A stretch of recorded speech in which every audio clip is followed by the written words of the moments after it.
This was a long day. I hate this. I hated this. I hated this. I hated this. I hated today. I hated this.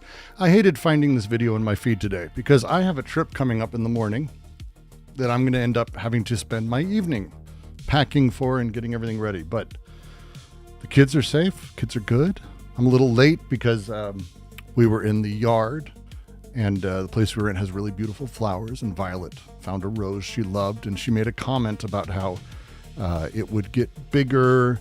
She liked the size. She just wished it would. And I was like, okay. So I clipped it and we made a little resin mold. And that's what I just spent the last 20 minutes doing, is trying to balance a small rose in a resin mold. So that was me trying to find a healthy outlet for what is a genuinely frustrating, super frustrating video. For those who maybe don't know our friend Benn, and I'll say friend lightly, this guy. You noticed it too, haven't you? This dude. I have a...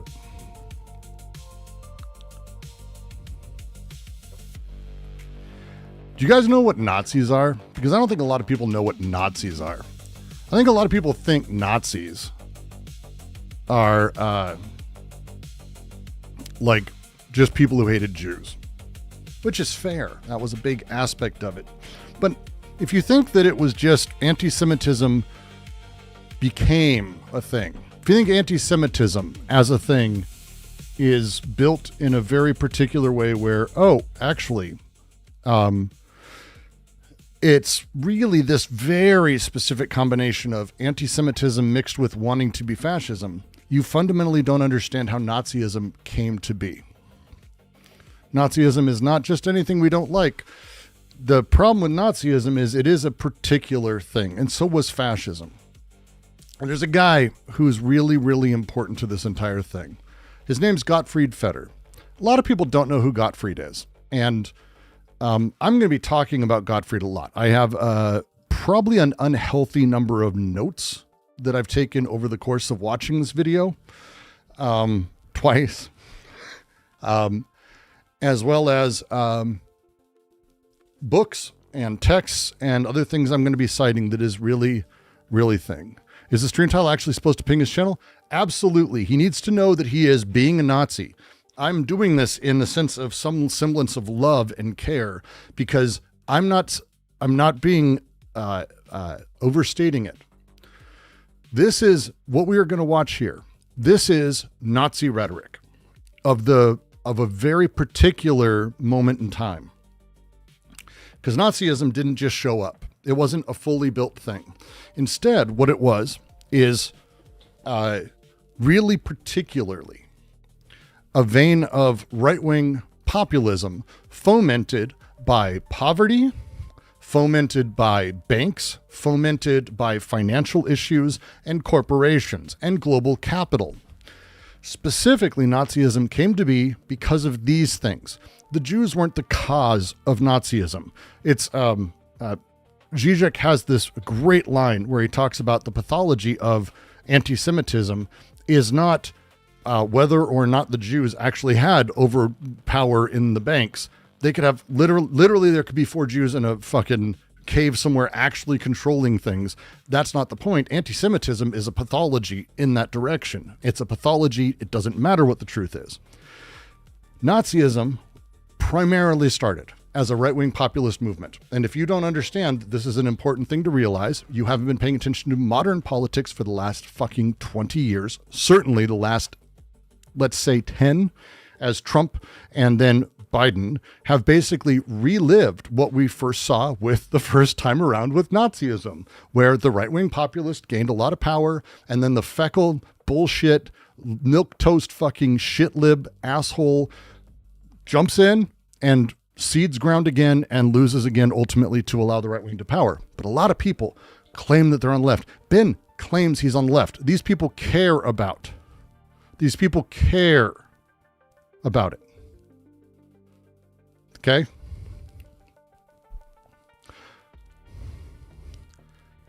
But the language of how we talk about capitalism either is capitalism as forms and content, or capitalism as system. Marx was not anti-capitalist, as much as people may not understand why I make that distinction. Marx was critiquing capitalism. For him, capitalism was a necessary step towards the next thing. He wasn't like, well, capitalism sucks, we should go back to the other shit. No. If you haven't read his works, he very much wasn't exactly a fan of what came before. But understanding how capitalism works means we can actually change how the system functions. If all you are is anti-capitalist on the surface and you just don't like it, and you say things like, for example, hey, the greed of capitalism is what destroyed it. No. Greed is actually not what destroyed capitalism. It has nothing to do with it. That literally is like moralizing language placed into capitalism.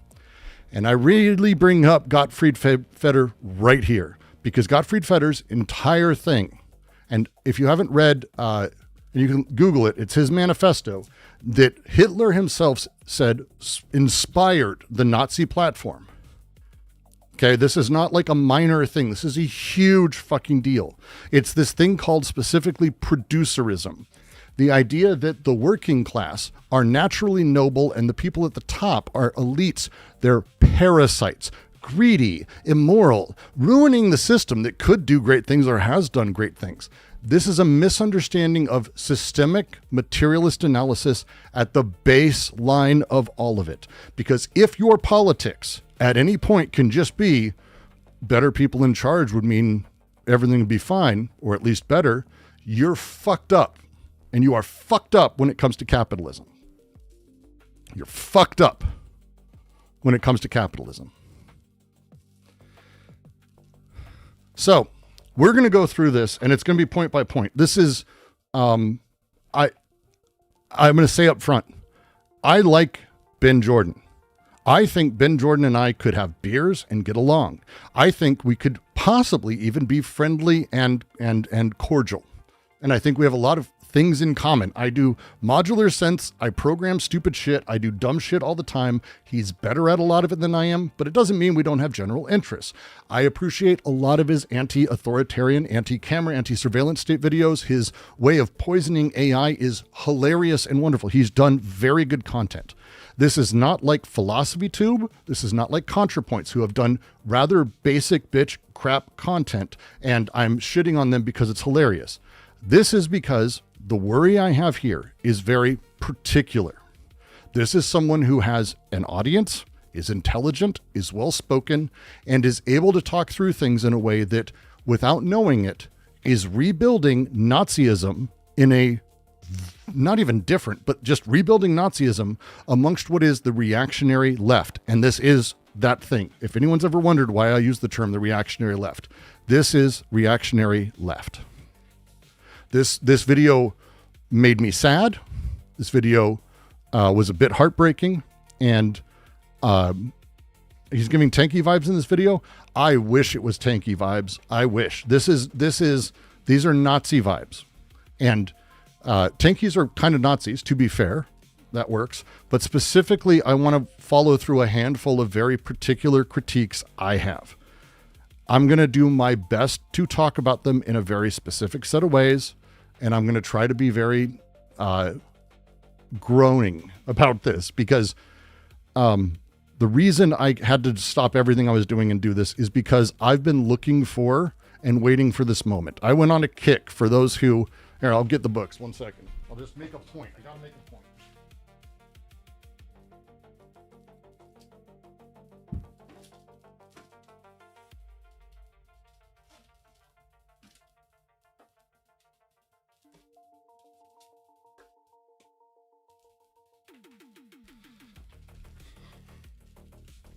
Now, there is a bit of brag in here because these are amazing books.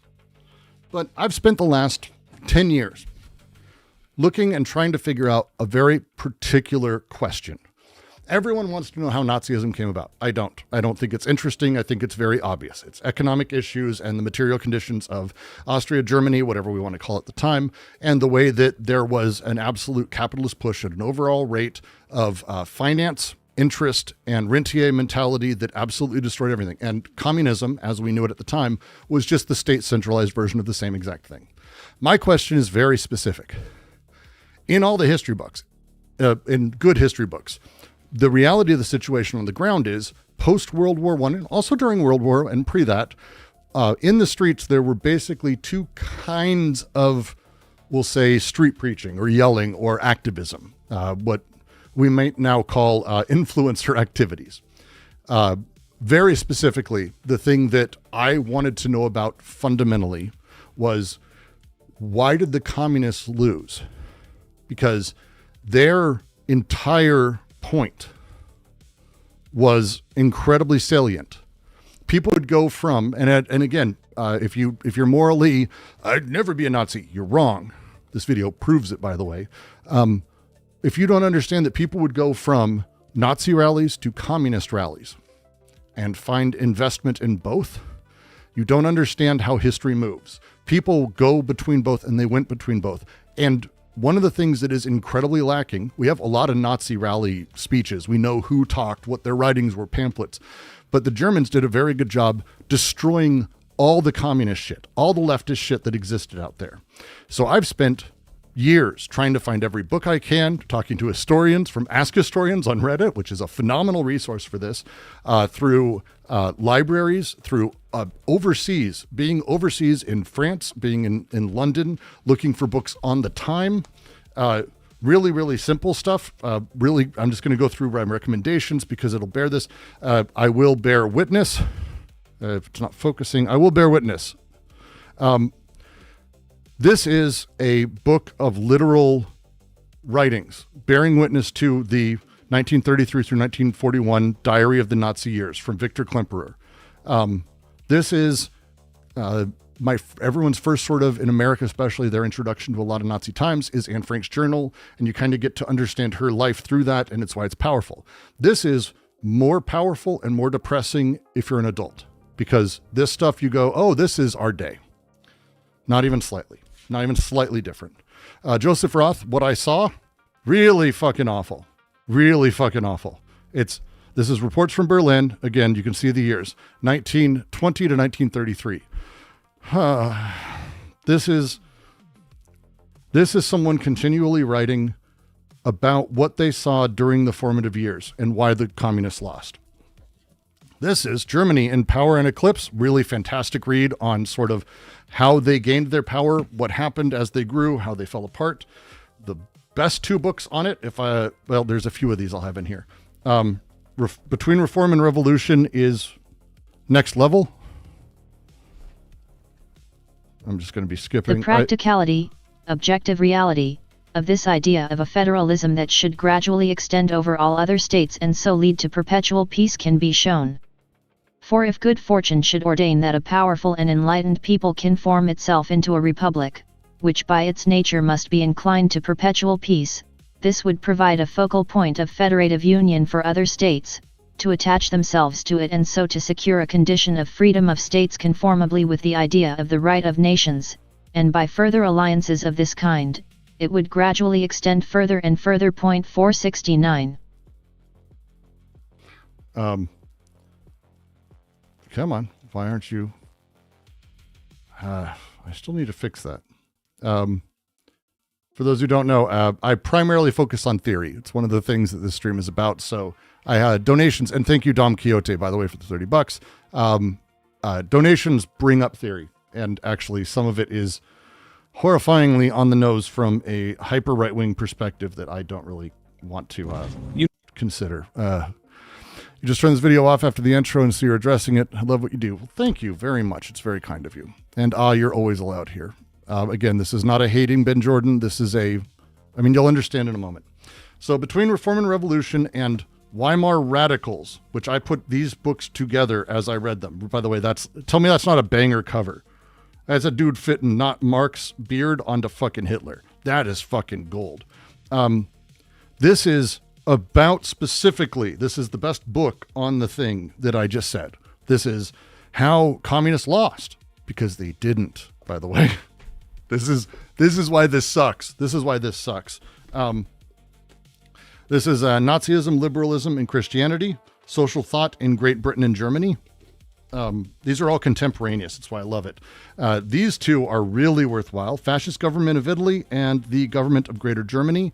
These are like ethnologies of, I talked about these on stream a few times, but it's like literally how the governments function and how they were built and how they passed laws. And again, the Nazis did this, and the language they use is important. Fever Heat is a famous one, sort of post everything. It's a fictionalized story of J.M. Frank, who he's a guy who fled Germany for America, and it's a fake story, but it's absolutely autobiographical.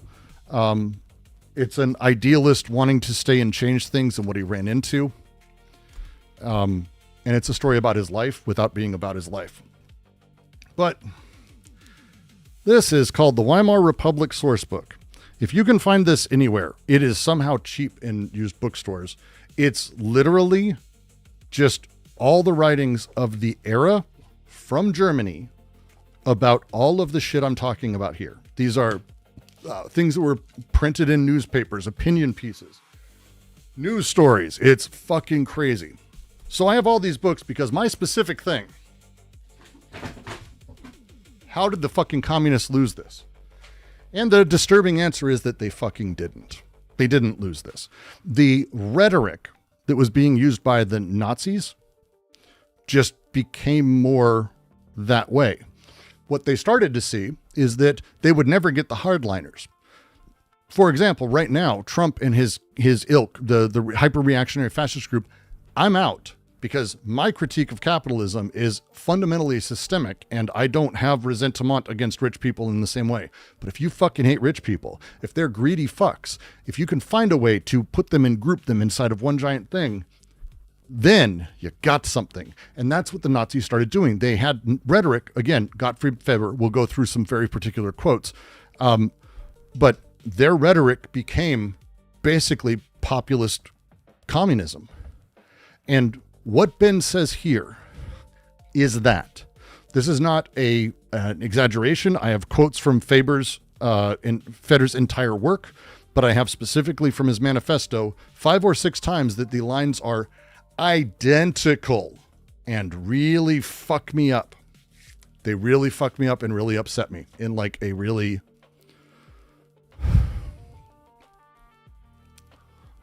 deep, really upsetting way, to be perfectly frank. And I don't really have a... this made me profoundly sad because this is the moment I've been waiting for that I was hoping we wouldn't get to, that I would start seeing leftists do the reactionary thing and the Nazi thing. So we're just going to get to the video. Let's go step by step. I'm going to talk through it. As you can tell, I'm a little emotional about it and I'm a little upset. The things to watch for, and it's why this matters. There's no concept of what the means of production is. There's no concept of what capitalism is. Fuzzy capitalism as like the thing where it's just exchangeism or loans or money is not capitalism. All of the things he's going to be discussing existed before capitalism was a thing by thousands of years, and will exist going on. So there's no identification of the material realities of the system we're in. The second is the split between producer and parasite. I use those words because Gottfried Feder used those words, and I will continue to use those words, and he occasionally uses those words. Because it isn't a concept of capital as relation. It is about the morality of who's in charge. It's not even Epstein class, which has its own issues and is a funny joke. This is straight up that direction. And then there's a third thing, which I think is the very standard fascist narrative arc that is built in here.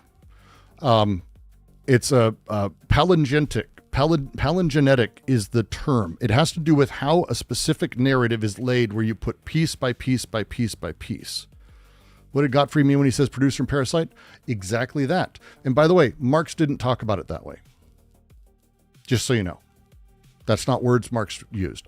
And he wouldn't use it in that sense. Wouldn't use it in that sense. That's not Marx. That's Nazis. And bad leftists. Reactionary leftists.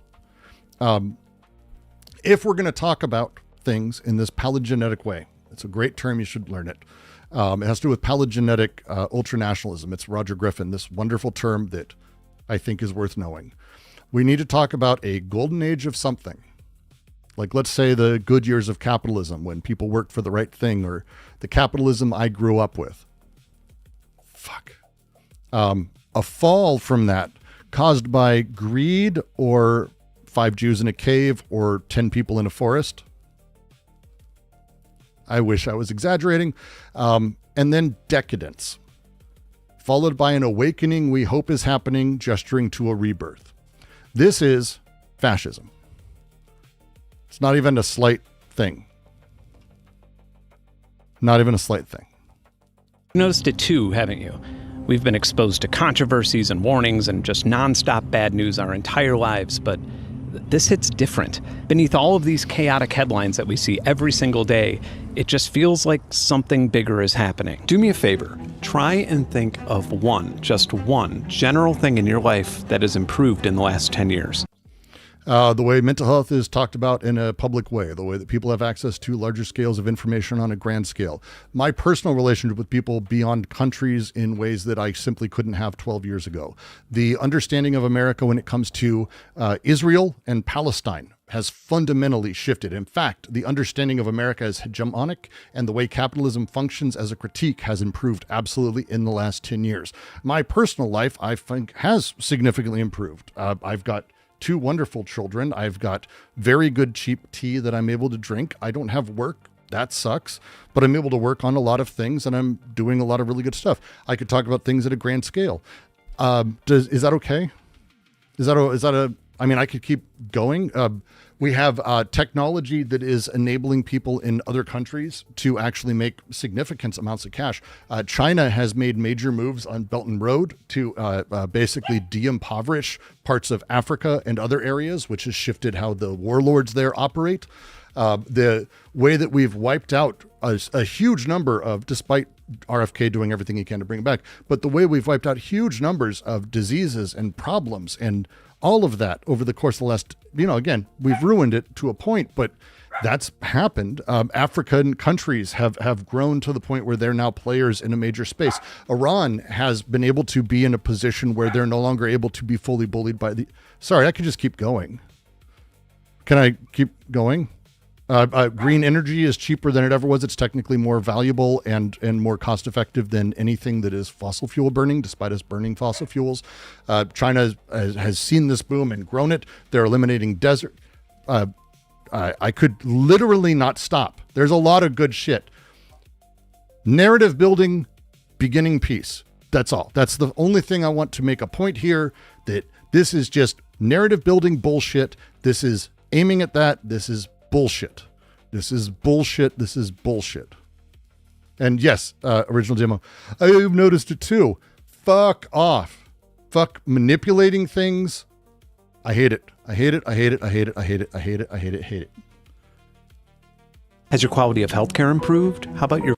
It has actually a decent amount. My mental health is in a much better place. I spent 20, 30 years dealing with what turned out to be central sleep apnea mixed with a significant ADD and a little bit of diagnosed other things, and significant PTSD, trauma-based.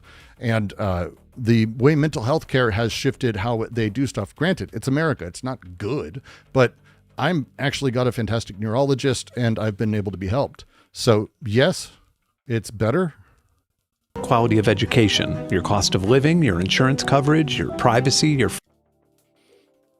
My privacy has actually gotten a lot better. I don't do a lot of things on the normal sites. My son is doing exceptionally well. People are starting to take more, like, again, this is specific, the language. Freedom. Do you have more time to do what you want to do today than you did in 2016? On this day... In 2016, I was working a job where I was doing 120 some hours a week. I was making far better money. And I was doing really cool shit, living in LA, being part of the film and blah, blah, blah. I'm happier now, doing better now. And everything is just solid in comparison. So.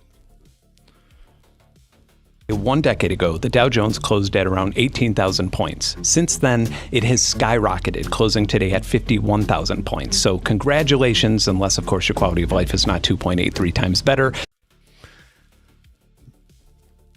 As you write a narrative, it's very important that you find things you can attach to that are nonsense, but you need to say them in such a way that it seems like it ought to be.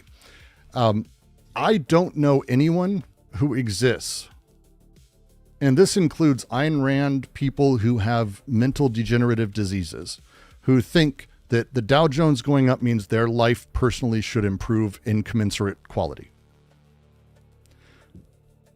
There's no one who believes this. It's also stupid. It's outright stupid, by the way. It's outright just a stupid thing to say. Hey, the economy's gotten bigger and the world as a whole is more productive, but are you doing better? That's Nazi. In that case, I made a video for you to watch. But this video isn't about evil CEOs or how capitalism and wealth inequality are out of control. You probably already knew those things. This is a theory, maybe a conspiracy theory, but a theory nonetheless that I've been sharing and discussing and refining for years. Your theories are bad, and you should talk to people who know philosophy and care about and study these things. May not even me, but I like to talk to people who know and study these things. It's important to do that.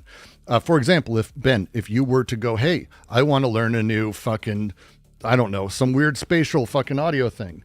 Do you, A, ask random people on Discord in the Deadlock subreddit, or B, do you find someone who knows what they're talking about and ask them? Years. For you, it's merely some lenses that you can try on when reading your newsfeed. It's an introduction to what comes after capitalism, something I can only call leveragism.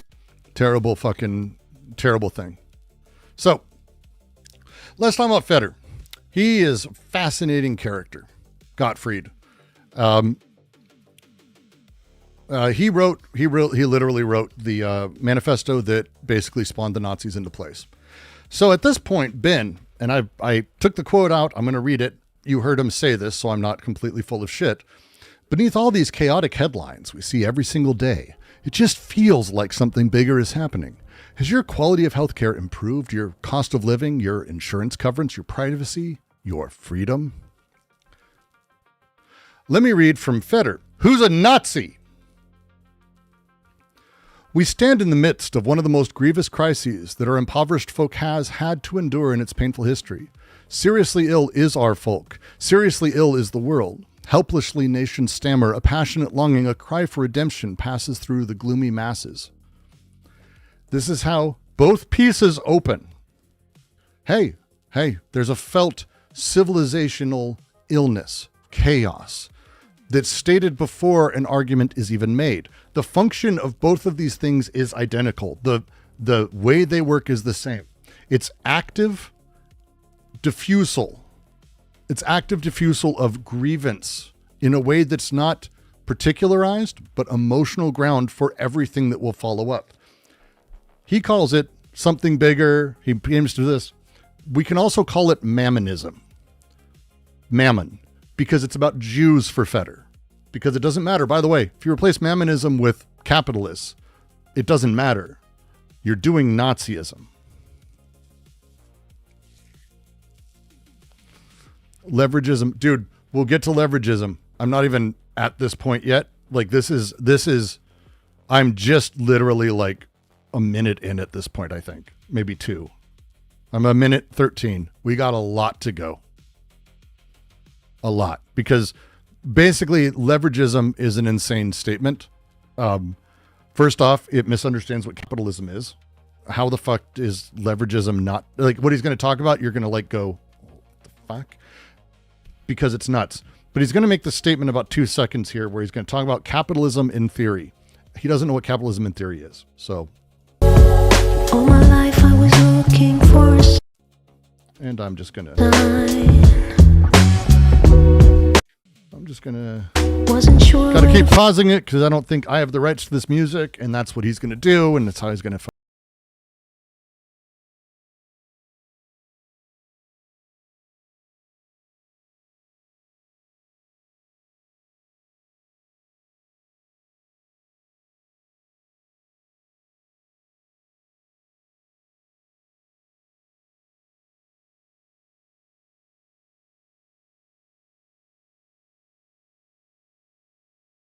Is dependent on economic and technological growth.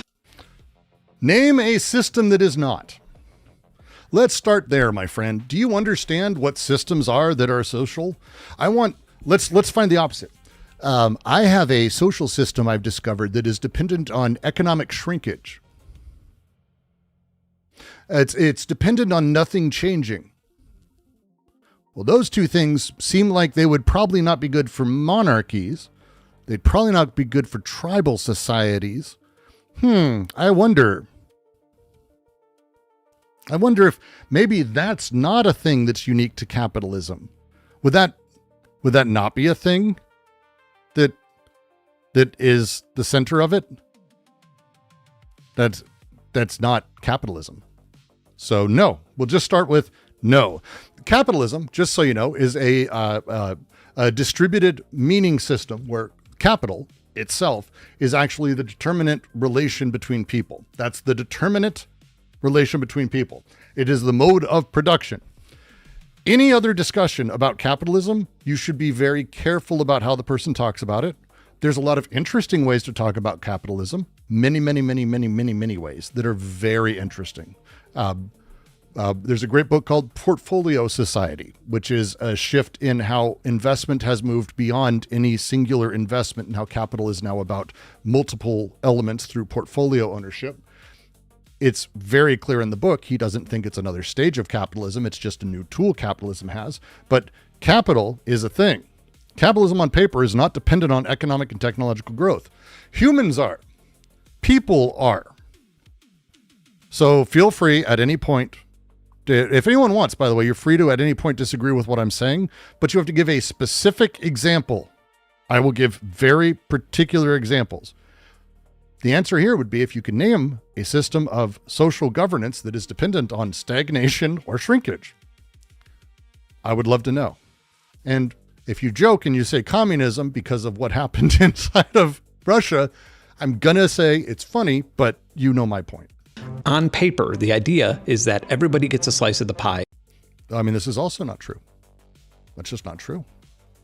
That's just not true. That's just not true.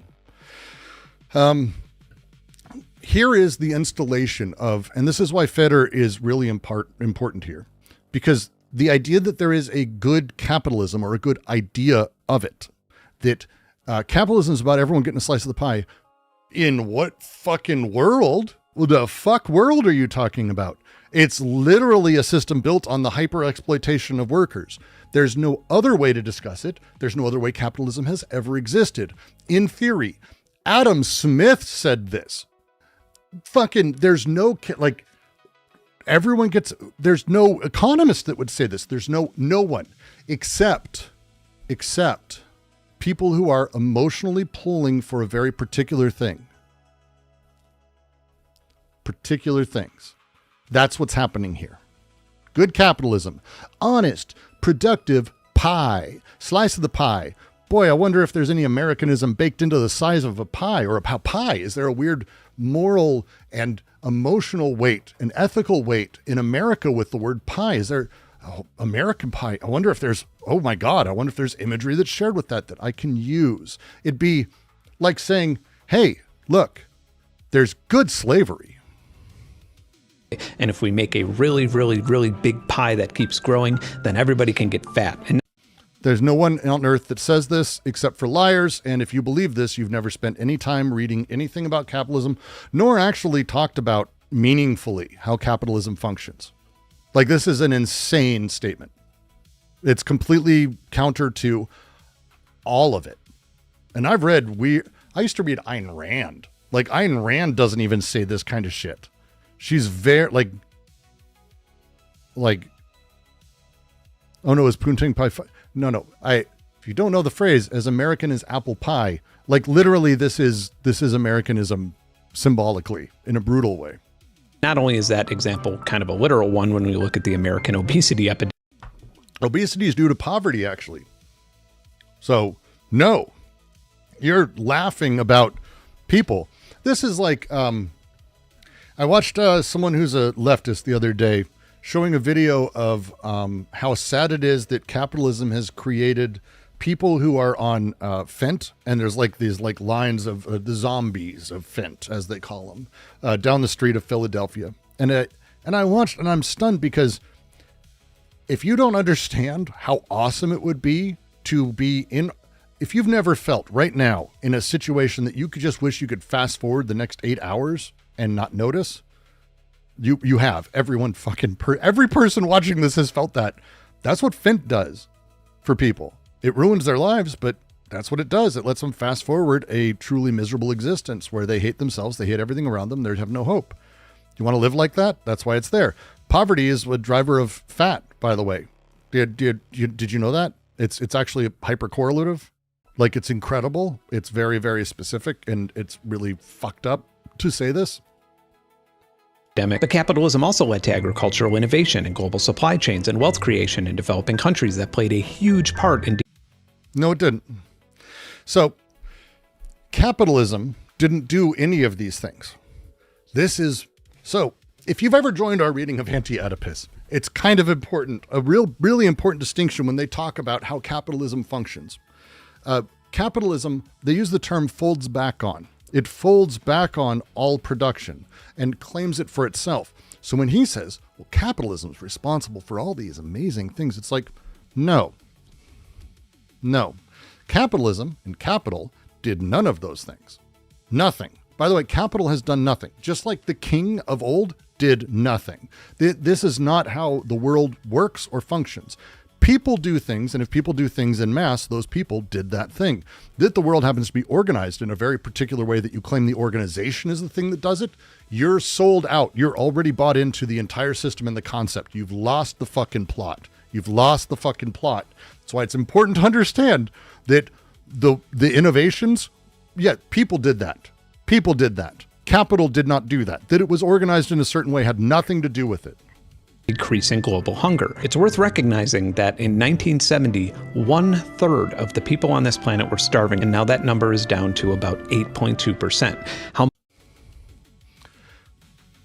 much of that achievement can be awarded to capitalism can be debated, but ignoring that this drop in famine happened in a time when all but 4 countries rely on a capitalist structure would...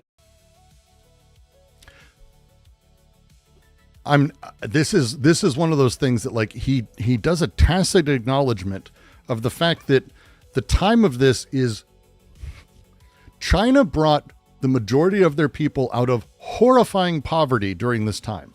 And they did not do it with capitalism. But again, they didn't do it with communism either. People did it. People did it working together. There's a weird thing he's doing here, right? Do you see how he's saying, it's like, oh, all these, capitalism did this. So global improvements, he's like saying, you got to chalk it up to capital, right? Weirdly, he's going to also say later that the global failures have proven that capitalism failed as well. Feder does this very well too. Gottfried, Nazi.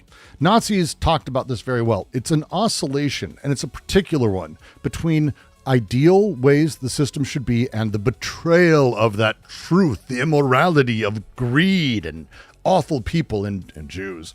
And he's not going to say Jews, because Ben wouldn't do that. But Ben's not that.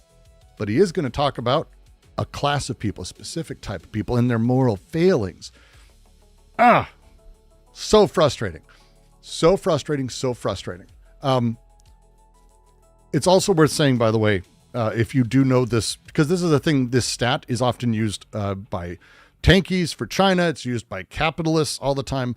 The stat's kind of bullshit as a thing. It's methodologically dependent on how this thing is done, who you care about in it, all of that. And when you talk about like the 8.2% he brings up, I couldn't find anything that's specific. He doesn't do sources, by the way, which is bad when you're naming so many fucking particular facts to try to prove your point.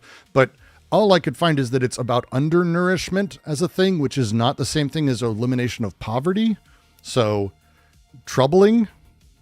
Would be disingenuous. Let's revisit that on paper part. So, like, even if we limit our examples to Coca-Cola, who I seem to frequently use for economic examples for some reason, capitalism leads to a lot of evil shit. In 1954, Coca-Cola financially and politically supported a CIA-backed military coup of Guatemala. Then, in the early 2000s, Coca-Cola was suspected to have hired right-wing paramilitary death squads to assassinate union leaders. Coca-Cola is the #1 top plastic polluter in the world, despite their constant marketing of their sustainability goals. They've caused water shortages in Latin America and India by depleting local aquifers. They have bottling partners that have been repeatedly accused of human rights violations and suppressing union organization. They have Israeli franchises that have sourced their resources from occupied Palestinian territories, which is considered illegal under international law.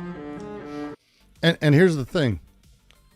Like, I could go in and I could say, hey, the coup in Guatemala was actually United Fruit. It didn't really have much to do with Coca-Cola, as I think the world understands it.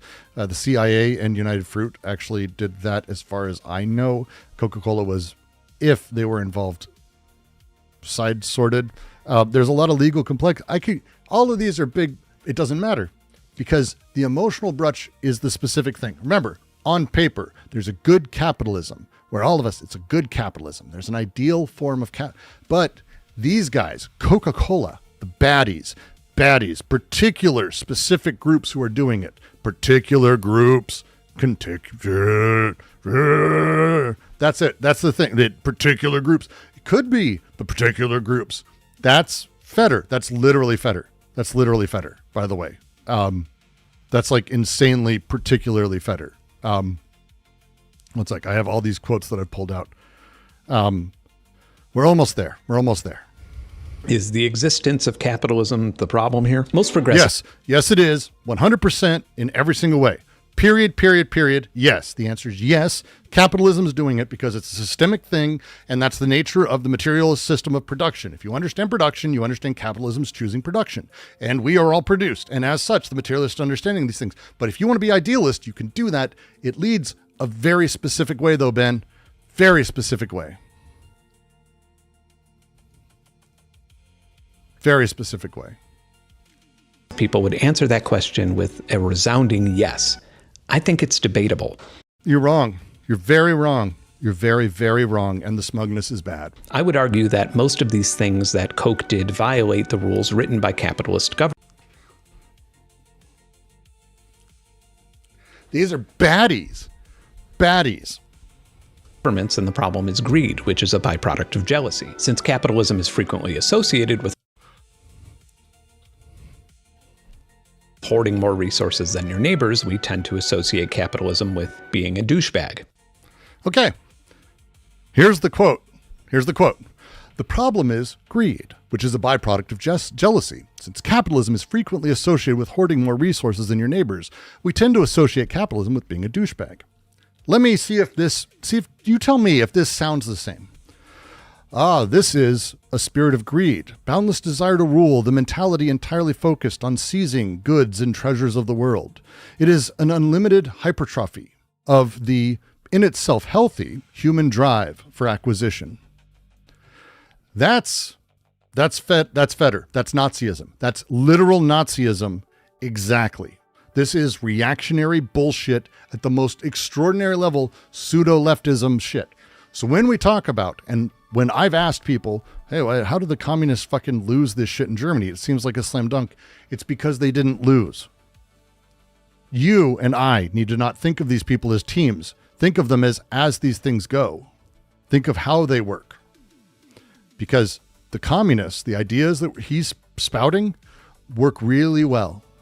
Really well. Because it's about reducing, this is about reducing all these systemic economic conditions to personal moral failings or failings of a particularized group. Greed, lust for gain, defects of character or intention. And the entire point is this collapse into capitalism is bad behavior by bad people, not structural relations. He outright has said it. Can I actually easily explain what's going on? Benn, who's generally wonderful, and you probably have seen him do good videos, he's been more and more reactionary over time. He put out a video that is Nazi propaganda, and he doesn't know it because, yeah. Short version. And that's totally fair. So much so that we even get popular memes and fake Karl Marx quotes like, there is no ethical consumption under capitalism, which is a completely sane and reasonable thing to shout at lemonade stands and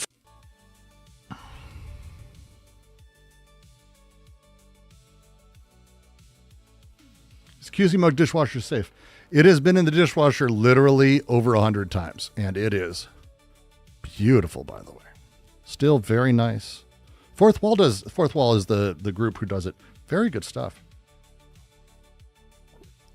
So it's no wear at all. Really nice. You can scrape it off if you have a very big knife that you accidentally rub against it and scrape down the side. Just letting you know. It's not made of metal. Farmers markets. The reason I'm discussing this to begin with is You're David. David, thank you for the purchase. It's good stuff. to highlight what American capitalism means on paper and how apparently nobody has seen that paper in decades. This is the problem. The golden era, the good version of capitalism. The good version of capitalism. This is fascism, but this should be terrifying to everyone because this is how the Nazis won.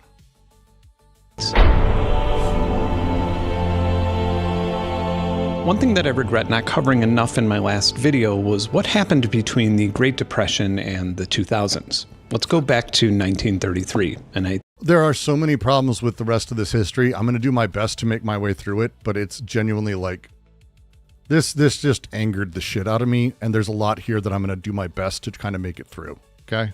Just letting you know. I think we need a whole tone scale for this. Hey, I'm in 1933. Shit sucks. Nobody has any money. I've been eating shit like dandelions and potato soup and a bunch of poorly thought out ways to eat hot dogs. All this happened because a bunch of people got really greedy and borrowed more money than they could ever pay back, and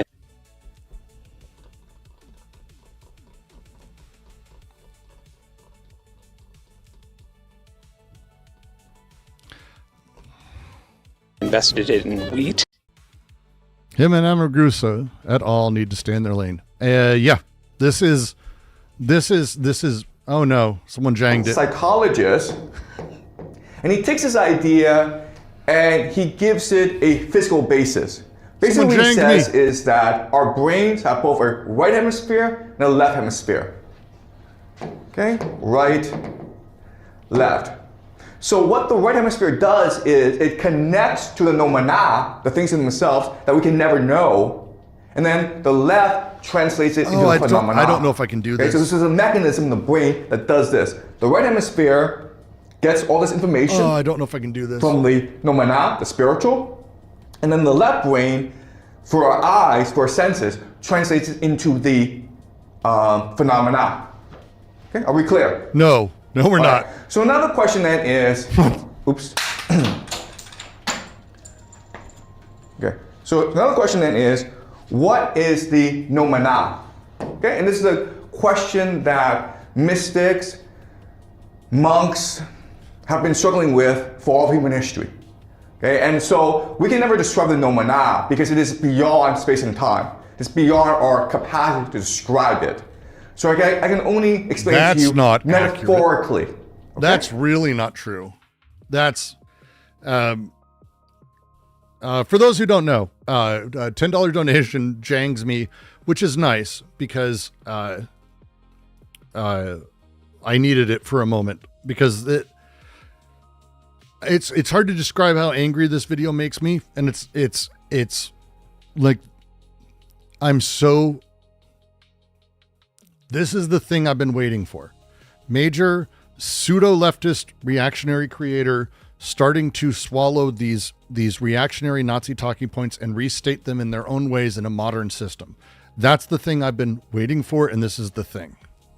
And this has depressed me. So thank you, by the way, for the $10 and giving me the break. Because it's nice. It gave me a break. Send this clip to Mehdi. Oh no, we've got much worse Jang clips. I've got a million Jang clips. This is not what caused the Great Depression.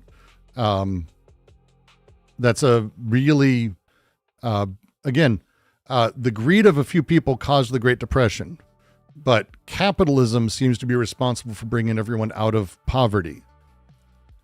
When you do this, when you make these kinds of leaps, what you're doing fundamentally. Lady Addis, thank you for the $5. I don't even know why I put this in here. It made me laugh, I think, when I was writing it. I think we'll do the reminding later. Thank you, Lady Addis. I always feel that folks will blame anything but the structural aspects of capitalism for business cycles. It's this is bad. The comments are really, really bad. The comments are really bad too. How is he targeting companies and billionaires? We'll get there, don't worry. But it's the greedies. It's the greedies. What is the deal with that? Franklin D. Roosevelt's administration was both aware of capitalism's potential to increase the American quality of life, but also its potential to cannibalize itself. And it is truly remarkable to me that nearly 100 years ago, they saw the exact same mechanism that's playing out today. And this was at a time when some of your baseball watching and apple pie eating Americans were still... See, told you the pie line would come back. FDR was part of an extremely wealthy family who did the New Deal in order to maintain hegemony and knew what he needed to do to keep capitalism running. He was not even slightly, FDR was not some fucking revolutionary. He was a rich man who wanted rich people to stay rich people. That's the thing. So the idea that, like, and you're going to see this language, the New Deal was there to be good capitalism, and repair it and rescue it from the bad capitalism and bad excesses of greed and Jews, by disciplining it with state power, is nostalgia nonsense at the highest level. Highest level. FDR didn't want people to kill and eat him. And by the way, they weren't far from that, if you did not know the history of things.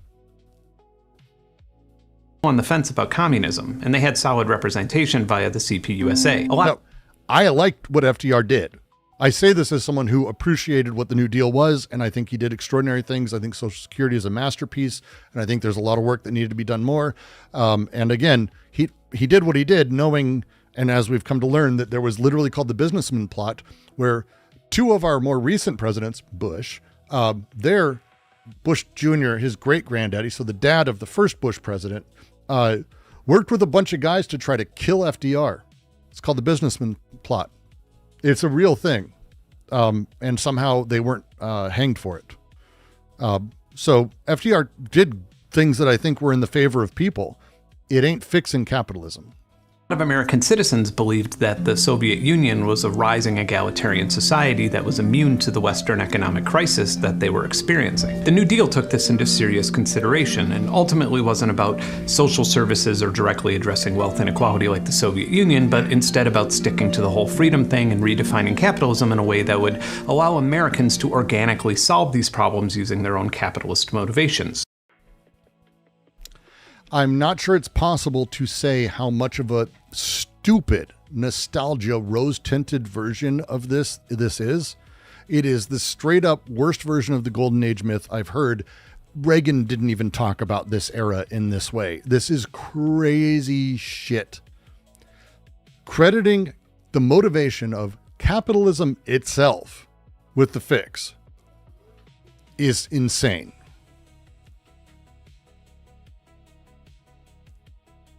All of this kicked off with the Glass-Steagall Act of 1933. No longer would a commercial bank that provided consumer and business loans be allowed to deal with, underwrite, or invest in private securities, and investment banks would no longer be able to take consumer deposits. So to give you an example, JP Morgan was forced to start a separate business for all the risky stuff, and that eventually became Morgan Stanley. Accurate statements generally, but there's a very particular way that he's utilizing it. This is a mythological version of how laws work, that they're ordained by God and that you're obeying the state because the state knows all. That's not really how that works as a functional thing. This act also created the Federal Deposit Insurance Corporation, or FDIC. This guaranteed that if you had money in a commercial bank and that bank failed or went out of business, you would be guaranteed reimbursement up to a specified limit. That's done, again, oh, good for you. We did this for the people. No. They did it for banks because no one would ever put their money in banks again. I have my grandfather's generation was part of this, and they grew up West Virginia hill people. And the stories they have of burying their money in mason jars in the yard is not a joke, and losing it all because someone steals it, because they did not trust their banks because they had lost everything in the banks. By insuring it, it'll let people put money back into banks and it let banks survive. That is not for the people. That was done. Oh, did I go crackly? One sec. Oh, that's why.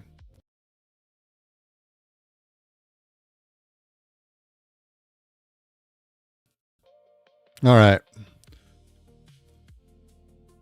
We'll step back a bit and we'll see if it works. Consumer deposits. So to give you an example, JP Morgan was forced to start a separate business for all the risky stuff, and that eventually became Morgan Stanley. This act also created the idea it's not the same system is fucking insane. The Federal Deposit Insurance Corporation, or FDIC. This guaranteed that if you had money in a commercial bank and that bank failed or went out of business, you would be guaranteed reimbursement up to a specified limit. All of this, combined with a whole lot of historically progressive labor laws and a tiny little skirmish called World War II, set America up to make the most savvy financial move in the history of trade. You know those crazy conspiracy stories where the elite Illuminati members will meet up somewhere in the woods and decide how they'll control the world? That actually kind of happened. No, it didn't. No, it didn't. No, it didn't. No, it didn't. Just so you know, no, it didn't.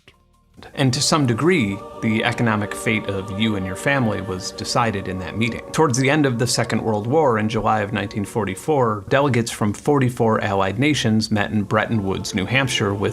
Oh no, he does the gold bug nonsense. That was I debated on that title, but I don't think enough people know what gold bug bullshit is. Sadly today, I don't think people know what gold bug is as like a thing. Just beyond frustrated by this video.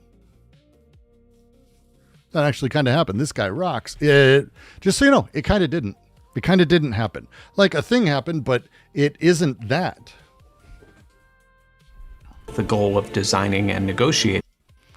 Epstein ship broke leftist brains. I think people weren't leftist in the first place. I don't believe leftism as a thing exists. I think leftism is a countercultural movement. rightism is cultural movement.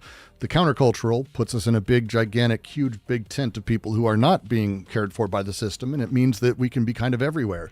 But because we don't give an actual countercultural staple of a different way that things could be, we end up basically just doing reactionary service in service of capital in the first place. That's all this is. A post-war financial system. At the time, pretty much the entire world was economically devastated, but due to our size and geographic... Just to read a little Gottfried for you. For mammonism to be understood, on the one hand, the overwhelming international money powers, the supra-governmental financial power enthroned above any right or self-determination of peoples, international big capital, the purely gold international. More concretely, we must see mammonism as the conscious collusion of the power-hungry big capitalist of all peoples. Noteworthy in this has always been the hidden arrival of it. So positing a small secret group of people to meet in the forest like an Illuminati, again, just... isolation, American soil was mostly untouched by the war. We also held between 70 and 80% of the world's gold reserves and were easily the largest manufacturing economy on the planet. The Bretton Woods Compromise offered a way that countries could facilitate international trade with a trusted currency without having to lug literal bars of gold everywhere. The United States pegged the US dollar strictly to gold at a fixed rate of $35 per ounce, and it was guaranteed that any foreign bank could turn in $35 and receive a physical ounce of gold. All right. So before we get into this, I need to have a conversation with everyone about why it doesn't matter how the dollar is pegged or what it's pegged to.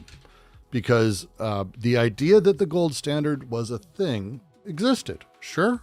Well, literally, that's what he's talking about. The idea that it was backed by something, though, that's the illusion. Gold isn't a something. Gold, say it with me, children, is a commodity. That's right. It was actually a commodity at a fundamental fucking level. So saying that the value of the dollar depends on a commodity doesn't mean it's backed by anything at all. It means nothing. And actually, again, Ricardo, Smith, Marx, all would laugh at the idea that having it pegged to something serious, and modern economists as well, by the way, for a bunch of reasons we'll get into, because he's going to do this gold bug shit for a while, so I have a lot of stuff to respond to. But the thing is, at the base, if you didn't know, no ordinary person can ever turn their money in for gold. That's not what it meant.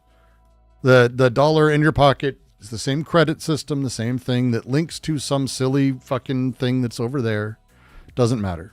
None of this mattered. None of this matter. People fall for the gold standard because they think gold has a real value. They don't understand that it fucking doesn't. Fucking, are you kidding me? Gold from Fort Knox. Then every other nation in this agreement pegged their individual currency to the US dollar, which was then used exclusively for trading commodities such as oil with one another. Normally, if a country spends more money than it takes in, their currency and spending power would devalue, which would cause domestic inflation. But now, the world would need to use US dollars to conduct any form of trade, and over time, the US started printing more and more dollars to import commodities like consumer goods and oil from other nations without... There's so much said here that's like, I'm not even sure if it's worth going through. It's very difficult to take apart because it's a series of nonsense elements that are layered together as if they're part of it.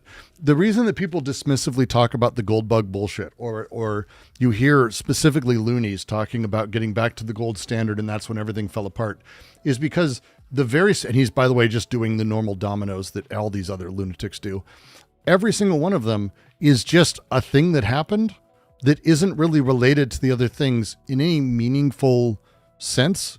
The mechanics of how the gold dollar and all of that worked, like Bretton Woods, for example, wasn't a bunch of people in a forest. That may have been where someone said we should do this. There was negotiations between 44 fully sovereign states during this. And yes, did the U.S. have hegemony? Yeah, hegemony is a thing. But the idea that it wasn't done with like a huge bureaucracy behind it or large discussions is silly. There are minutes, there are agreements, there are multinational agreements and multilateral agreements. It's incredible. There was not a hidden thing in the forest. The lie up front by saying it's Bretton Woods is pretending like they just did this fucking thing. They didn't just do this fucking thing. It's bullshit. Again, it's also worth noting, Gottfried Feder, this is what he talks about too, right? This is literally his thing. The gold bug ideology is Feder's entire thing, and his publisher behind it and the Nazis were real big on this too. That's not an accident. That's not an accident as a thing, by the way. Having to worry about the US dollar losing value. Another advantageous side effect of this was a unique type of stagnation. While watching America go on a shopping spree, other nations realized that their US dollars would lose value just sitting in a vault somewhere, so their safest option at the time was to buy US Treasury bonds. This created and inflated an extraordinary global demand for US government debt. So this is one, again, this is bullshit in a good, interesting way, because it's facts organized in a way that your emotional outcome is to go, oh my God, the dollar hegemony was basically a trick by the elites of the US. My God, it's not just part of the natural structural feature of capitalism. Good Lord. But wait, let's, the term is the Triffin dilemma. This is, you're not figuring out new shit, Ben. People have written about this. Fucking read a book. The Triffin dilemma kind of outlines these things in a very particular way. If you're going to supply the world with liquidity, which is what the U.S. began to do, then you have to run deficits. That's how that works, which means you're actually undermining the convertibility of gold fundamentally. That's kind of a problem for you. You're not going to mention it, of course, but it is, this thing that he's talking about here is the U.S. taking on debt, which means that it wasn't backed by fucking gold. Literally what he's talking about here is that there's debt, which means that it's not backed by gold anymore. Right? Do you understand that? You understand how that's insane, right? It's nonsense. Okay, good. In short, the foreign demand for treasuries and U.S. cheap borrowing rates is absolutely real. But talking about it as the shopping spree and the other word he uses is the privilege is half truth at best. And again, fundamentally misunderstands what's happening here. But just wait, it gets worse. Allowing us to borrow money for absurdly low interest rates to fund our infrastructure and become the most powerful military in the history of the world. By the late 1960s, the rug pull is a hell of a word to use, and fully loaded for someone whose audience was born of and kind of comes from his work that he was doing on crypto and NFTs and his critique of tech. So he's very particularly using that same language again in the same bullshit, the same bullshit. Started losing confidence in this system. Economists like Milton Friedman and Robert Triffin saw this as a flawed and dangerous economic rule set. One of the U.S. gold standard's sharpest critics. That's Triffin. That's who I was just mentioning. The Triffin dilemma. That's the guy. So, like, literally, he mentions the guy who's doing the critique. It's kind of incredible. It's fucking, like, again, so mad. I'm so mad through this whole thing. Was French President Charles de Gaulle, who frequently publicly condemned the monetary system, calling it an exorbitant privilege. And de Gaulle called the U.S. out on their bluff and demanded to trade massive amounts of U.S. dollars for American gold.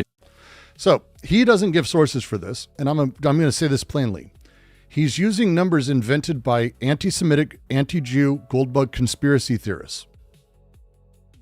That's his source. And he's free to show me otherwise, but I know literally where the number comes from because I Googled it trying to figure out what his source was. And it wasn't a fun place. Between 1963 and 1966, 24 secret boat trips supervised by the French Navy and several flights crossed the Atlantic Ocean, carrying back a total of 3,313 tons of gold from America. All right, let's talk about all the lies. So first off, there's no, that number is only from anti-Semitic, gold bug, nutcase, Nazi shit. Straight up, that's it. Okay? And it covers that number in those things. He's misusing it. He's talking about in here, we did it in just these. There are layers of wrongness that are extraordinary. That number specifically from that. But in those, they're talking about all the gold that was repatriated, not just in these fucking ship fucking things. There's a problem. There is no paperwork to show that any ship actually did this. Did you know that? There's this right here, this thing he's saying, there's no primary evidence this ever happened. Gold that went to France, by the way, you do paperwork for a thing like that. Jesus Christ. They secretly did it. How? They went into Fort Knox in the middle of the night like Ocean's 11? What the fuck, stupid world do you think? It's gold from America going to France. They're going to have a receipt. Fuck. They flew it back on cargo flights. We know this. We know this. Air France actually was the ones flying it. I can do sources. He doesn't have any sources. You can Google this stuff. This is easy shit. This is not even interesting. It's not even interesting. There's no primary sources. And the reason I know that is because the people who are the primary source say there's no primary sources. They're just certain it happened. And it's a specific fucking thing. It's all bullshit. There's no documented evidence of any of this shit at all. Okay? Bullshit, bullshit, bullshit. Bullshit. It's hard for me to even state some of the shit I saw on the first thing that I was looking for when I looked for this 3313. They break it down where it's 1,175 tons from London, by the way, not from America. This number, not from America.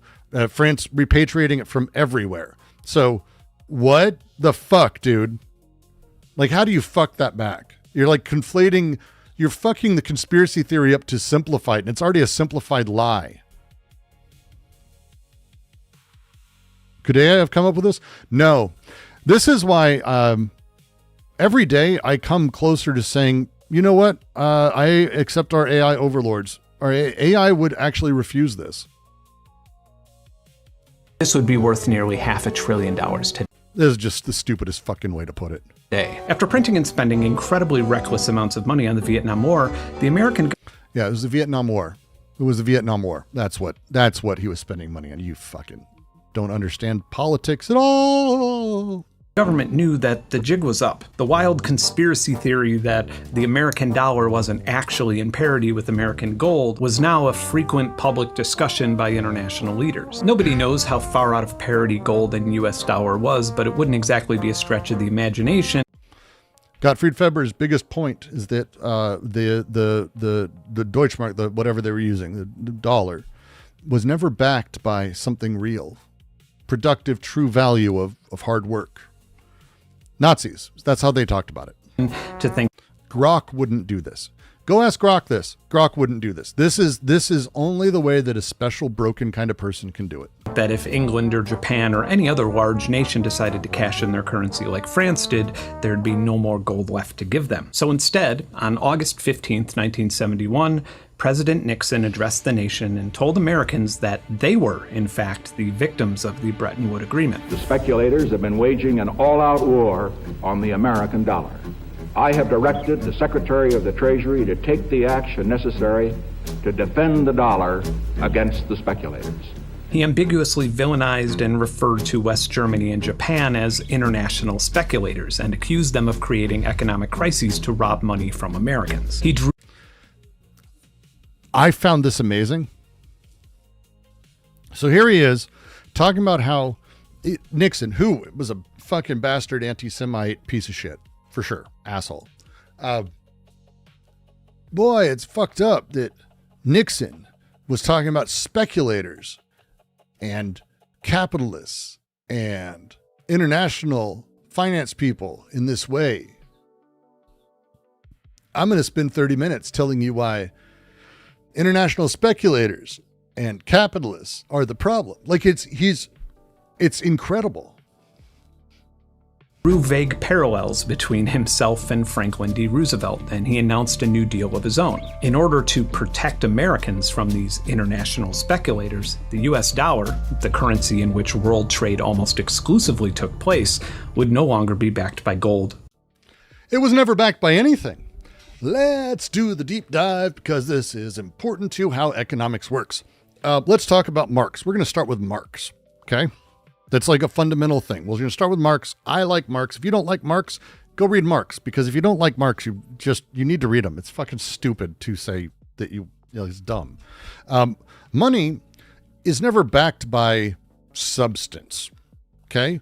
Money, especially capital, and the US dollar has been it in a hegemonically built way. The US dollar is the universal equivalent, the necessary social form of value. Gold is not what gave money value. That's how dumb people think about it who don't understand how anything works. Gold is a commodity. It can't give something value. It doesn't. You're going to buy, I love fucking eggs. Oh, cool. Here's some eggs. Cool. I have this bar. 1 second. One second, I'm gonna scrape off a piece. 1 sec. Like, what the fuck are you talking about? It's a commodity that's used for other. I don't need gold. I have eggs. I need feed. We have a universal exchange equivalent. That's capital. That's what dollars are. That's all it's ever been. It's not even interesting. There's like thousands of years it's been this way. This isn't even interesting. It's not backed by anything. That's like not how it works. It's not just vibes, but it's more than just that. It's more than just like vibes, but it's a relationality. Okay. When gold's own value falls, and it has, by the way, many times. Okay. 16th century saw Spanish-American silver explode. There was 1850s with the gold rush, the California strike that hit. All of that caused insane inflation. Like inflation that we can't, like we're bitching about inflation because we're paying slightly more for gas. We're talking about inflation that would make it so gas isn't an option anymore. Like silly. So to quote Marx, money's circulation itself separates the nominal content of coins from their real content, the latent possibility of replacing the metallic money with tokens of some other material. In other words, with symbols. Backed by nothing, as he's saying here, misunderstands how money has always fundamentally worked. Problem 2. Let's step beyond Marx. Let's just talk about normal economists. If you were to just take a fucking economics class, the gold standard was the source of instability. Fundamentally, gold as a backing thing was the source of instability. If you do not understand that, you don't understand history, and you can go fucking read a goddamn book. That insane. Golden Fetters, great book. Go read it. I'm quoting from it here. Far from being synonymous with stability, the gold standard itself was the principal threat to financial stability and economic prosperity between wars. That's not even a weird side thing. That's how people understood it. It was awful. It took the 1929 downturn, which was a downturn. It wasn't, the Great Depression didn't happen in 2 days. A lot of people think that again, the 2008 financial crash didn't happen in 2 days. You just remember the news reports. It was 1.5 years to 2 years, and it started in a bad way, and it just got much worse. And you just didn't notice because you don't pay attention to things because you don't understand how the fucking world works. That's fine. You're a human, but fuck, take a second. So 1929, they start having this stock market crash. It's bad enough, but the downturn goes global because the central banks that existed at the time couldn't do fucking anything. They couldn't act as a lender of last resort, which is something, by the way, that keeps shit floating now, period. Right? Period. So it forced deflation on the world. The US had wholesale prices drop 40% in just 4 years. It destroyed the economy of this country because gold was the thing we were based on. Countries that left gold behind earlier recovered earlier. This hard fucking facts you can go fucking read. Yusuf, have some more instability. Thank you very much. That was not $10. Jang was $10. That wasn't $10.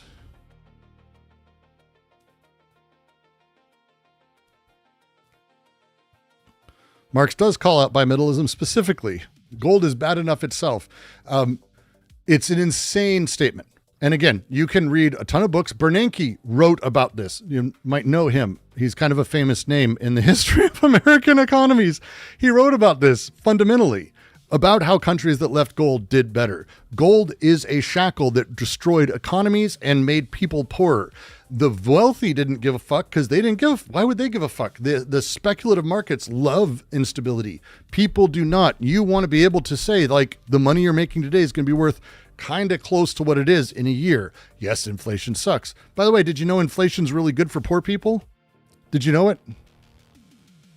Did you know it? No? You didn't know that inflation's good for poor people? Money you have today, being worth less, bad. Debt you take today, being worth less, means you can actually pay down your debt. Oh, it's good for poors? That's weird. Oh, shit. There's a lot of things to start thinking about there, isn't it? It's almost like this is all bullshit. And I have to end it with Anti-Oedipus, because if you don't join us, please join us weekly, Tuesdays. I'm going to do my best in 2 days. I'm going to be in Denver, but we do readings of Anti-Oedipus every single fucking week here. Gold peg and fiat is an irrelevant... God damn it. We're going to do that later. And I'll jang. That one we'll do later. Shit. Is money. Let us do a thought experiment. Oh, no. I'm a bank, okay? I decide.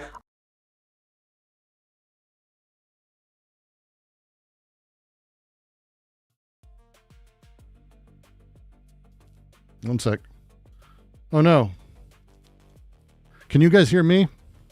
It is not working. One sec. I'll rejang it. Oh, that's because YouTube signed me out. I hate Google. I really got to tell you. Again, hey, Ben, you and I both. I hate big corporations. It's great. I love it. That's great. That's really good stuff. You noticed it too, haven't you? No, I haven't noticed it, buddy. I haven't shooting trucks and dropping civilians. He drew vague.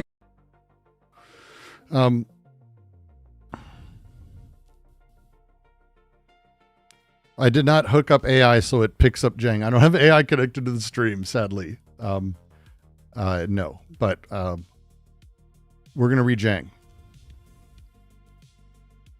Q is designed to make you think the source of all your problems is within you. It's not my fault that it's imbalanced audio. So you should ignore what other people do and think. Doesn't matter to you. And therefore, you're incapable of identifying with other people. Oh, yeah. You're not capable of collective action. Oh, yeah. You're not capable of collective action, and you feel really miserable. What you will do is play video games. I didn't edit that. That's a fucking great one. That's fucking amazing. I wish that was my cut. That's fucking good. That's very good. That's good Jang right there. That's good Jang. I appreciate, by the way, donations. Someone gave a chunk. I don't even know what the fuck happened there. Again, it's appreciated and loved. You play your video games. The state exists within capital, according to Deleuze, Guattari, and I believe Marx and Ricardo and others who wrote about this. The state assures convertibility of credit money, either directly by attachment to gold or indirectly by some form of centralization. So the switch from one mode to another is a change at best at the axiomatic regulation of capital. It is not a change in the nature of money or moneyed capital as a thing. It's not a change in mode of production. Okay? It's not a change in the mode of production. So if you're going to say rug pull, it's a non-event fundamentally in any way. The things that changed, We'll see if he mentions it. Is it a discipline around U.S. deficits, the architecture of global finance, and how capital, moved exploitation to varying countries that changed how the workers of various areas were exploited in different ways, and then suddenly Americans didn't have as much money because of how that was distributed? That's a reconfiguration within capitalism, but it's at least a thing. But gold as an anchor ain't it. Gold as an anchor ain't fucking it, buddy. Parallels between himself and Franklin D. Roosevelt, and he announced a New Deal of his own. In order to protect Americans from these international speculators, the US dollar, the currency in which world trade almost exclusively took place, would no longer be backed by gold or... I'm a little really upset about this video. Or anything tangible. If you are among the overwhelming majority of Americans, your dollar will be worth just as much tomorrow as it is today. Over the next few years, the inflation rate of the US dollar doubled, and the US and most of the Western world entered into a severe recession. OPEC, or the Organization of Petroleum Exporting Countries, tried to price oil against gold to create international economic stability, but this led to even less stability. This made previous oil production complications much worse, and oil prices quadrupled from $3 per barrel to $12 per barrel overnight. There's so much here that's like, when people give you the order of events, now whether or not they're accurate is, I think, debatable as a thing. Overnight is a lie. But he would say, oh, I'm just embellishing. I know it's a month-long process. But you're not saying that. You're showing it as an overnight thing. It wasn't an overnight thing. It took months, if not a year maybe, or longer. Like the embargo did quadruple oil prices. It just wasn't overnight. But that's okay, because what he's doing doesn't care about that. He's creating a monocausal relation between thing X and thing Y. So the record becomes overdetermined. What he ends up doing is he exhausts the rest of what was a very complicated era. Post-war globality in the 50s and 60s and 70s wasn't like simple. This was not simple. This is a lot of really complicated shit. A lot of very complicated shit. Creating a particular gold, again, the gold bug bullshit. That's the worst kind of moralizing, but it's just insane. And by the end of the decade, crude oil prices skyrocketed by roughly 1,000%. As a result, gas stations could no longer afford to resupply their storage tanks, and in many places, Americans would spend entire days waiting to fill up their vehicles. In the North, many people reverted. 1,000%, by the way, is really specific as a phrasing, because it's when you start with a very small number and something like, hey, this video, for example, is as useful as 12 dicks in a bag. And you go, 12 dicks? I think it's worth like 100 dicks. You're like, well, it's a fucking 100% increase. No. Like a small number by a thought, it's a nominal base. And this is it's narrative building. It's all it is. To heating their homes with wood-burning stoves. And in an effort to save fuel, Nixon ordered that the maximum speed limit be set to 55 miles per hour nationwide. This led to truckers going on strike, and This is, again, he's going through a montage. You'll see it here. And again, Nazis love this stuff. This is Nazi shit. How stupid the elites are. They're doing dumb things. Nixon, can you believe, to save gas, he wanted to reduce the speed limit? It wasn't just for gas, by the way. There's a whole bunch of other shit in there that was going on, and a lot of other but no, I've got a very simple way to talk about bad guys. And Nixon was a bad guy. He's a piece of shit. So people just fucking agree. He sucks, man. And then that's what you do. And you start drawing these things as the incompetence or betrayal of those in power, that the people in power are the issue, the decadence of the elites. And there you are, the Nazis. started coordinating via citizen-band radios, inventing their own slang and terms to confuse law enforcement. Many of those who were on strike spent their time slashing tires, shooting trucks, and dropping cinder blocks from bridges on non-participating truck drivers. More than a few people were killed. Orca tabletop, that's going in my book. Nothing as complex as always the simple answer. You are immortalized in stream. Well done. That is a fantastic line. That's actually, if you don't know how clever that line is, you should. Very well done. Very well done. Over these disputes, and the entire country suffered enormous supply chain disruptions. And then Nixon had another one of his brilliant ideas. In 1973, he signed... Again, look at the elites. Do you see what the elites are done? The stupid elites are decadent. They're the ones ruining things. A bill extending daylight savings time. And Pashy makes a good point. 200 people watching and only 49 likes. People, get down there. Click that button. Give me likes. Do that thing.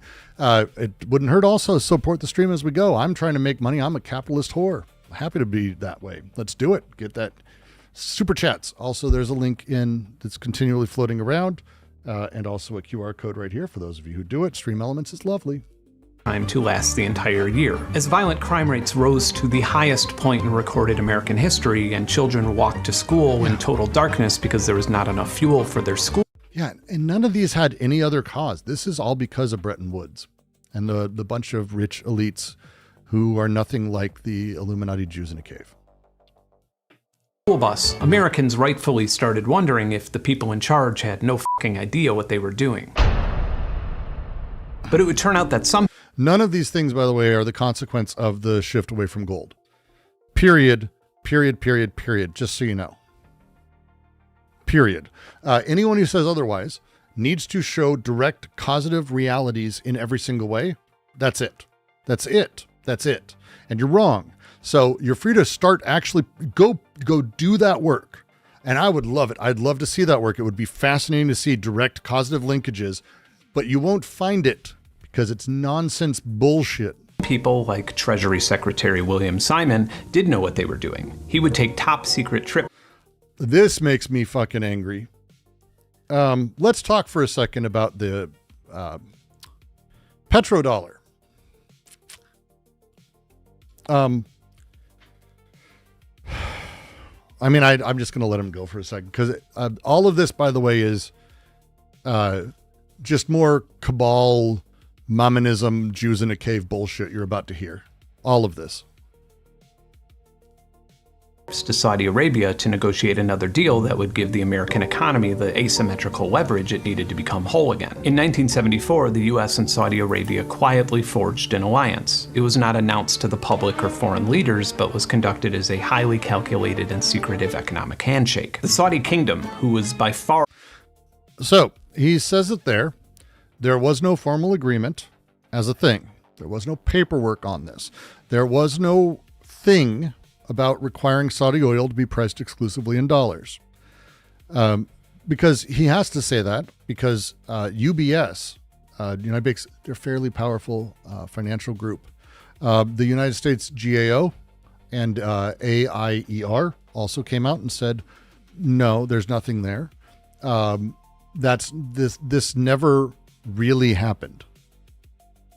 And ultimately, as you kind of get into it, you see that it actually had nothing to do with currencies.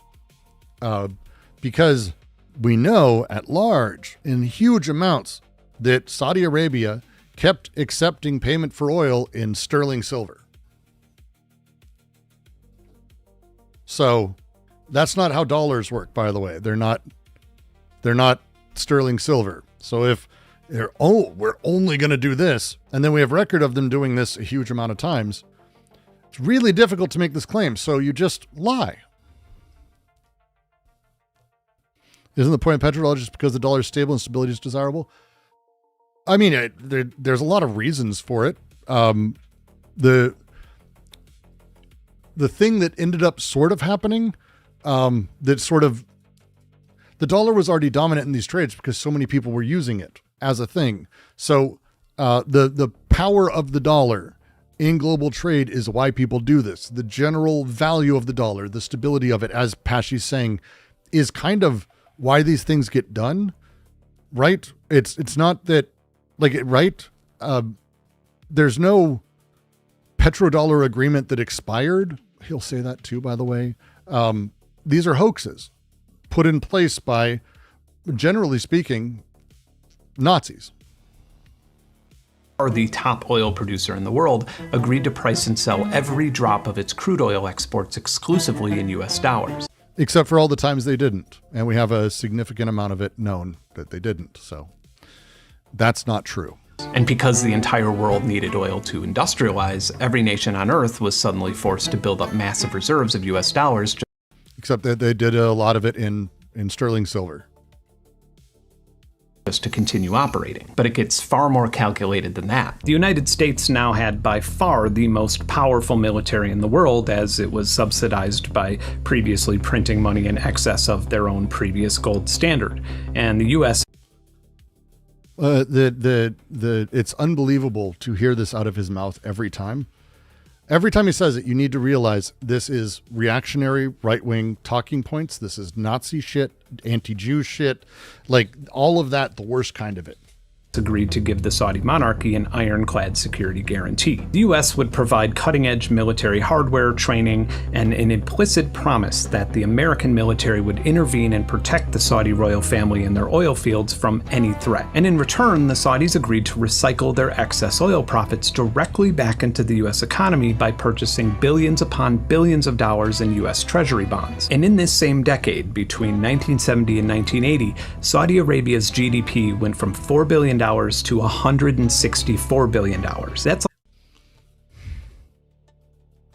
like earning $15 an hour at McDonald's, and within the next decade... Do I mean pound sterling? Yes, I do mean pound sterling, to be very specific. Fair enough. Earning $615 an hour at McDonald's. The GDP per capita in Saudi Arabia, Qatar, and the UAE eclipsed the earnings of even the wealthy class of people in America and Europe. If you've ever watched footage showcasing insane, tacky levels of wealth in Dubai, now you know where that wealth originated. But that's not true either.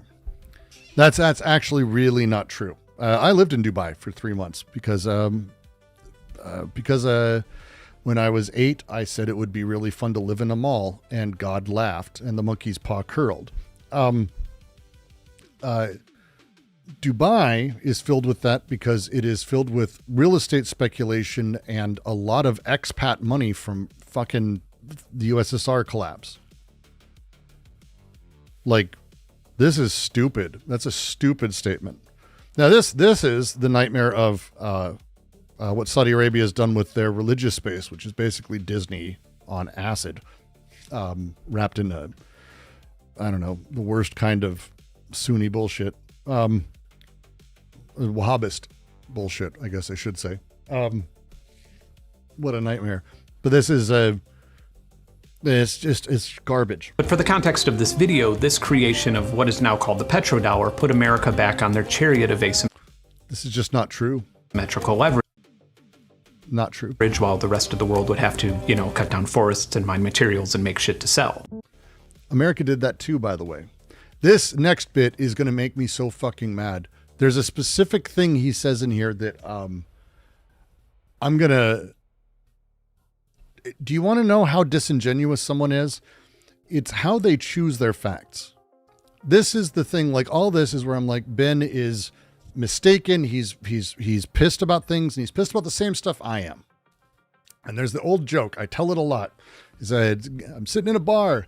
Guy sits up next to me and I'm drinking, and he goes, God damn it. You know what? The fucking bank, they're foreclosing my house. I'm like, oh, dude, that's fucked up. And he's like, yeah, it's ridiculous how much power those bankers have. It's like all they do is control everything. They take interest. They just think they own, and then they destroy everything. And now I don't even have work. Because the fucking global corporation, Monsanto, they killed my job because they started automating everything. So I don't even have, fuck, Jesus, why don't we take care? I know we should take care of people a lot more. But every time I vote for someone, it's always these fucking assholes, these elite assholes at the top. I'm like, yeah. And he goes, that's why we need to kill all the Jews. Identification of problems and what we're angry at is not what makes a political movement. That's people not being fucking blind. How we solve it is the political movement. And this ain't it. If you're on the side of bringing manufacturing back to the U.S., this may be the most important argument I'll ever have to give you. Yeah. It's not, by the way. Or maybe it is, because I guess his arguments could be technically less important. Aforementioned insane amounts of privilege from the gold standard and petrodollar allowed America to outsource most of the things that we don't feel like doing. This is not, like, this is, let's just talk about that statement and how stupid this is. Like, what a dumb statement. Oh, yeah, in America, we outsource work that we don't like doing. That's why it's been outsourced. Oh, could it be that capital doesn't really exist in a way that's meaningful to the state or the national organized systems of borders, and instead we can do other things with it and like move jobs elsewhere so multinational corporations can make more money? Is that why? Is that it? I think it is. When Jang speaks, you listen. Oh my God, I'm getting I got a watermelon guy that I don't understand. Thank you, Gray Yun. And another watermelon guy. I don't know gems. I don't understand how gyms work. I hate that. I hate being old. Gyms have made me feel extremely old in a way that's like, you fucking people have just called me unk too many times to make me go, oh God, I hate it. Americans didn't outsource the work they don't like doing. It's not that a company went, you know, like in America, you know, we've got a bunch of manufacturing we've got to do, but I really care about the air quality and the way that people in America work, and I would hate to really ruin them. I think we should go to a country filled with brown people because we all want to put work there that we don't like that's dirty. America is such a pristine quality place. We don't do any mining. We don't do anything here. Why would we want to keep jobs here? This is a stupidly insane statement. It like breaks my brain that someone is able to even be in a position where they think that's even slightly reasonable. This is a silly, silly statement. What makes it work? What makes it worse? Not work. What makes it, well, it's the same thing actually. The same thing that makes it work. Why it works on people, why people like this, why this video's doing things is the parasite producer mindset that's it, right? It's internationalized, but it is American exceptionalism in a specific way, which is, you know, real. There's an international division of labor. There's unequal exchange across all of it. But saying it's American choice and virtue, we choose not to do the work we don't like that's a little dirty, rather than the structure of capitalism, is so fucking nuts. Mining, drilling, refining, working long hours in a factory, instead of pilfering our natural resources and letting it degrade our citizens' quality of life, I don't know what country he thinks he lives in. He's in Georgia. Like, do you know how fucking insane this is? My family's from West Virginia. They flatten mountains. Like, have you seen the pictures? This is what we do to mine. I've gone over this on stream before. This video, we're going to watch this video just for a moment. I'm going to switch back to it. Boop. So we can go back. We are at 13. We're at 14 minutes. Good. Yeah, boop. And there. So, you have to be fucking stupid and blind to think we don't destroy our natural resources in the most beautiful places on earth. And if you live in the South, you're actively, willingly lying.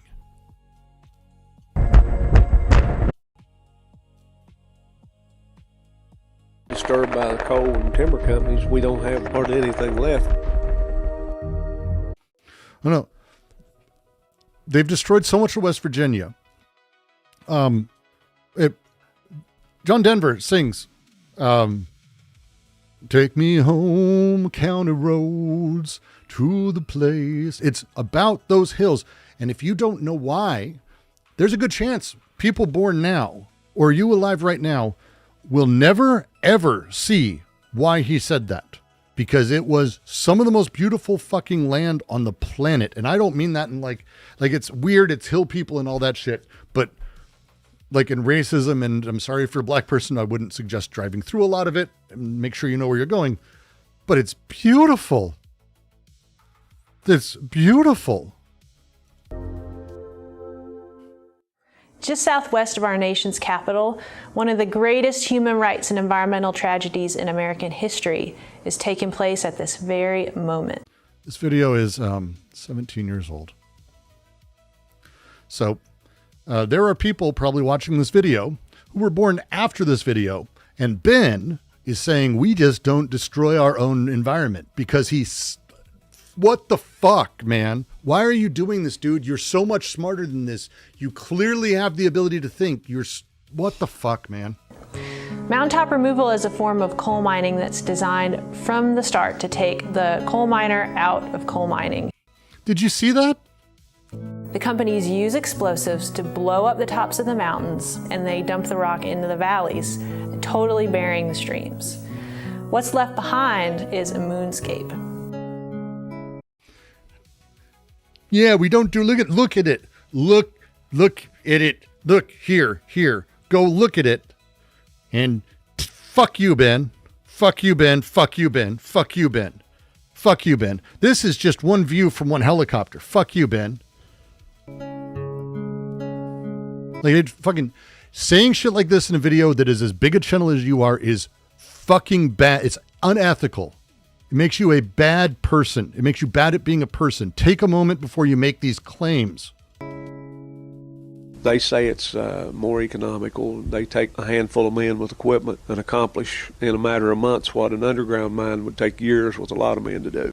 It's providing cheaper energy for our society, cheaper costs, big profits for coal companies. A few people are getting jobs. I'm so mad about this video, dude. And those mountains and those streams are not going to really recover. No, they're not. It's entire areas that are literally going to be destroyed forever. People all across America are using the electricity.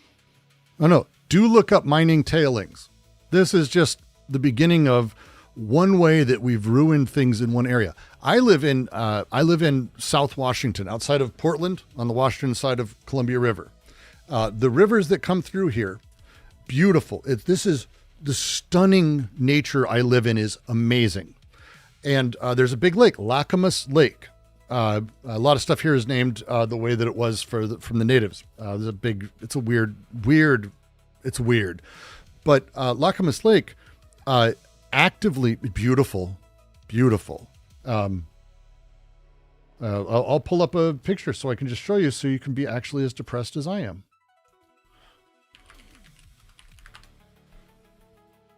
This is Lacamas Lake. This is good. This is excellent. This is Lacamas Lake. Okay. Beautiful. Stunning. It's stunning. And it's hard to even talk about how beautiful this area is. I love it. And we can't swim in it or go in it, and people die from drinking the water because of the over farming and the everything that causes blue algal blooms. So it's safe to swim sometimes. So fuck you, dude. Just fuck you. You can't. Dogs die from drinking that water. So yeah, farm runoff. It's a huge farm runoff area. So I was going to say it's just fertilizer, but it's not just fertilizer. It's all of it. And it's insane. It's ruining everything. The fuck, dude? Electricity that comes from mountaintop removal coal. It is not a big percentage of our electricity. Our estimates are that it's around 4%. It's even less now, by the way. We could easily generate that electricity from clean, renewable sources like. This video is this video we're watching of her is more than 20 years old. This video was uploaded 17 years ago. Wind and solar, like energy efficiency and conservation. If you can imagine 450 mountains blown up in 4 states, it's impossible to see it from the ground, and it's impossible to wrap that has brought in all those supporters. One of the amazing things, it also includes using Google Earth and Google Maps. We spent a few hours going through the entire project, and it's not a thing you want to look up because Ben Jordan's lying. We've absolutely destroyed a fuck ton of our stuff. So, yeah. Azoth Junkie, welcome. Ben Jordan, who I tend to like, sadly has horrifyingly decided to become effectively a Nazi mouthpiece. You noticed it too, haven't you? One sec. I think we could ever imagine. Oh, dude, this video gets me so mad. I shouldn't skip ahead like that. It's refining, working long hours. Oh my God. I need to fucking calm down. In a factory. Instead of pilfering our natural resources and letting it degrade our citizens' quality of life, we instead adjusted our ties and thought of ideas and intellectual property that other countries could make for us to consume. You have no idea how the global economy works and need to stop talking about it. That's genuinely like the stupidest fucking way to talk about the economy, by the way. That's stunningly stupid. You know what? I can bring us anytime. Islam is a major intellectual revolution in human history. And we have forgotten this because Islam, the idea, has embedded itself into modernity itself. So what's the power of Islam? And I want you guys to remember this. All right, I was wrong. Maybe not good, Jang. The power and beauty comes from how Islam is able to unite two major intellectual traditions. The first is paganism, right? Remember the Vikings? The Vikings told stories. They acted out ritual. And therefore, there was an intimacy, concreteness, and interconnectedness to paganism that made us feel happy. Okay? It made us understand the world. It made us feel as though we could influence the world. That's the power of paganism. But Islam is doing the same thing by making God concrete. Okay? You can feel God. God is everywhere. He knows everything. But what Islam is also doing is he's seeking the simplicity, clarity, and absoluteness of monotheism. Monotheism is nice because with monotheism, everything becomes clear to you. Okay, there's one God, therefore I just have to follow him. I can't even him. There's like a million gods. I can't pause it, by the way. So it's unclear what you should do or how you should relate to this million gods. But here in monotheism, the relationship between God and you, it's very, very clear. So in other words, welcome for those of you who don't know. This is the Quarantine Collective, a reading group / philosophy / me being a jackass on stream and talking about stuff at length. Philosophy usually. Money donated, $10, we get janged. And we have it so I have it so I can't pause it. The jang specifically is the one video I can't pause on the channel because if I do, it's every line. A 30-second jang clip can be 6 hours of my day. So now we're here. Please do support. Give likes. 78 likes, 200. I'm past 200. Hey. But still, that's less than half of you liking it. Get in there, like it. Super chats are always lovely memberships, but there is a Stream Elements link, which is the best way to support me, or Patreon, patreon.com/DGQC. Or you can join our philosophy reading groups if you like that kind of thing. Discord.gg/DGQC. Like, try and conceptualize this. I live on land that has a whole lot of iron and pyrite on it. And then we have a small river with virtually unlimited water just down there. But I live in an economic reality with so much privilege that not once have I ever considered digging up these resources and selling them.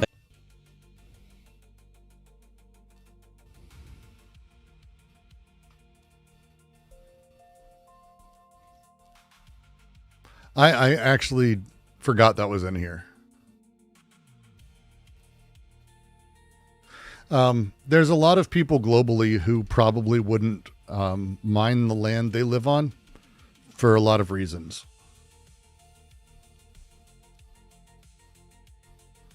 Voxy, you got the same feeling I do. I'll just read Voxy's comment. I hate him. I'm sorry. He can, I would say, go fuck himself. That's not Voxy's words. He should be taken to see all the coal slurry in West Virginia. He's in Georgia. Georgia is not like immune to this. Like, it's crazy to say this shit if you're in the American South. I literally live on a farm. I don't grow plants to sell, and I literally give my chicken eggs away to friends and neighbors. Aren't you a privileged person? I wonder if your YouTube channel makes you a lot of money so you're able to actually have money so you don't have to do these things. Is your bourgeois lifestyle where you're able to be disconnected from things and live the dream every single person who's watching me would love to have, which is living a nice, quiet life where you can have chickens and take care of things and do things yourself and be creative?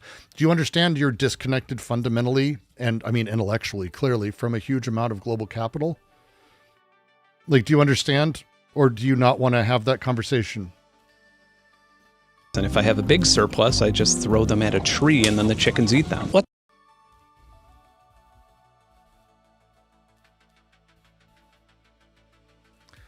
He becomes a lot less, as I'm watching this more and more, I am starting to see behaviors I maybe should have noticed before. Let's just use copper production as an example, as it's pretty much available everywhere on Earth. In Congo, an average of 6.8 tons of copper. Let's talk about how you do stats. Let's say you want to make a point that America bad, okay? And your copper is what you're going to go for. Metric tons of copper processed per square mile is a fascinating, that's a fascinating thing. Let's talk about the layers in here. Right? Because I think this is really, like, this is how good propaganda is made. If I do shit like this ever, please call me out on it. Let's start with the first bit. Do you know why this word is weird? Because there's also this. There's two really weird things here. Processed, right, is not mined. Now, he doesn't include his sources. So we could say processing could include mining, but it is certainly not exclusive to mining, right? Hey, Envy, welcome. That's a weird one. That's a weird start. Copper processed per square mile, but you were just talking about the extraction processed. What is processed? Processed copper is copper. I mean, let's be very fair. Minecraft. There's two versions. It's Minecraft. There's two versions of copper. I hit the fucking thing with I go, boo, I got big rocks. And then I go over and you smelt them into bars. That first thing is mining. The second part is processing. That's generally how people talk about it. You can say the entire thing because sometimes it's done at the same time. So you could say that the company processes copper. It processes it fully all the way through. It's tough, but it certainly isn't mining. So he just set this up to be about mining, but he's talking about now processed. But then there's a really weird thing. We're going to start with the Congo, right? Do you get, dude, Congo? Weird. Give me 2 seconds. Let's see if, let's see the other countries he mentions. Is extracted or processed per square miles. In China, it's he an average says of extracted 6. or processed per square mile.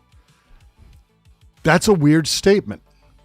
And here's why it's going to matter. It's going to matter really here in a second. 5 tons. In Mexico, it's 1.76 tons. So here's why the distinction's really important. So first off, Congo doesn't actually do a lot of processing. They are mining. They're mining. They primarily are a mining company. Now, they do other stuff, sure. They still do that because they're also, since we're talking about square mile, this is, let's say that this is China, right? Congo is that. So it's kind of a weird thing. It puts, this metric he's using puts Congo and China on the same map. China's a huge country physically. Billions of people, literally billions of people. The Congo, not. Is there anyone on Earth who uses extracted tonnage of copper per square mile of a country as a metric? No one does that. No one does that except people who want America to look bad. We'll get there. This is weird too. Mexico, 176 tons. They don't have a lot of processing facilities.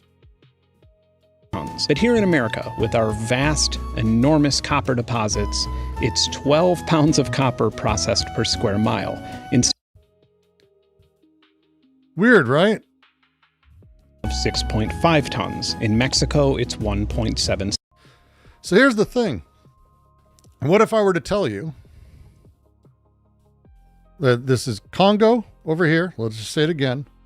This is Congo. Okay. DRC. DRC. You know what? That's actually, fuck. I'm going with how the trades talk about it specifically because I assume he is talking about, the State Department and all of these things. They have their own systems. But it doesn't even matter. Let's say it's all of it. Let's say it's all of the DRC and RC and everything the Congo is. Problematic politically. Don't care. These two numbers being the same is weird. This being weird. But here's the thing. Let's talk about, and this is my favorite little bit. Let's talk about the U.S. is the 5th largest producer of copper in the world. Did you know that? Did you know that? Did you know that that was the case? It's kind of a weird statement for me to make, right? Because it's like, hey, wait, if you're the largest producer, one sec, let me find the exact link. I was like fucking so mad. I have too many links in here. Sorry. So this is from this year even. Let's do it.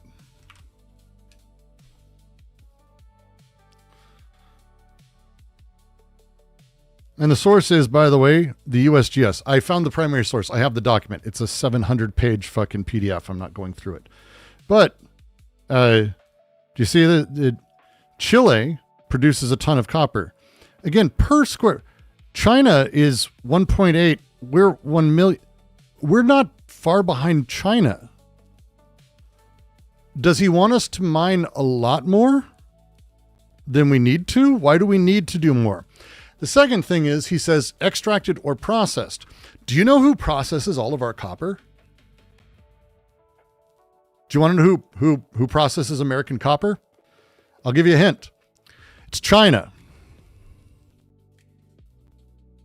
So China actually processes all of our copper, which means that they're literally like over-indexing whatever the fuck weird stupid stat he's got here with Americans' numbers as well. Oh, by the way, also Congo's numbers, because China processes everything for almost everyone.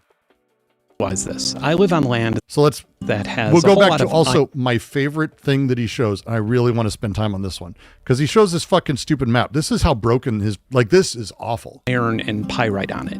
And then we have a small river with virtually only eggs away to friends and neighbors. And if I have a big surplus, but here in America with our vast copper. Okay, let's actually talk about what this is meaningfully. Because if you take a moment, you'll go, hey, that does look like a lot of copper. Except here is mineable, mineable, mineable, mineable, and mineable, mineable, and mineable. The rest of this, there are concentrations, but again, they're too small to make worthwhile. So now, and by the way, this is just the continental U.S. Alaska's got a decent amount, but it's the same kind of thing.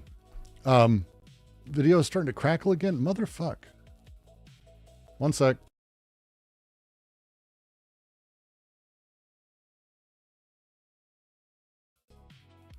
Okay. This means if you're just eyeballing it, I wouldn't even say this is 10% of the fucking country. It's a lot, but it's not even 10% of the country. Most of this is unmineable. Most of this can't have copper extracted from it. It would not be even slightly semi-worth it. And again, over here, this is just concentrations at this huge amount. This is at this scale. When you get in there, it's actually tinier pockets. They're good pockets, but it's smaller pockets. This is not how you do this. This is not the conversation you have. Instead, what he ends up with is he's basically saying, hey, all of this, we're just not going to ever mine, right? We would never mine any of this ever. This is not mineable as a thing. But I'm going to count it when I say, why aren't we mining more?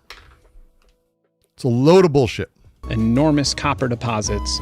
It's 12 pounds of copper processed per square. And again, if he's serious there, it's even less because we don't do a lot of the processing here. Because, again, not because people don't want to. That's not the fucking reason. At all. At all. This is so fucking embarrassing. Mile. Instead, we import the majority. Yeah, if you didn't see the map, Manhattan, by the way, has a lot of copper mining we could be doing there. How about Seattle? Let's go knock down Seattle and do some... It's so stupid. The copper we use from other places so we could keep our land looking pretty and our air smelling clean. We don't do that, stupid. You're bad for saying this. It makes you a bad person. Stop doing this. This is like there's a lot of us who have cared and tried to fight for things in the environmental space for a very long time. America does not care. Americans kind of don't care about their environment.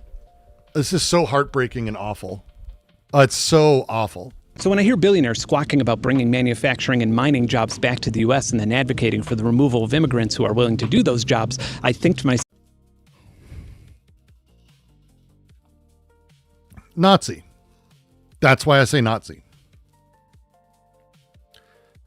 The direct line between Americans aren't willing to do it, the poor brown people are willing to do it, we're getting rid of them. It is slave owner mindset. Correct. This is slave owner mindset. This is not what leftism looks like. This is not emancipatory politics at all. This is how the Nazis won Germany.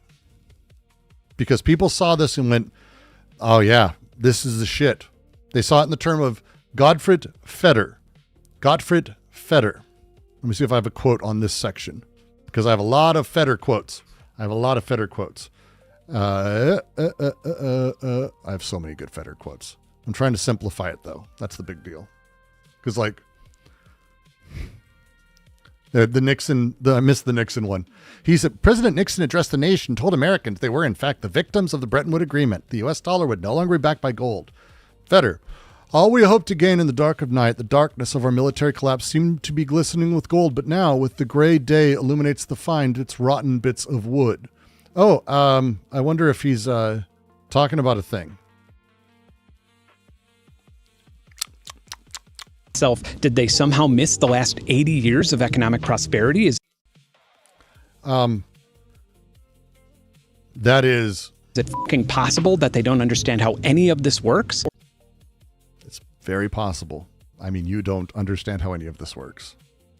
Or is it entirely possible that they do?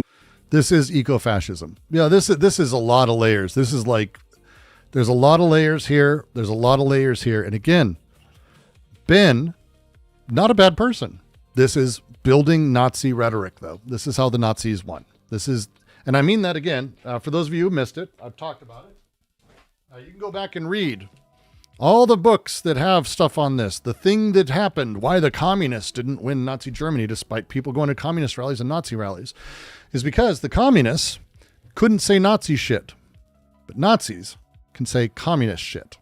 And this is how Nazis said commie shit. That's how it works. It's every square rectangle, every rectangle, not every rectangle. Square is a rectangle, but not every rectangle is a square. That's how it works. Understand how this works. And the problem is actually that too many Americans are too comfortable. And that probably sounds crazy. And decadence and decadence and decadence. Nazi, Nazi, Nazi, Nazi, Nazi, Nazi, Nazi, Nazi, Nazi. Now, do you understand why I say that term specifically? That's the term. That's the term, and it's the honest term to use here. This is the bullshit. This is the thing.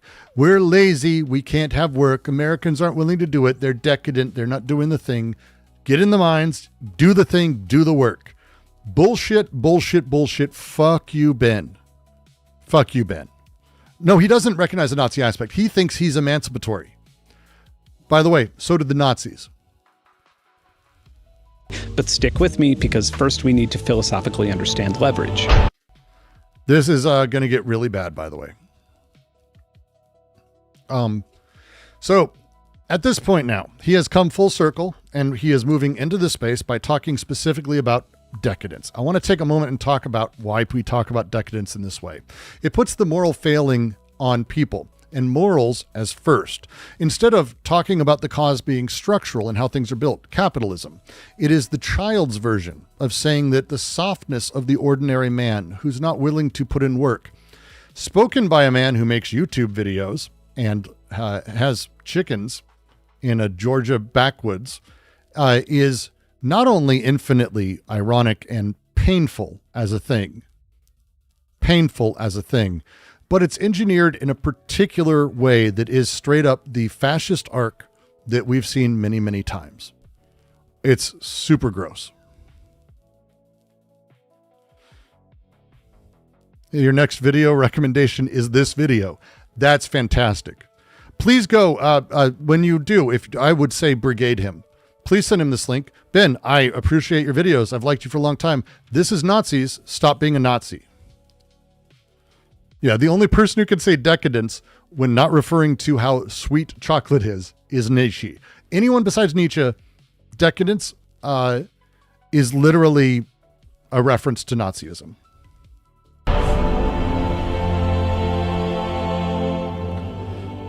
Leverage is a term frequently used by economists, although this is going to be so confused and difficult, and I apologize to everyone because I'm going to do my best.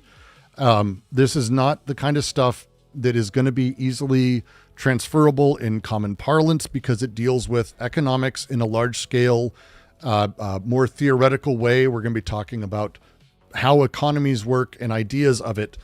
And again, he's wrong on everything he says here. So I'll start that up front. He's just wrong. He doesn't understand these things and he hasn't spent any time with them. And I haven't spent enough time with them, but I've spent enough to know he's fucking wrong. And please go look up people who aren't stupid. maybe not frequently enough. Studying leverage on an investment is about as fun as writing down thousands of metrics and using logistic regression to predict a fight instead of just betting against Jake Paul and then watching him get knocked unconscious and you winning $100 in the process. So you decide to rent a home in a small town where every house costs exactly $100,000 and you're saving up to buy one.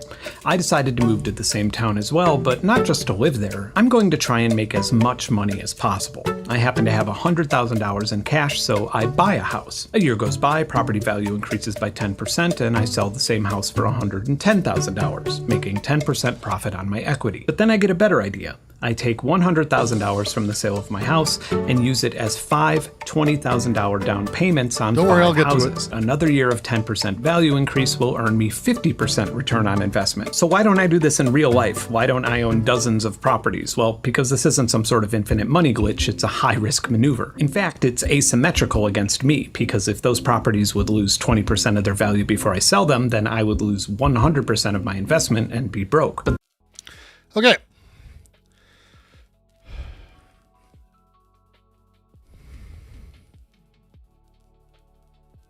There are so many layers to this that I want to just complain about. I'm going to try to stay at the level he's talking at. This isn't interesting. This is Das Kapital by Karl Marx. This is chapter 4 of the first edition. This isn't even the third fucking book. This is the first book. This is easy. This is credit financed money transitioning to capital back to money. This is value advanced through partial borrowing, returned as more value. That's it. It's a general formula for capital that's not even interesting and is the most baseline version of what capital is and says by Karl Marx. This is not some weird novelty of the modern system. This is the oldest movement of capital that makes capital what it is at a systemic level. That you are acting anything else this way, that you're using the term leverage because you think the word leverage is cool, is embarrassing as a thing. And honest to God, the level of failed education that is required to understand this is the reason this video is doing well. And again, also the reason the Nazis did so well. I don't really have a lot of else to say around it because I think the silliness of the statement and misunderstanding of it is it's risky, because if all of the houses, yeah, it's risky.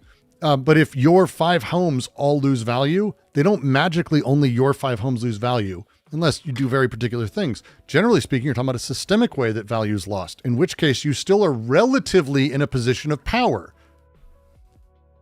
There's a whole lot more to this. Long before George Soros was known for paying everybody in the world to be mean to Alex Jones and Donald Trump, he wrote a classic and important book called The Alchemy of Finance.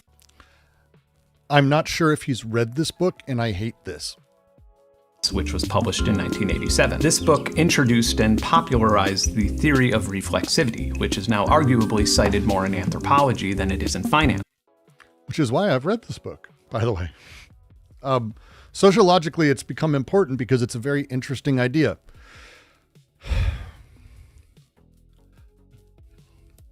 He is not going to describe reflexivity in any capacity here at all. He gets it wrong at a total level. Reflexivity, and I could just read off this, and you're free to in some way. I'm going off of what I remember because it's not that hard of a concept of a thing. There is a two-way feedback ping pong that happens between the perceptions that are that can be fucked with, that can be broken, and the fundamentals of the market that those things and those people and those systems are perceiving. Beliefs of a commodity. Like, let's talk about oil investments over the last year. Let's talk about SpaceX. SpaceX reflexivity is like, you want to talk about like a queen king case of it. Like, it's the case that proves, I think, Soros's concept perfect. Beliefs about a thing alter the reality that the beliefs are about. So, for example, in the examples he's giving, like having a boom of credit, right, as a thing, improves the very value that is the collateral that justified the credit in the first place. There's a natural whoop. The way that the stock market can enforce, and the excitement around SpaceX and the money that goes into it, the investment proves the fundamentals correct, even though they all 100% know that it's false. The book is actually very good. The book is actually very interesting. It's very dense, and you don't need to read the whole thing. The whole thing is like it's more generalized. Like, this is, again, it's, I wouldn't even say reflexivity is like Soros's term. I know it's people give it, there's more content around it. Soros just found a popularized way to sort of talk about it as a thing, right? This is, again, not like a thing someone does. This is a structural feature of markets. This is something that applies to every participant, including Benn, me, Soros, Musk, Steve, Kim Jong-un. There's no villain. There's no choice. This is systemic. It's Soros's point at a basic level, but there's a reason we use it in sociological or anthropological studies and book, because the idea is interesting. This is Godelier goes into this before Soros even fucking had the conversation, because Strauss was talking about these kinds of things. The way that things work, when someone is a singular whale, and this is why Soros writes about it, when someone is singularly able to do a thing, that they have enough capital to rig the appraisals that are within a system, they can run dividend recaps, they can corner supply in thing X or thing Y. This is market power and financial engineering at an extraordinary level. That's not reflexivity. That's what he's going to call reflexivity. This is not reflexivity. He has taken a very interesting cognitive concept and turned it into this thing that has a bad actor. He is going to fuck this up completely in every single way. And I'm certain he didn't read the book because of that. Or am I saying greed and human failing aren't a factor? Do you understand what makes greed? Do you want to talk about what greed fucking is? What's greed? Oh, it's the systemic nature of how capitalism functions, but there's good greed, and I just need to be moral enough. I just need to be moral enough. And I don't understand how the world works at a fundamental level. You think these fucking people are greedy? You think you wouldn't fucking be one? You think you'd be like a good Samaritan Christ figure? Jesus Christ. That's why it's bullshit. It's us versus them moralism that puts them in a position of, they just don't do the right thing. I would do the right thing. I just need all the power. And that's how, by the way, all of them, not just Nazism, by the way. This is Stalinism, Maoism, all the bad shit. Continuing with my pedantic little example here. As we all know, one of the few predictable things about housing markets is that they constantly fluctuate. And if I arrived to that town with millions or billions of dollars in capital to absorb the housing market losing value, I'd be able to tip the scales in a way where I'm not as exposed to the... It's not reflexivity at all, by the way. It has nothing to do with reflexivity at all, in any capacity at all. Asymmetrical risk. If I buy enough of these houses in this little town, I'm actually not only contributing to the increase in the appraised property value, but I'm able to maneuver the local economy to my benefit. Hey, Ben, why would you do that? Why is your example, I don't know, houses and using them for rent for people and not buying butt plugs in a Chinese back market? Because that doesn't have value, because the larger global economy and capitalist system has determined that one has actual rentier properties and not the other.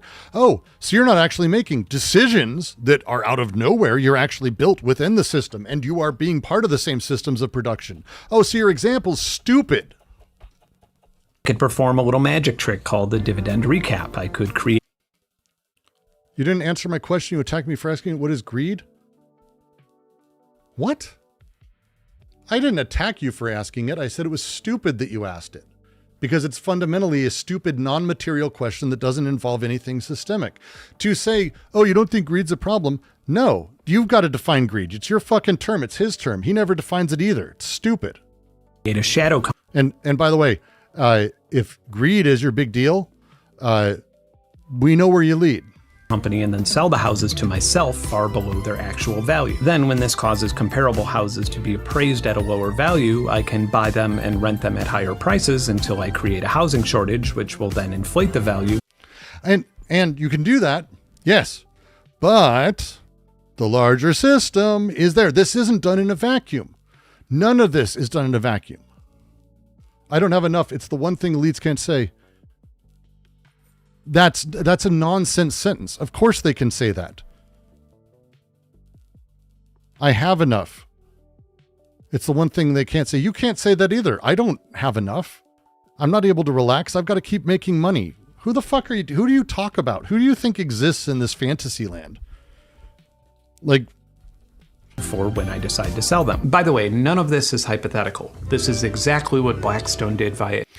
Except it is hypothetical because you're talking about it as an agent relationship inside of a vacuum without talking about the larger housing market and the deregulation of it that all of these people pushed, but they didn't push it as an agent inside of a system that was bad faith or being the bad greedy actors, but instead the nature of, hey, we want to be expanding investment because we've got a lot of excess capital that isn't able to be put anywhere. It's going into bank accounts. So we want to be able to invest it into different things because it's better that as a productive capacity in some way than bank accounts. So we started allowing people to put money into building lots of developments and building homes. And that money then ended up sort of switching and becoming this weird sort of setup that inside of the system, we got more and more loans, more and more setups. And then ultimately, after the big crash, when the human American dream was destroyed, it ended up reflexing back on itself. This is not outside of capital. This is all normal within capital in every single fucking way.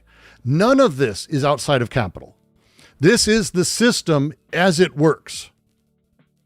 Invitation homes after the 2008 financial crisis. And Blackstone, for example, is now the largest owner of individual houses in the United States. And then we're renting them to people as opposed to selling them. It's a good business for us. It's a new thing, but it's also good for America. How is this not true for the system? What is your, good people in charge wouldn't what? Good capitalists wouldn't be greedy and turn the commodified housing system in private ownership system into profit? It was always that. It's always been that. When is this not the case? The mass tenancy as a renter is the founding condition of being without property. I am without property. Americans are without property. Most people are without property. It is not greed that is stopping that. It is the system continually building and rebuilding new ways to make money. That's what capital is. That's why the fundamental thing to talk about here is important. Fuck. The practices he's talking about are real things. These are not accidents of two people doing this and the greedy fucks doing this. This is the system. and it's good to be able to provide housing for those. Let's see. Someone wrote, "Is it just me?" It piqued my interest whenever someone says that. Oh my God. I need to, it's my stupid chat thing won't stop. Let me go back up. Someone said that, I think.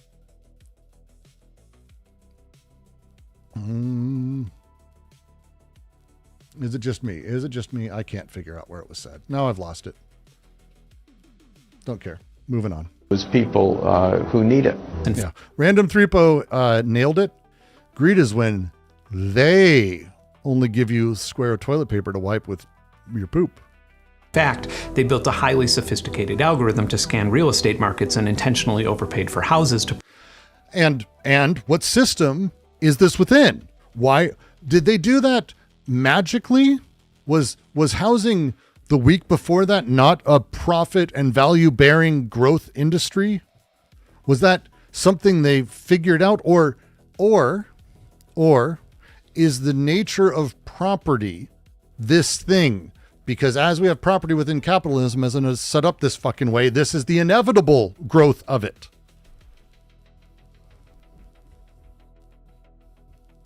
Price out families who wanted to live in them. Over the years, plenty of white papers commissioned by private equity firms openly detail these theories. They describe housing as a supply-constrained asset with inelastic demand that can systematically block the working class from building generational wealth.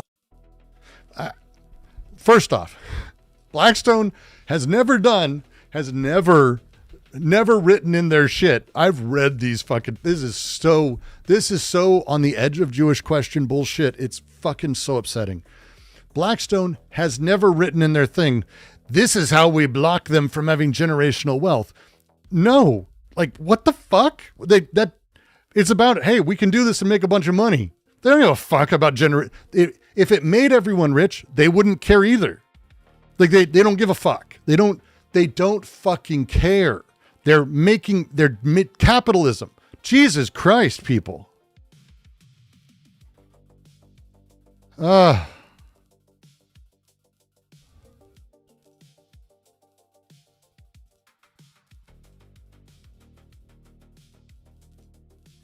don't know what.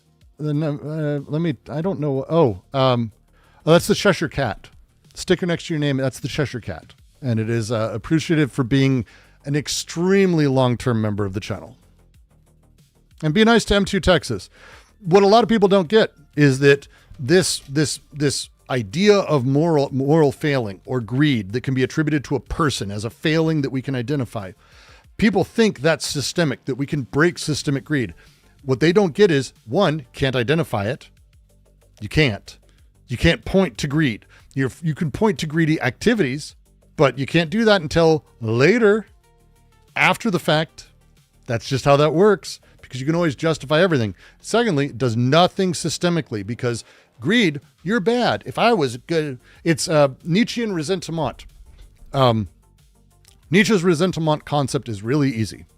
A sheep in a field sits, eats some grass. It's got its little lamb next to it. A big old fucking, we have bald eagles up here. They're gorgeous. Flies down, grabs the fucking sheep, takes it off and kills the fucking thing and feeds it to its kids.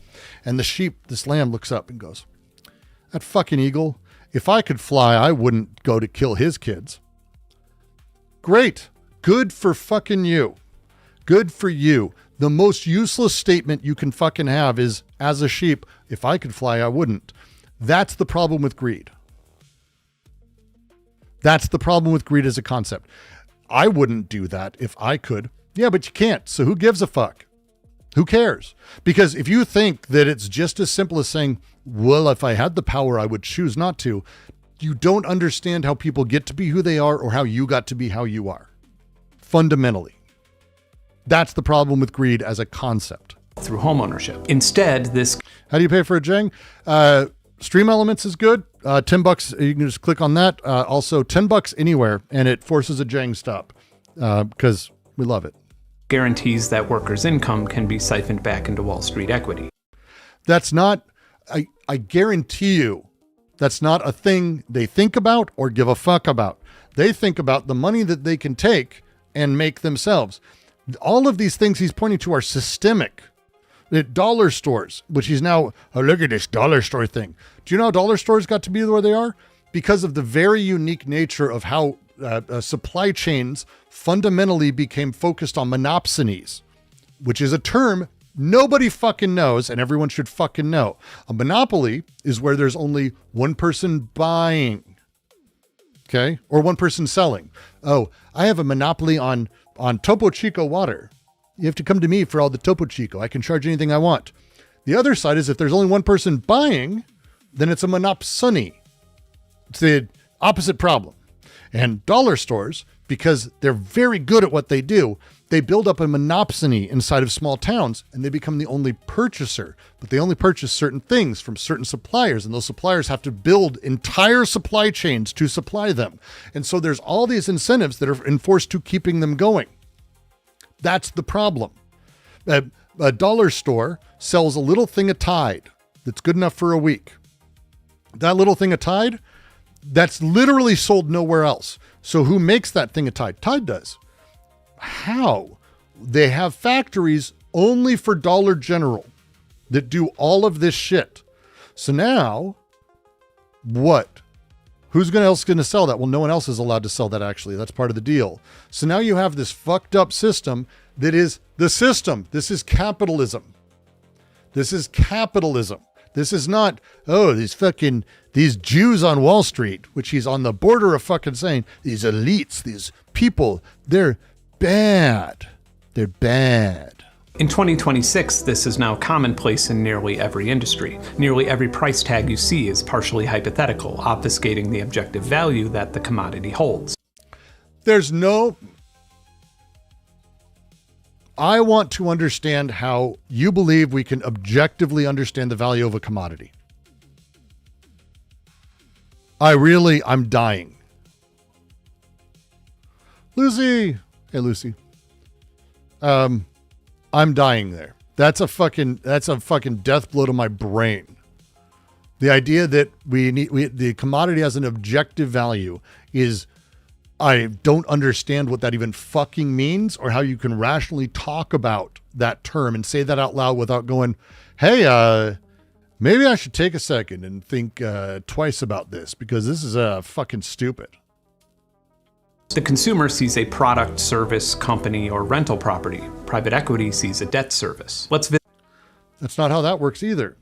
Again, the idea that it's these bad guys. Visit another painful real-world example that you'll probably remember. In 2000. Oh no, you janged me, Max.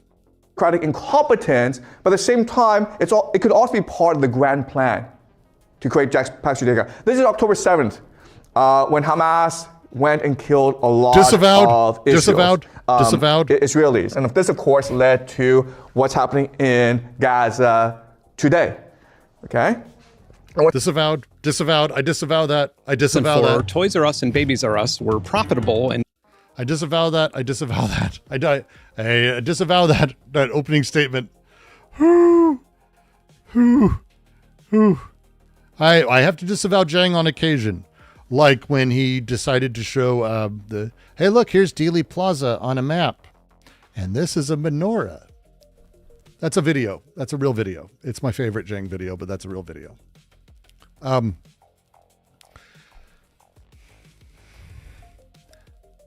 I hate that I'm going to end up saying things that are going to sound like I'm going in defense of vulture capitalism. I am not.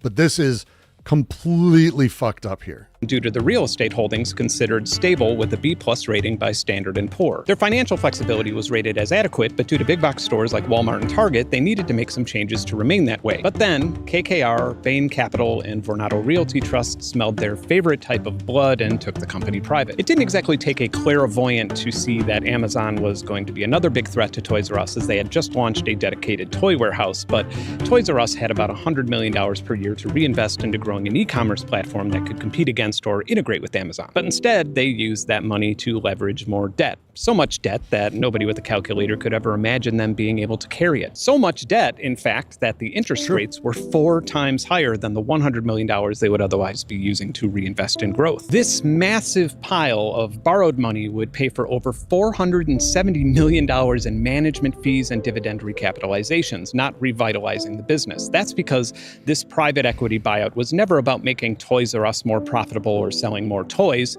It was about using the company as a debt service. This is not new. I'm not defending this. I find this to be one of the most vile uses of capital that exist, and there's a lot of vile uses of capital. Iran right now, Israel, these things, great examples of vile uses of capital. This isn't as bad as those, but this is like, what the fuck? Yeah, it's terrible. Literally, Marx talks about how businesses do this because they've been doing it for hundreds of years. This isn't even interesting. Again, this is boring. Das Kapital, chapter fucking 4 again. It's chapter 4 again. This is MCM. This is a leveraged buyout. It's an MCM transaction with borrowed capital. We talked about it earlier. This is not new. This is Marx talks about this and explains it really simply.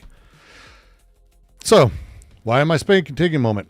Because watch as he makes the split between the parasite and the producer. Toys R Us, the innocent company. No, also, by the way, fuck Toys R Us. If you didn't know, Toys R Us was one of those very early companies that was vampiric and destroyed a lot of local toy stores globally, by the way, in the same exact way. So again, when I say, oh, look, you get these special little tiny Tide things at Dollar General, and they have the supply chain that they've locked in. That's not new. Toys R Us literally did the same thing. They would have everything would be exclusive to them. They destroy local economies because, again, toys are something children loved for a very long time. Toys R Us, big box store, would suck and fucking hoover up all the fucking capital locally, send it off to their fuck Toys R Us too. Toys R Us was not good. It was better than this, and it sucks that Bain Capital did this, but fuck Toys R Us too. Jesus Christ. The nostalgia for Toys R Us is fucking brainless. They're a fucked up company. That they got fucked is actually kind of hilarious, and it's the way capital eats itself. But again, that's just capital. This is not interesting. For a long 12 years, the store downsized. Employees were underpaid and eventually terminated. Oh, they were so well paid, and no one was exploited early in the time of Toys R Us and Babies R Us, which were massive stores that built the big box system and actually were part of the overall cultural car society that we live in. Oh yeah, they were actually part of all this damaging stuff. Fuck Toys R Us. Don't have nostalgia for them. Bad idea. All of these things are going to be bad. We had, let me see if I can actually find you a picture of it. Colorado.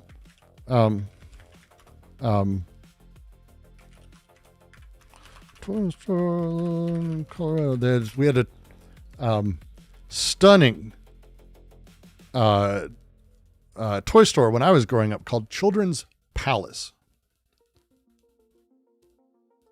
And I'm going to see if there's a website that shows it because it's kind of, no,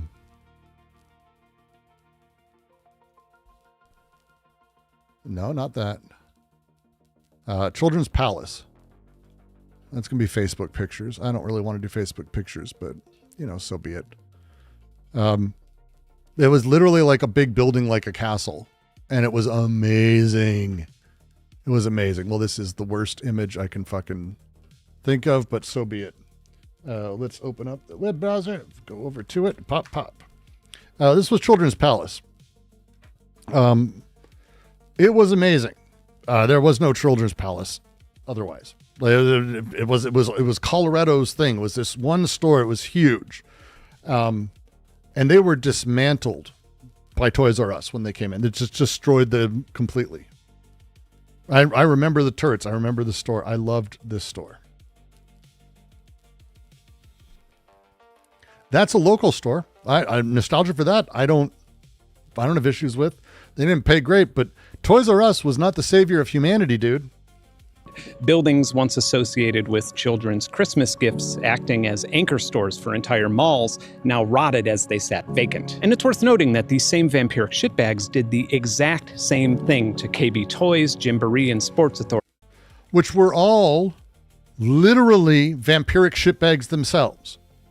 If you don't know the story of Sports Authority, we had Gart Brothers, which was another semi thing, but there was a local thing in Colorado. They bought, like, these are all companies who fucking were vampiric fucks themselves.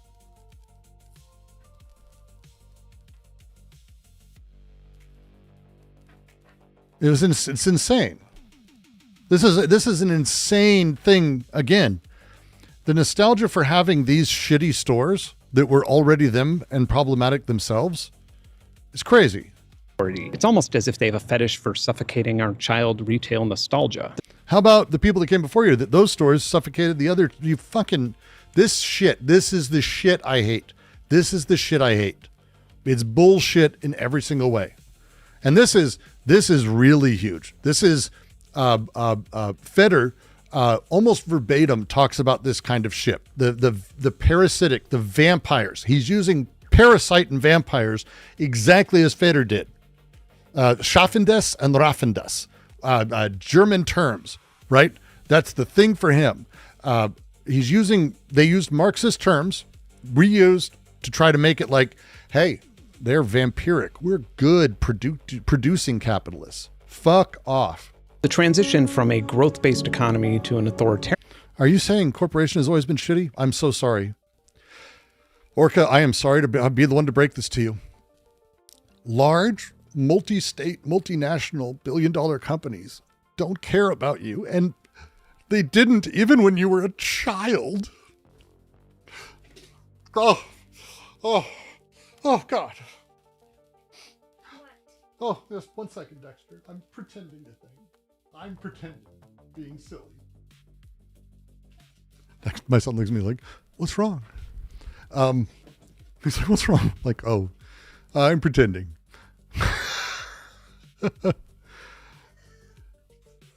See, he's making fart noises. He's being good now. One is difficult when your life is part of it, but this clears up when you zoom out over a period of years to examine the business model. Except you didn't zoom out, did you? You zoomed out in a way that just made nostalgia and the blood and soil fascism and Nazism the center of it. Yeah, by the way, this gets worse.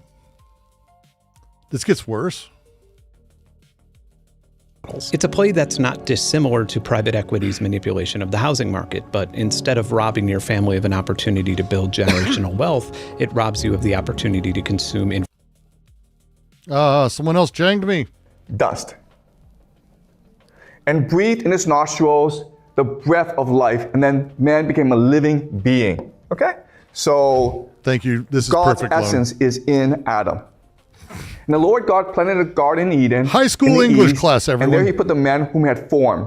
Out of the ground, the Lord God made to grow every tree that is pleasant to the sight and good food, the tree of life also in the midst of the garden, and the tree of knowledge of good and evil. So this is garden, paradise, called Eden. And man was created in order to farm it, to take care of it, okay? He's basically a servant, a slave. And I love it. Information freely. And of course... One sec. M2, here's the thing. You are in the wrong place if you're asking that question. You don't know what communism is as a thing, which is fine. I don't suggest communism either. Capitalism is broken, but I'm not actually anti-capitalist. So you need to stop asking questions about what is better or worse or moral or greed. That's the archetype that leads to fascism, no matter what side it's on. And by the way, the communist Reds and Chinese and Italy and the Nazis, they're all fascist too, by the way. All of them are fascist. I hate to break it. This is all fascism. None of it is for the people. None of it's for man. None of it does freedom. None of it's emancipatory. It ain't the jam. None of that shit. It's not, capitalism isn't pure. Communism isn't pure. These things are silly. They're modes of production. Understanding how they function give us a way to better fix things. But if you do it and you talk about, well, it's a person, then the person becomes what you have to legislate. The person becomes what you have to legislate. And that's Nazis. That's how you become a Nazi. That's how you become a fascist. An incredible example of this would be AI, but I need to make an important disclaimer here. I'm not really big on Ash Kitty. Anti-AI rants. AI is a broad term covering technology that has, for example, legitimately transformed medicine and healthcare research. It's also transformed how effectively insurance companies can deny claims for people who need life-saving treatment. And in a way, I'm not even talking about AI. Hey, did you know this is also capitalism? Like, you know that? Did you know that? I didn't react to the authoritarian thing because I know what's coming, Xena. I'm sorry. I know what's coming. I know it's coming. Hey, AI doing these things. This is capitalism doing it. AI doesn't do these things. AI isn't intelligent. Neither is a lot of creators. Neither are most people, apparently, but it doesn't have to do with that. This is not a thing AI does. This is capitalism doing this. This is what technology does. Yes, it gets much worse. But about the mechanism in which it's being used to exploit multiple industries and the world economy. MCM. You can go read Capital, Das Kapital by Marx. I highly recommend it. You should just pick it up and read it. This is still the first book. We haven't left the first book. I'm not even in the third book. You know what? I've even said this, when I start saying go read the third book, I apologize when I do, because it's a lot to get there, and it's not, for me, I found it to be not super enjoyable. I'm waiting for the new translation. I'm hoping it's good. But the new translation of the first is great. The first book, go read the first. It's great. Itself. Last September, NVIDIA announced a $100 billion investment into OpenAI, which is a little weird as OpenAI, from their own optimistic projections, is on track to burn more cash than any company in history. But this starts to make a little more sense when you take into consideration that NVIDIA has monopolized the expensive hardware used in data centers, as OpenAI would be spending a whole lot of that investment buying NVIDIA GPUs. OpenAI spent investment. Hey, look, he's going to talk about circular financing. Woo! I'm securing exclusive. It's really it's a timely thing. Purchase agreements with top memory component suppliers like Samsung, cornering as much as 40% of global DRAM production capacity, which has now made it effectively impossible for consumers and small businesses to buy or build computers that could use AI locally. And it's nearly impossible to even buy new high-speed drives to store large amounts of data. Yep. So here's how capitalism works. People do things to make money and to have capital shift from being monetary to industrial to like with loans in there. We really like loans of money. We like money. Money's cool. We like money. And so people do things that give us money. And so we get money. All of this is just that. This is just capitalism. That's just capital. This is just capital. This has caused major problems in the video game industry, as even titans like Sony and Microsoft are considering delaying console. This is true. I wonder if why would it have delayed? Would there be maybe market prices that would mean that the Steam box and the Steam machine end up having to pay more because of marketplace? I wonder if there's God, someone should write a book on that. Launches due to unreasonable production costs and limitations, which then gets even more absurd when you consider that Microsoft holds a 27%. No, this. Why does Ben keep bringing up generational wealth theft? This is a incoherent mess of Nazi talking points. That's the problem, and I say that because I do not believe Ben is a Nazi. I believe he's a reactionary, but so are we all in some way. 100%. This is him putting together a whole bunch of, I don't think with knowing it, literal Nazi talking points from the literal Nazis. I don't mean it, just to be very clear, I don't mean it in the way like, Trump's a Nazi. No, I mean it in the way that like the guys who had armbands and talked about the Sudetenland and annexing Poland were Nazis. equity stake in OpenAI's for-profit arm valued at $135 billion. In that same month as NVIDIA's OpenAI deal, they paid $6.3 billion to purchase CoreWeave's unsold data center capacity through 2032, despite owning 7% of the company at the time. Yeah, we know it's and confusing and all that. supply. We know you're telling the story again about how these elites are doing weird games that are confusing and difficult for us stupid peons. And if only we peons were in power, we wouldn't do it. Obviously, at this point, no visualization could possibly describe this clusterfuck, and I'm just using them because it's funny. Simply calling this an AI bubble is far too forgiving. This is, in the opinion of many economists, unprecedented and rampant investment fraud. The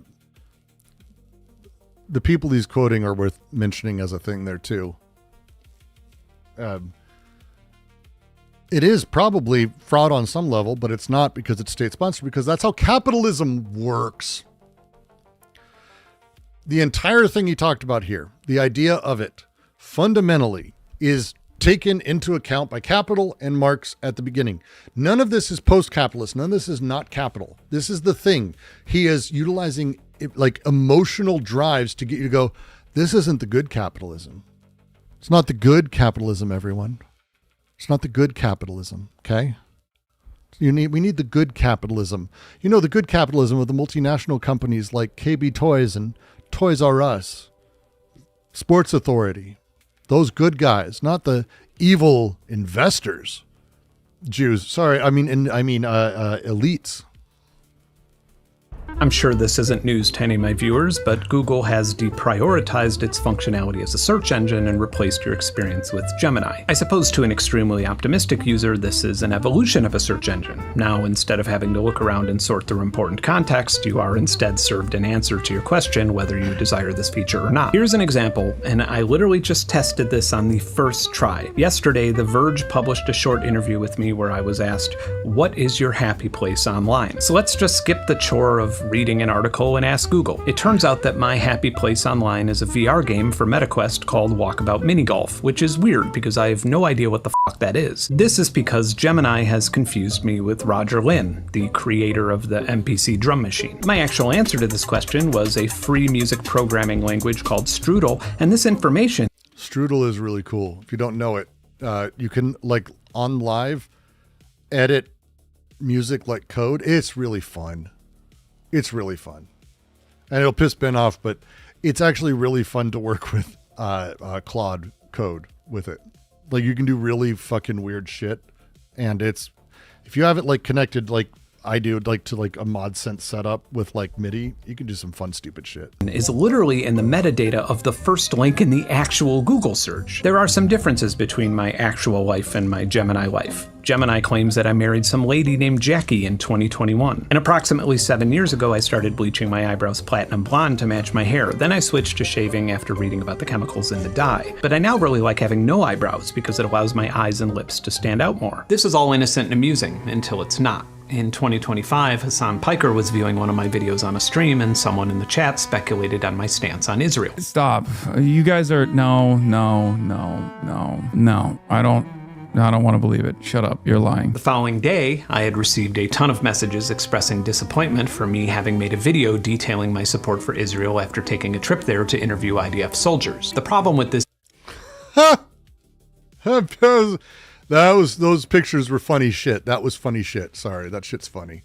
I've never been to Israel. And that was funny because it was like 10 Ben Jordans walking around. If you didn't see it, that was, I love when this shit happens. No, I don't want to believe it. It's terrible, but for Ben, it's so awful. Believe it. Shut up. You're lying. The following day, I had received a ton of messages expressing...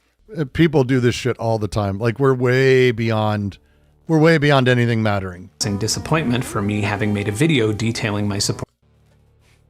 It's Ben taking a trip to Israel to visit IDF Ben. I fucking love that. That makes me smile that exists. That's awful, but it's kind of hilarious. And he kind of looks like,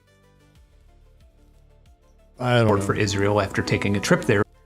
And here's the more Bens again. And this one, I assume this is a Ben with like boob and no left arm. That's great. To interview IDF soldiers. And this is like that. There's no arm.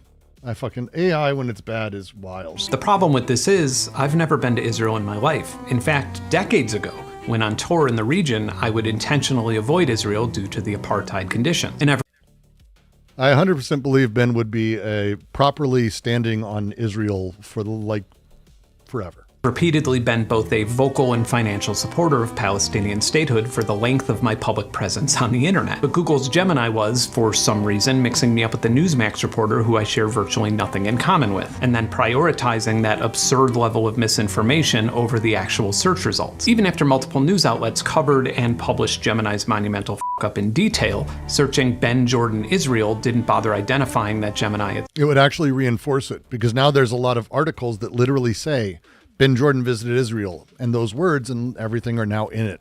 So it becomes a self-reinforcing nightmare of shit. Caused this problem and claimed that I had addressed it over a year before it even happened. So right now you're probably thinking, why is this guy not literally suing Google right now? In the case of Robbie Starbuck, who Gemini had wrongfully claimed was a sexual predator, Google's defense in a request to dismiss his lawsuit called the case misleading because there was no evidence that anyone didn't know that they were hallucinations. They even went to the extent of accusing I have this. Brooks, why are you doing your AI fucking series right now? If you haven't seen it, I've got 5 videos coming this week and the week after.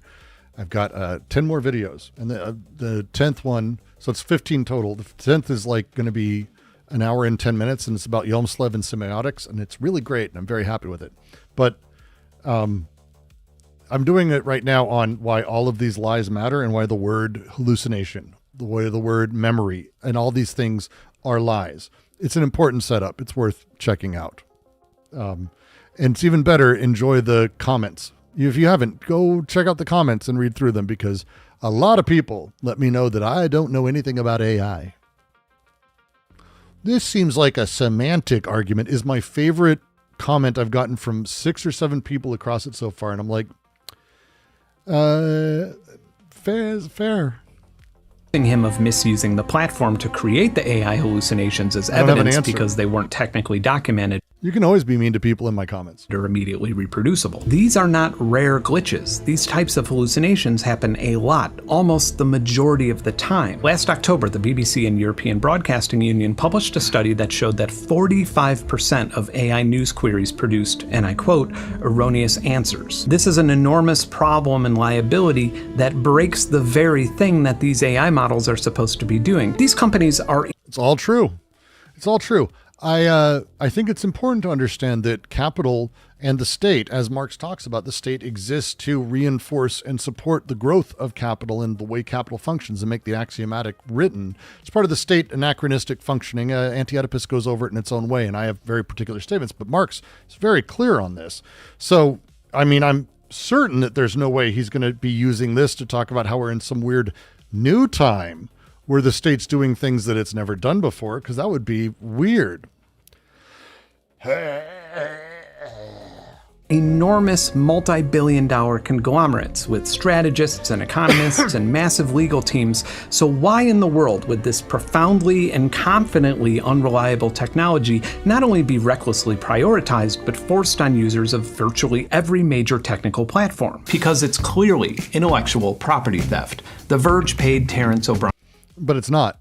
To reach out to my manager and set up an interview and then write a short article. This is one of the things I think is, again, it's one of the things I've disagreed with Ben on. And again, this is more of an opinion thing than anything. I don't believe it's actually intellectual property theft the way that we traditionally talk about it. And unless we fundamentally reassess what intellectual property is, I think even saying that about AI, given that the models contain no content, I think is going to be problematic for later things. I think it's worth making law about it, but I don't think simplicity is the way to go. To accompany it. News sites like The Verge also pay for errors and omissions insurance in case Terrence said something erroneous that would damage my career, and they pay for this with subscriptions and ad revenue. But Google said, we don't feel like paying that writer or for any of the other shit, but we do want that ad revenue, so we'll just have a bot scan the information in the article and then prioritize our regurgitation of it ahead of the actual link. And if we... But that's not what happened. Again, this is why it's... We make a completely insane mistake that no reporter would actually make, then we'll shrug and say, we didn't do it, it's AI. That's exactly what they do with image generators. Why take photos when you can make money from other people's photography? Why bother paying a musician royalties when you can just scan their music and sell regurgitated versions of it? Why license a book and pay a writer when you can just regurgitate the text inside the book? And at the same time as this happens, the same government and Justice Department that literally imprisons people for sharing music files classifies critique of generative AI as anti-tech extremism in the most recent US counterterrorism report. When news organizations, software companies, record labels, or any type of IP-based business lose enough revenue to AI theft, then they'll have to lay off the workers who created the IP, and then they'll be incentivized to integrate AI into their company to keep things going. And if all goes to plan, then across the board, your devices will fully use AI to summarize and organize articles written by or assisted by AI. And As I've talked about, I think we're within 6 months to a year at a point where you may not see foreign languages anymore online, which is weird to say, but Google already automatically translates based on other shit. And honestly, LLMs are exceptional translators in a frustrating way. It's not perfect, but it's better than, Google Translate. That is a horrifying thing. Welcome, Windrip. It is an interesting stream title. And Yusuf, I agree with you, but I think that discussion is one of the reasons it can't be simplified. the data centers required for this transition, even after inflation adjustment, exceed the cost of building America's railroads and highways. According to Forbes, by 2030, the cost for this expansion will exceed $1.7 trillion. This is an amount of burned cash and investment unlike anything any economy has ever experienced. It's far more than the estimated cost to permanently end world hunger.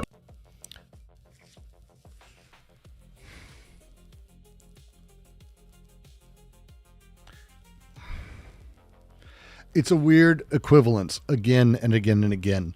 Taking this weird bullshit CapEx number put together for stock revenue and investors and PR for Trump and his bullshit, like that 1.7 trillion number, which hasn't been even cracked, by the way, not even fucking close. And it's like a 10-year CapEx number.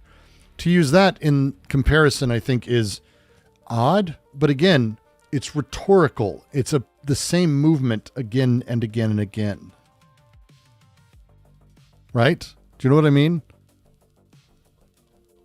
Like It is then, on the other end of this transition, when you cannot access media or information without their infrastructure, that you will be required to chip in and pay the debts. It is then when tech will have done to intellectual property what private equity firms had done to Toys R Us.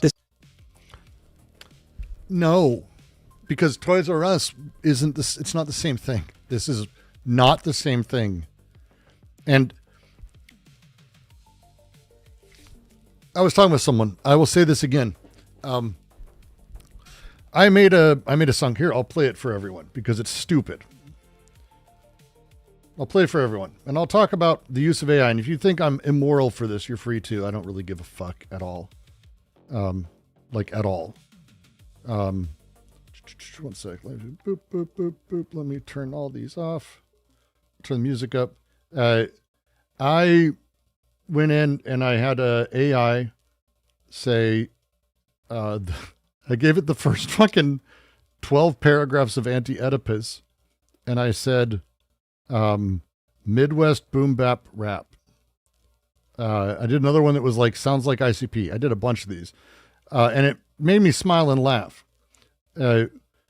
This is not me stealing money from anyone. It's utilizing the AI systems to do this. Here, I'll play it real quick. The ICP one? All right, the ICP one is pretty fucking hilarious.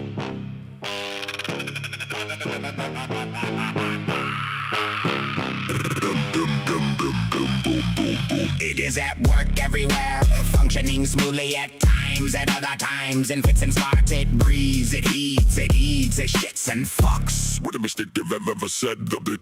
everywhere it is machines. Real ones, not figurative ones. Machines driving other machines. Machines being driven by other machines with all the necessary couplings and connections. An organ machine is plugged into an energy source machine. The one produces a flow that the other interrupts. The breast is a machine that produces milk in the mouth of machine. Coupled to it, the mouth of the anorexic wavers between several functions. Its possessor is uncertain as to whether it is an eating machine, an anal machine, a talking machine, or a breathing machine. Asthma attack. Hence we are all handymen, each with his little machines. For every organ machine, an energy machine. All the time fails and interrupts, and his gun Straper has sunbeams in his ass. A solar anus. I don't give this is moralistic takes on AI. Feel free, everyone hate me, it's fine. Here's the thing. This wouldn't exist without AI. I am not going to spend the money, and the people with talent who could do this are not going to do it. Also, no one's going to pay money for this. Like, I'm not going to release like the Anti-Oedipus album that is the entire book, but done in the style of Insane Clown Posse. People might listen to it on streaming, maybe one time for 5 minutes. Here's how a stream works. Here's how most creation works, by the way. I would need an intro song. I need music to play in the background. I can do a couple things. I can pay one of those services for $20 a month to have music that I can just put in. I've done it. Do you know what happens? I got copyright struck by that music, and I had to spend 2 months with paperwork, sending it back and forth. That ended up not doing anything for me. So I said, fuck that. So I ended up doing the easiest thing, which is just going on and stealing music. Because beyond that, the other option is just using YouTube's built-in stuff, which is trash. It's trash. It's trash. This stuff is what this is what AI is for. This is fine. It's perfectly fine. It's not even interesting, right? But here's the thing. AI will never, ever be able to do an original song that's good at all. They wouldn't be able to do the soundtrack to Mandy, which, if you don't know it, if you like guitar, you have to like metal guitar. You're welcome. It's one of the great soundtracks of all time.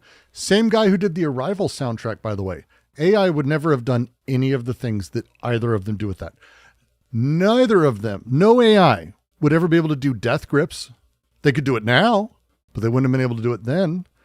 There's a weird thing that AI is, and this is true of art, music, writing, thinking, papers, whatever. They can do repeating stuff and putting it together in interesting, boring, basic ways. AI cannot make something novel and new. What you hate is not AI. What you hate is capitalism. Because if we could just all just be using AI and no one gives a fuck, because who cares? I'm building stuff. I don't need to make a living. I don't have to care about private. You wouldn't give a fuck. And I say that as someone who is a creator, who has made things probably at a scale most people here have never touched. And I don't give a fuck if people have stolen it. I put my own book on fucking Anna's archive. Like, who gives a shit? Who gives a shit? Grow up. Capitalism is the problem. That's the thing. This isn't my wild theory. That's literally the pitch. These companies are openly scaling AI to 100% adoption. That's why the investment keeps coming in the largest bubble in history. 100% adoption.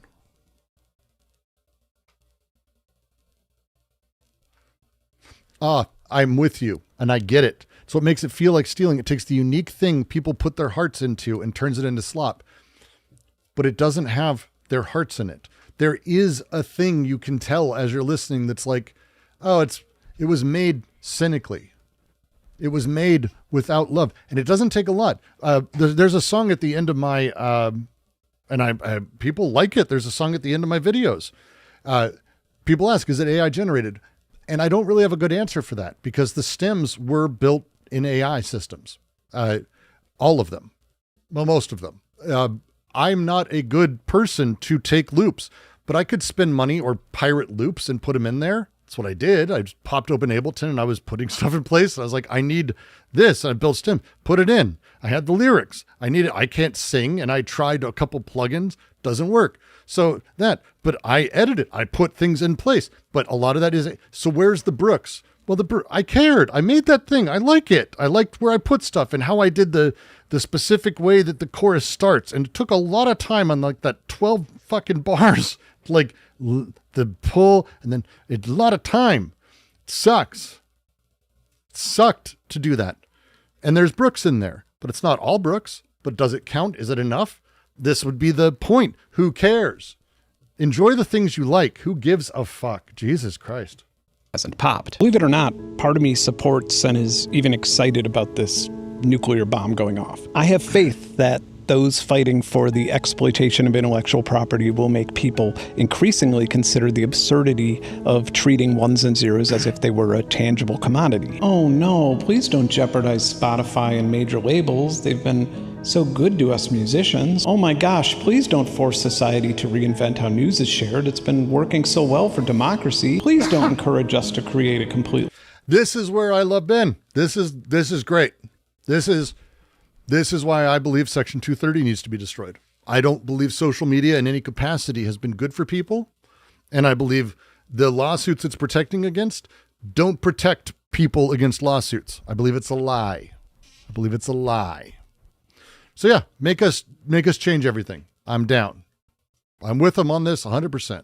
Free and open decentralized internet. What the hell are we going to do without this system you provided? Just stop playing your games and spend time with our loved ones?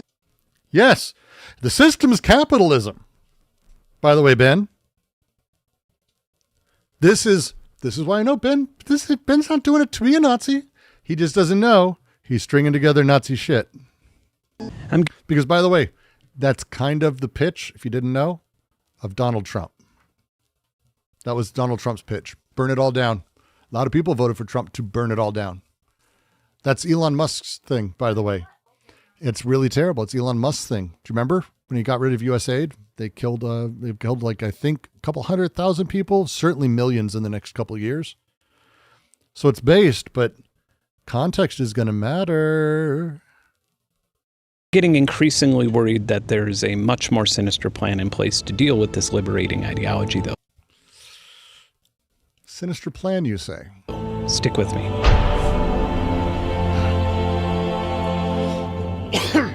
If Elon Musk and his entourage of private security pulled up my driveway right now and he rolled down his window and said, "Hey, I love your channel style. I'll give you $10 million to make a video about the dangers of transgender culture," I'd tell him to get the fuck off my property. This isn't some edgy precedent either. This same situation plays out. I mean, why wouldn't you take it and do a Starship Troopers?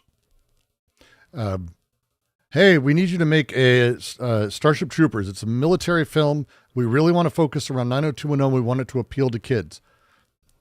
And Verhoeven goes, sure, I can do that. Out with nearly every brand that emails this channel. I know what I want in life, and I know that I'll be happier not making a video I don't want to make than I would be with $10 million. But that's a privilege that I've worked extremely hard for. But like, what if something happened? What if I had a child that had cancer and couldn't afford the treatment? Or what if I was behind on my property taxes and was expecting the county to evict me any day now? Well, then my integrity might be more compromisable, and I might swallow my pride and make propaganda or insincere content for... So Doug Stanhope has a line. People wrote him a lot because he and Joe Rogan took over the Man Show, which if you didn't know was not a great comedy show on Comedy Central. And they talk about it as him ruining the Man Show. You ruined the Man Show. And he's like, it's not, in his words, I didn't make like Monty Python and the Holy Grail Take Two. Like, I didn't do that. I didn't make a sequel to that. It's not what I did. In his words, I would happily destroy it. I would fuck it twice as hard for half as much money. It's the Man Show. It's a very strange performative thing. $10 million? Are you kidding me? I'd make a Verhoeven style anti-trans video that would be hilarious. I would. I think it'd be funny. And I think it'd be funny. My subscribers. A really fast. I think you could do a really good. See, I would make a video about how we need to get rid of. I would make my video about how we need to eliminate gender affirming care. That would be my video. And it would be about how breast augmentation and nose jobs and Botox are making the West degenerate. And how women need to, hair pieces and hair plugs. It's all gender affirming care, by the way. That's all gender affirming care. I think that would be great. Do like an hour-long Matt Walsh documentary on how fucking men's hair dye and RFK's gender affirming fucking muscle building shit. Viagra is for degenerates. Exactly. It's like if Freddie got fingered for Elon Musk, I'd fucking do it. And Elon Musk would fucking retweet that shit because he's fucking dumb. Fascinating and important study called Income and Emotional Well-Being, Okay. Oh, this one was a lot to read. So this is a study that people have talked about for the last few years. I know of it specifically because Majority Report did a big thing on it because people don't understand the study. Okay. Benn's about to say kind of the opposite of the paper. Okay. And I'm not going to say exactly what it is, but we're going to talk about the paper first so you can know it. Okay. There's what the paper goes into. Okay. Experienced happiness, like the experience of happiness itself, rises with logarithmic income for everyone except the unhappiest 20%. There's 20% of people that there's no way to satiate. So there's a plateau that only applies to this least happy minority. And the threshold for that, by the way, is $100,000, not $60,000 to $90,000. It's a very problematic thing. This paper he's talking about literally is overturning an earlier paper that's making the claim he's claiming. So he's actually talking about a paper that debunks his earlier piece because he didn't read it. Measures of well-being have been found to rise with log income. Kahneman and Deaton, 2010, reported an exception. A measure of emotional well-being happiness increased, but then flattened somewhere between 60 and 90,000. This is them talking about a paper they're about to shit on. Do you see like literally the thing he's showing on screen? Okay. The paper he's showing concludes fundamentally that the 2010 paper's actually tracking unhappiness via ceiling effect of statistics. It's on the page I just read this part right here. Let me just circle it so that way we can make sure everyone's following. Okay. Just right here. Okay. This is them talking about a paper from 2010. Okay. That they discovered another thing about. Okay. Cool. The conclusion of the paper, that there's 20% of people that they plateau their happiness at 100K because they're actually pretty unhappy people.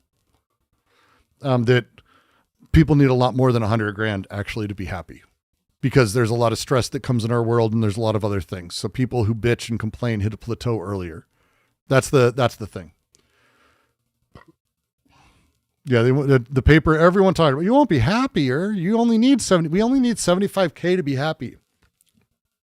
This paper literally is like, no, it's that happiness doesn't improve for a quarter of people because they're fucking weird. 75% of people, there's a fucking logarithmic growth curve for happiness. Mitch Hedberg put it best. Mitch Hedberg, rest his soul. Anyone who says money doesn't buy happiness has never ridden a jet ski. Conflict resolved zeroes in on the root of this very thing. These researchers found that money and happiness are closely intertwined, but this usually flattens out between $60,000 and $90,000. He's literally citing the paper that they're contravening.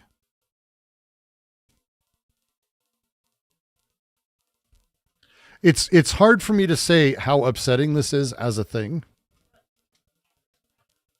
Like this is stupid. And it's a mistake that is, as a cornerstone of his point, really bad. Okay. These are graphs from the other paper. Isn't happiness not quantifiable?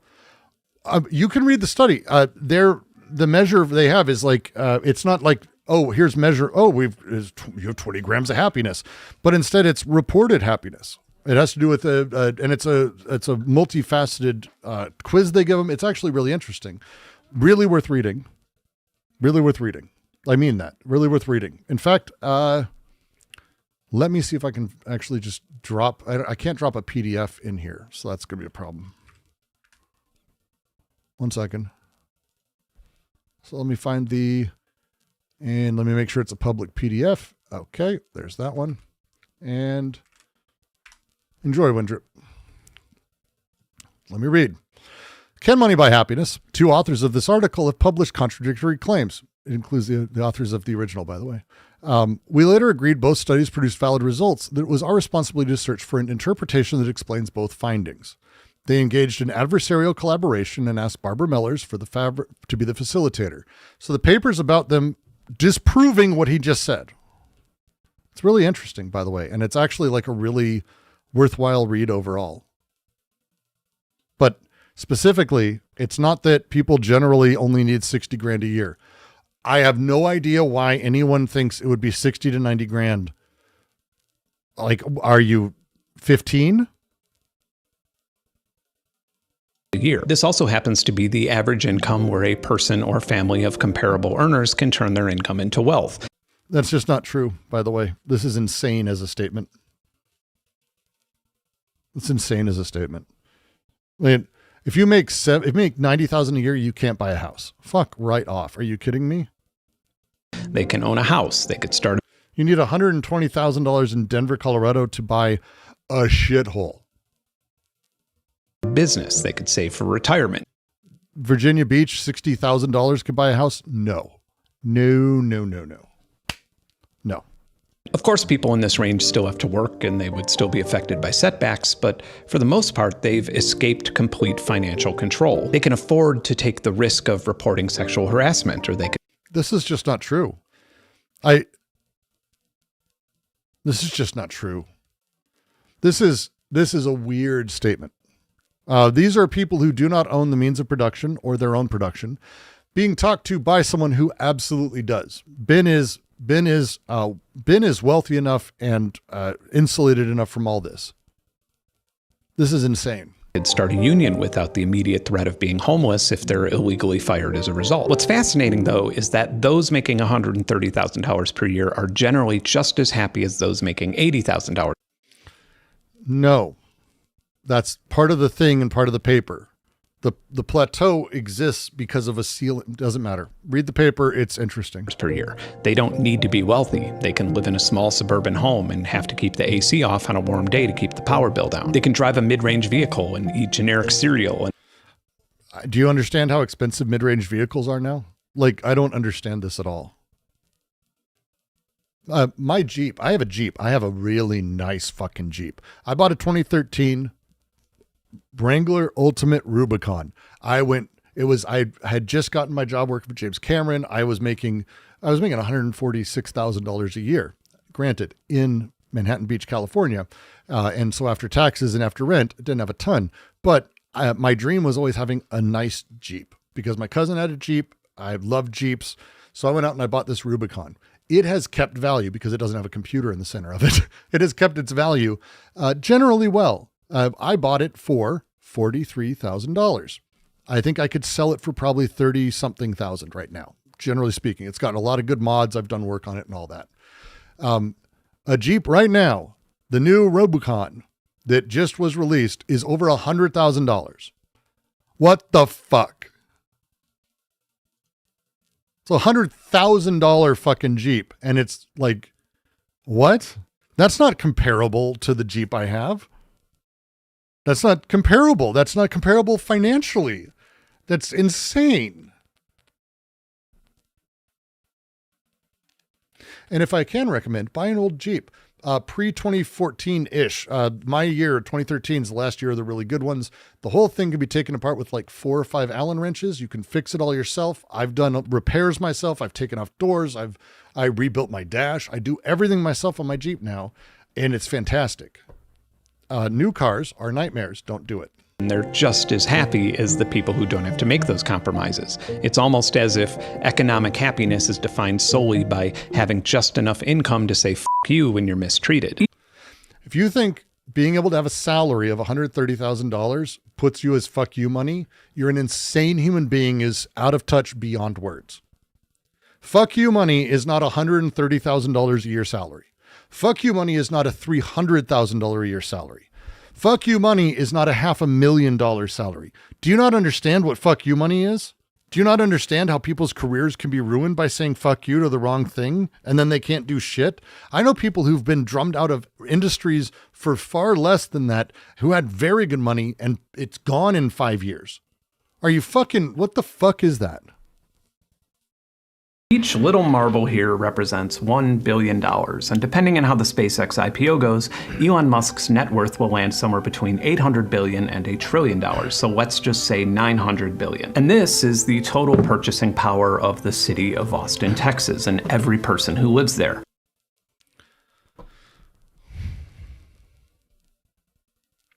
See, when people don't understand what numbers are, it makes it very easy to compare things.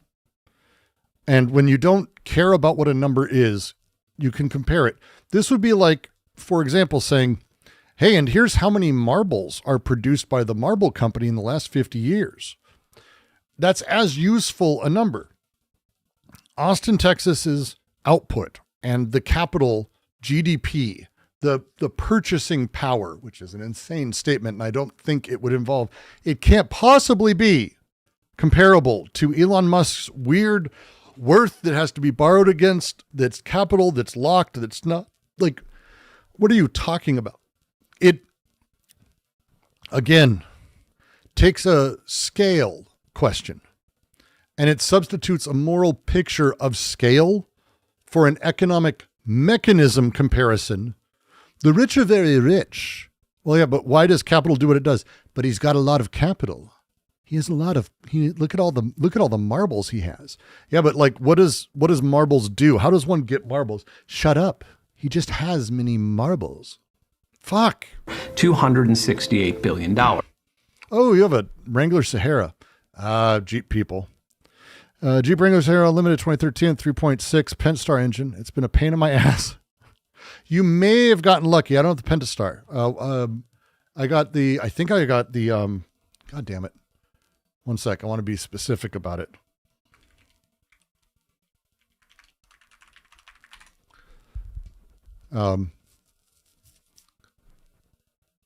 Because it is a different setup. Because I got the 3.2 liter, I think is what the 2013 Rubicon came with.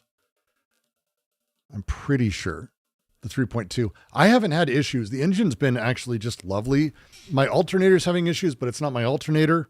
I'm trying to figure out, because I don't know if you know, but Mopar has basically become the de facto purchaser of all parts. And so now I'm fucked for everything cost-wise. I was going to like, oh, I'll just get a new alternator. Fuck, I'm having issues. It's like $200. No, it is not. It's $1,200 installed. Fucking fucked up, man. Fucked up. And luckily I didn't buy it, but like $200, I would have done out of a new alternator. So now I fucking took apart half my fucking engine and half my shit. And I find out it's because the fucking positive terminal fucking clamp is slightly loose and I can't tighten it anymore. So I have to get a new fucking clamp, but you can't just get a new clamp because Mopar has all the fucking ports. Fuck me. This includes everybody's earnings, investments, business revenue, real estate, and so on. Now, oh, so it's completely unrelated then in every single way. $900 billion of Elon Musk's money is in illiquid or liquid assets. $268 billion is a productivity and GDP of Austin. You fucked that up. Well done. Incomparable numbers. Good work. Completely useless as a comparable, except for the moralistic substitution that you're doing. That's it. That's bullshit. It's a bullshit line. If we were to draw a line representing the point in which Elon Musk's purchasing power dipped below the amount he needed to live a comfortable life, we would quite literally need to use a microscope on a single marble. But if we go by that study that I mentioned, oh, look at how much he has. It's gluttony, it's greed. Earlier versus Austin's GDP per capita, that line for the combined people in Austin is right here. If their purchasing power suddenly dropped below this level, the average family would not. I did the shim on the battery. The problem is that I enjoy my Jeep enough, and my wife and other does too. And it just enough that every week or so it just shakes just enough to just knock that shit out. Not be able to accumulate wealth. Their life in Austin, Texas would be spent working from paycheck to paycheck, hoping for some sort of windfall or miracle to get them past the vicious cycle of debt. But I thought $96,000 was enough penny for people to be happy, Ben. Isn't that what you just said, Ben? $96,000 was enough for them to be happy, and that their happiness doesn't measurably improve much beyond that. So what's the big deal? Or are you completely incoherent? This. Pashy asks, should I read Gottfried Feder Manifesto for the Abolition of Interest Slavery?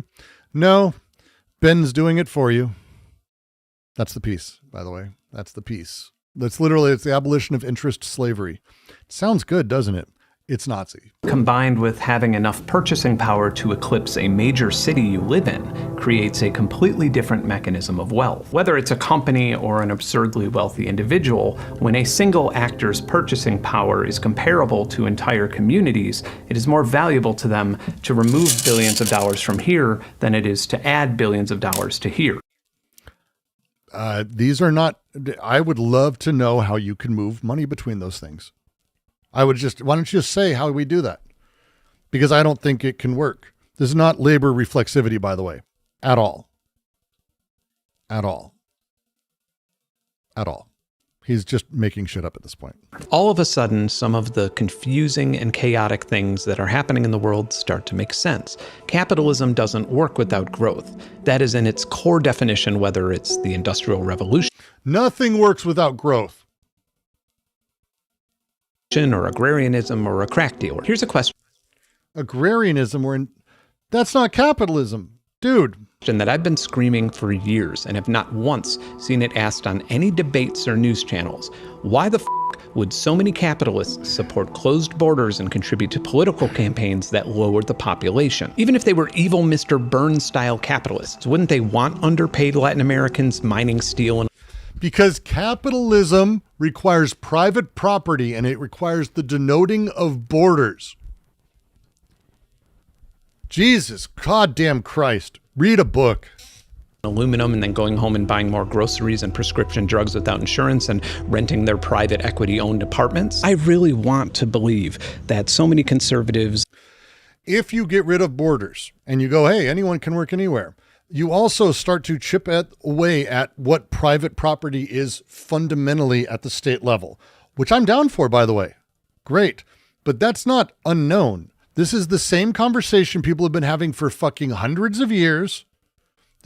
Marx talked. How many times am I going to say fucking Marx talked about this? This isn't even interesting again. It's just another statement that 100%, by the way, is in Feder's book.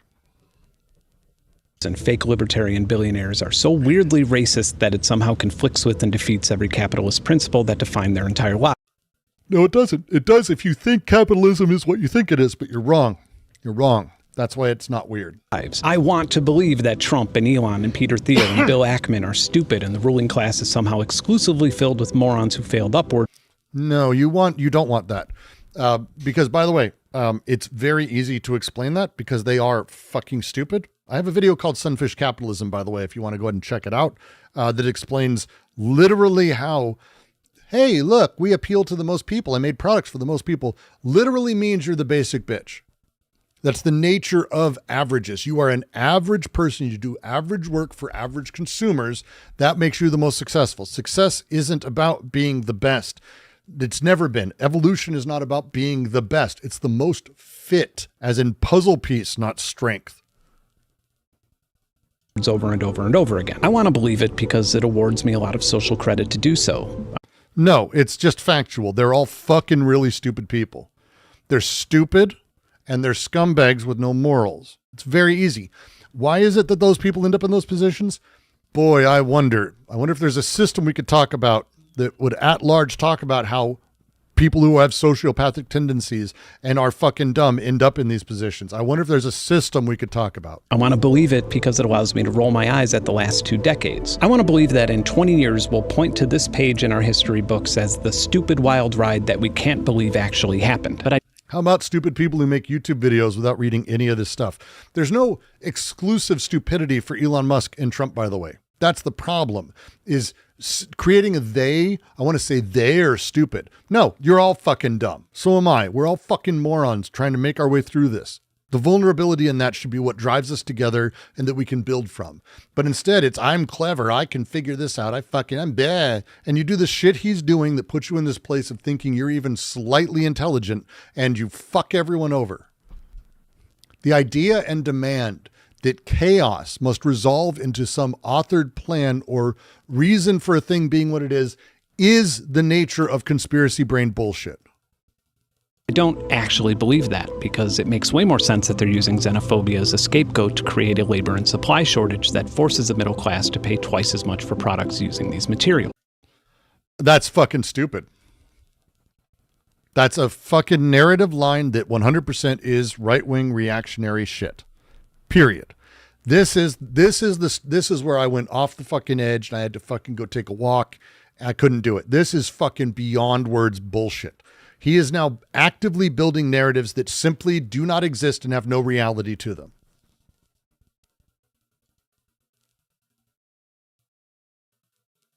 I want to believe that things will go back to normal at some point. Then stop doing that. You worship Toys R Us, you fucking weirdo. Toys R Us was a shitty nightmare company. Jesus Christ. But I don't think that they will. Consider that 4 out of 5 of the wealthiest people in the world attended the presidential inauguration, and the 5th, Larry Ellison, was in the White House the following day.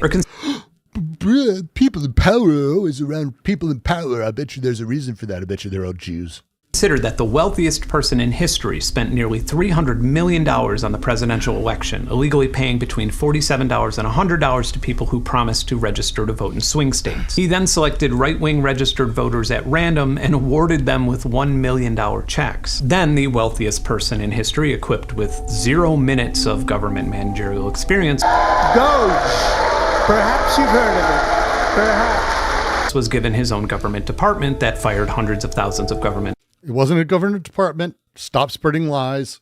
God damn it. Everything he says is just wrong. And these things matter. Words matter, dude. Words matter. You've done videos on why this shit matters. It's so frustrating.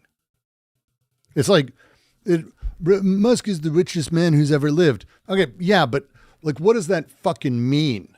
Like, what does that mean? His number's the biggest? Cool. But you just went through why, like, and I just went through, you didn't, you don't understand that. But why does the big number matter? Why is the big number the thing? How about as a percentage of total wealth that exists? He's not that rich, actually. Not even close. Caesar Augustus had 1/5 of all the wealth. That's a different type of thing. Is it less wealth than Elon Musk? I don't know how you would say that, but I'd argue it's probably less wealth, but kind of more wealth. Because it kind of worked a little bit different. Elon Musk has almost become a trillionaire again. Great. That makes him worth more than Rockefeller. John D. Rockefeller had 2% of the entire fucking economy in his pocket.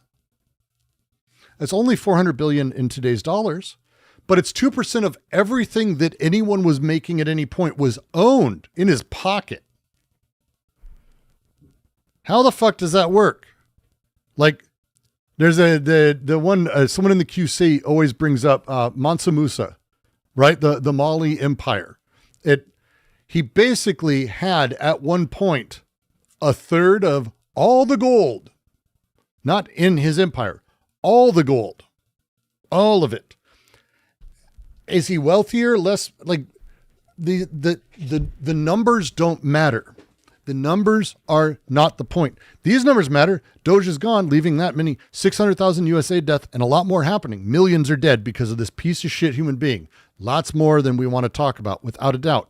But what is wealth? What in the fuck are these numbers? What are you talking about? In a system that matters, It matters. But when you're just talking about numbers and it's allegory and metaphor and equal bullshit across the thing, it doesn't really matter. I have 134 IQ points. Also, it is almost 100 degrees in here. That's, I'm smarter than the room is hot. Employees terminated 15,000 grants and gutted the Department of Human Services. The administration then terminated the food stamp benefits of 4.3 million Americans and expanded work requirements to people over 55 years of age. Do not act like that's just Musk. This is, again, no. Bad, Ben. Bad. Musk did not do this in a vacuum. This isn't like Musk's weird ideological shit. To be frank, if you were to go back 10 years and ask Musk, he probably wouldn't give a fuck about any of this. And he'd be like, I want everywhere to be solar panels, and I want everywhere to be electric cars, and I want to support the fucking lib fuck Obama. Oh, that's what he did? Yes. Oh, is it, why would he do that? Do you have any ideas? I do have an idea. It's because of Jews. No, it's probably not because of Jews. It's probably because of capitalism. That's the thing. I want moral choices so I can call people bad. Well, yeah, but we can actually understand how the world works if we want to talk about how capitalism. Shut up. That's this fucking video.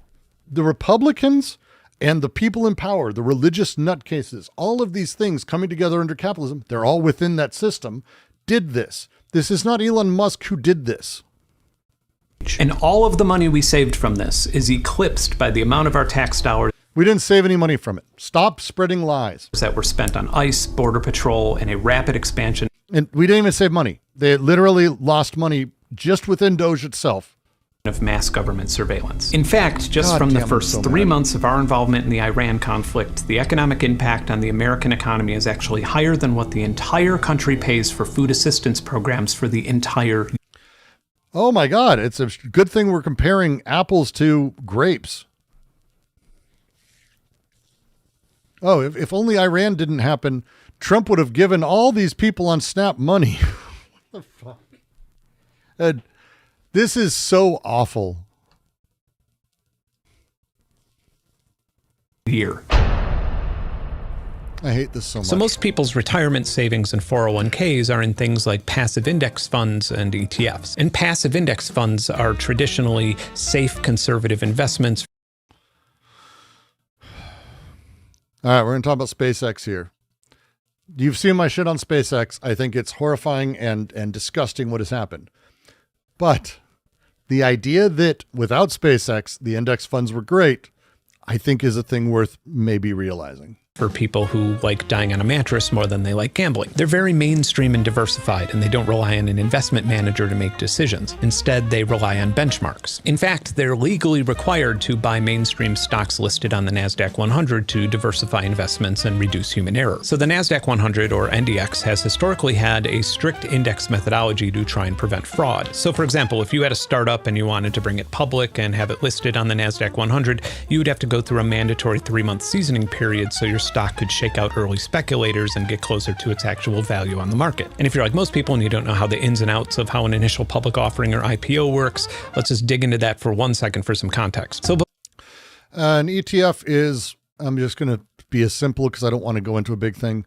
An ETF is a thing you can buy, like shares of, that itself is technically shares of other stuff. So instead of like, oh, I'm going to buy 20 stocks, and then you own 20 different, like 5 stocks from each company personally, you can buy in an ETF that is invested in 20 stocks. So you own that, oversimplified to an extreme deal, but that's basically what an ETF is. It's buying something that is buying, more or less. It's been around for a while. Some of the largest funds in the world are that, but that's kind of the thing. Before a company launches an IPO on an index like the NASDAQ, they have an underwriter, which is usually a large investment bank like Goldman Sachs or Morgan Stanley. IPOs tend to be a bit... An ETF is not quite like a mutual fund. It's instead a portfolio company like investment group. It's a stock of stock. Yeah, stock of stock. There we go. volatile and chaotic. And so if that stock launches and things aren't going so well, an underwriter will buy shares at a higher value to create an artificial floor to keep it from crashing. Doing this is really risky, and propping up a company's entire public market cap for a period of 3 months or more could be extremely detrimental to the underwriter. Well, with the SpaceX IPO launching at... No, are you drunk again? You get one of those, I'm fine with that. But please don't spam the chat. It's just annoying. What? You think I don't know what you think is happening. Do you not know what channel you're on?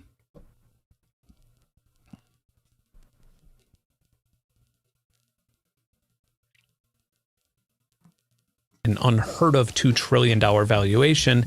Last month, the NASDAQ 100 changed this 3-month safety period to 15 days. This means, literally, that on July 6th, 2026, your passive index funds will be contractually required to start spending your savings on buying up massive blocks of SpaceX stock to track the index. And then, when your 401k is forced to buy up this brand new stock that may be artificially propped up by underwriters, the siphoning of your life savings may commence. So how's that for a real-world example of leverage See you, Gatto. being used to rob you blind? In 2020, the average monthly rent in the United States was $1,185. Now it's $1,700. The consumer...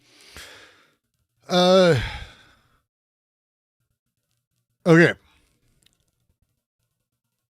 The fundamental problem with how he's talking about it again, we can go back very slightly because we're nearing the end of the video. Thank fucking God. This is like, hey, boy, the index funds used to be something that people couldn't game and fuck with at all. Oh, I just wish things used to be good. Now, I think what SpaceX did fundamentally is fucking psychotic.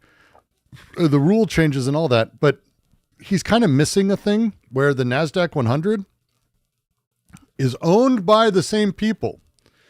Like the people who have money in SpaceX that need to make money off of it after giving loans to Elon Musk and all of that money that's tied in there. The NASDAQ's a company. Like, this is capitalism. What is the fucked up part about the SpaceX IPO? The company fundamentally makes no money and has no profitable sectors. You're wrong if you think Starlink is profitable. It's only profitable when you take out, the delivery mechanism of the space delivery of satellites from the cost. So this thing that is worth nothing, that fundamentally has no product, that only has 3% of the AI as a share, and only exists off government subsidies, fundamentally, that is put out there because it has $40 billion in debt, and they need to make $70 billion to pay off that debt, which is also from X, Twitter. So the people who helped do that, because again, Twitter was like 40 some billion dollars. If you remember, it was a lot of money. Musk went around and basically said, hey, NASDAQ, hey, NYSE, who are different exchanges, I can put my stuff here or I can put it there. Do you want to have $1 trillion company? Because everyone's fucking dumb fuck is going to fucking be excited about my stupid shit. It'll be news. So the NYSE, to their credit, no, wouldn't change it. NASDAQ went, yeah, we'll do that. Also, we also have a hand in your company, and also we'll change a lot of things. Because technically right now it's the NASDAQ 101, if you didn't know. It's not 100. So this company that will never make money, that can't make money, that is hemorrhaging cash at levels that are absolutely hilarious, and all the money it's already made is basically only about 3 to 4 months of runway for the entire company. I've read it. And by the way, the company, SpaceX, one of the reasons they believe they'll be worth money is because someday they will build a Dyson sphere. That's in the prospectus. That's in the fucking paperwork, that they will build a Dyson sphere. That was allowed to go in. And because it's going to be on the NASDAQ 100, it'll force a bunch of different people, about $10 billion of retirees' money, and different people will go in there. The S&P, to their credit, said, eat shit, we're not doing that. A few others said, eat shit, we're not doing that.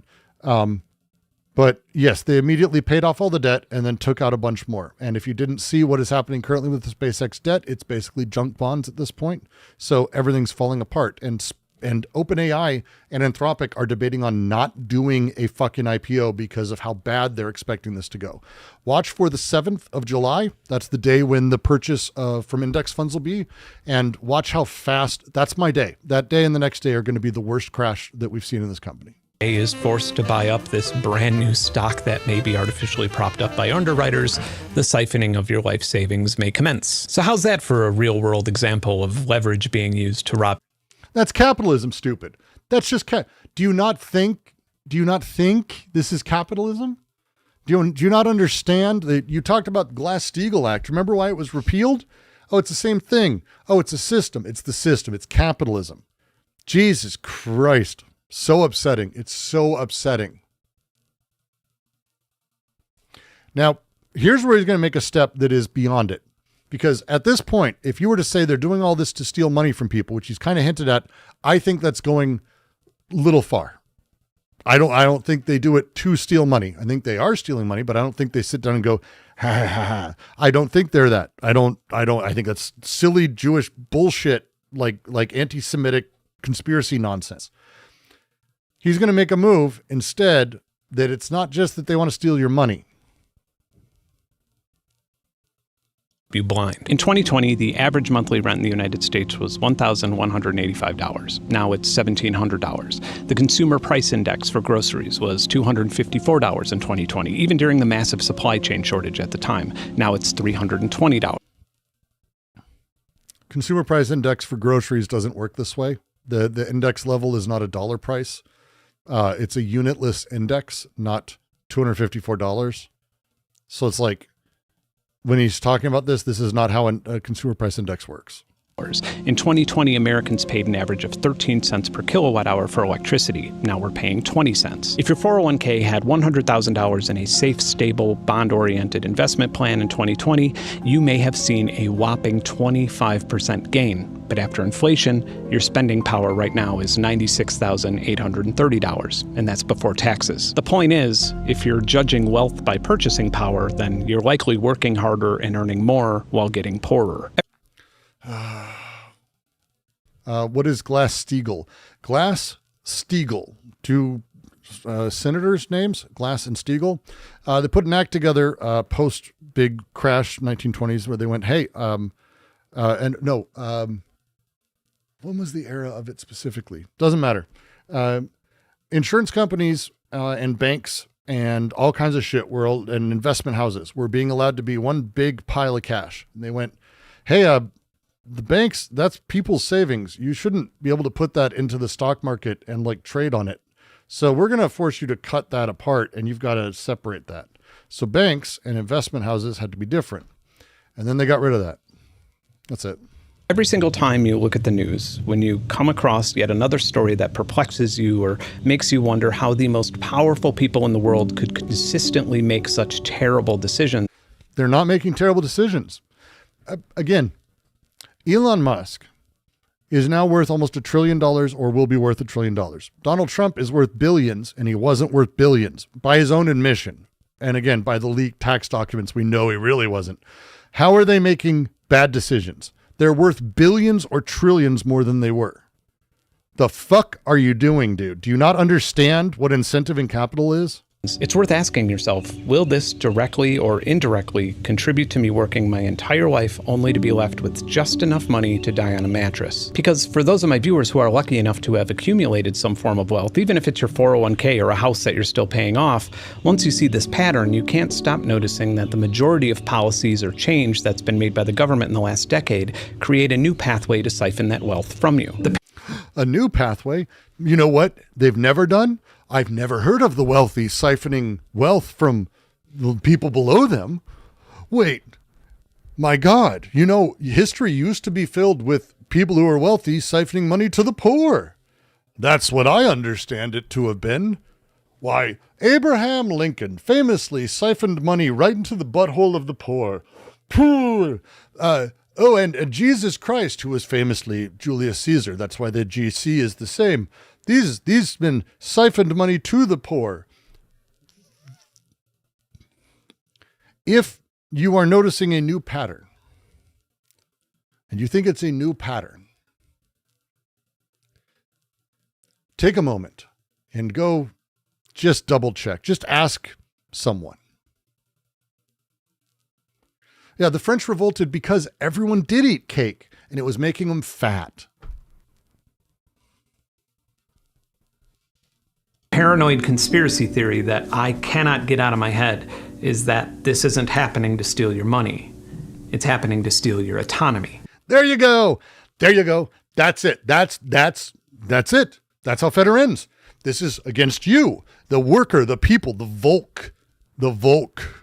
I'm going to use that term from now on because this is Nazi. This is how a Nazi takes the communist care and the worry about people and turns it into a moralistic directed claim. They're after you. They're coming for fucking you. They're fucking you over. It's not even about getting rich and there's only so much pie and they're taking more pie than they should. They're trying to take your pie because you should have your own pie. Bullshit, man.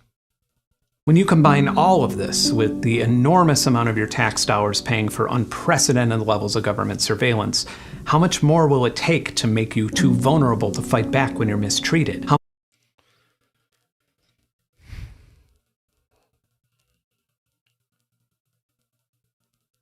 Capitalism has always produced the subject the same way. Nothing is different. Nothing has changed. You just don't read books and you think you're smart. And that's what happens. This is what happens. How much more will it take to make you feel like your family's survival is at risk when you attend a protest? Yeah, that's fucking crazy. At what point will you feel weary to attend a city hall meeting to voice opposition to a proposed date? See this shit? Thanks to Kid, Jordy Liebeck. We're going to raid into him after this. He's probably watching. I don't know if he's watching. I'm so fucking mad right now. Operation Inflation was a random night on Jordy Liebeck's stream that we ended up turning into a thing and we went down. I've got a family. I got kids. I couldn't be down there every day because it's fucking, he was down there every day. You can do that when you care. It's a threat to you. This is a threat. Anyone can go protest. It doesn't fucking matter. There's no fear. Stop telling people to be afraid. Stop creating the use and production of impotence as a thing. Is this. Yeah, Jeff, exactly. This is being said at a time when there's more civic involvement and care than any time in history. And he's telling you why you should be scared and why you should be more scared. Eat shit. This is why I get mad. And I'm saying it with love. If Ben ever sees it, he won't. Ben doesn't watch any of this shit. He doesn't read anything. This won't happen. But I'd love to talk. If you want to talk, Ben. But this is fucking gross. And this is empatizing. And it's making everyone worse off. Your videos works for the world. You are making bad things that are making the world actively worse. Data center, or to make you scared to tell a joke about the president, or even comment on videos like this one, or share it on your social media. I'm sharing it because I think what you're doing is in service of capital. You're serving capital.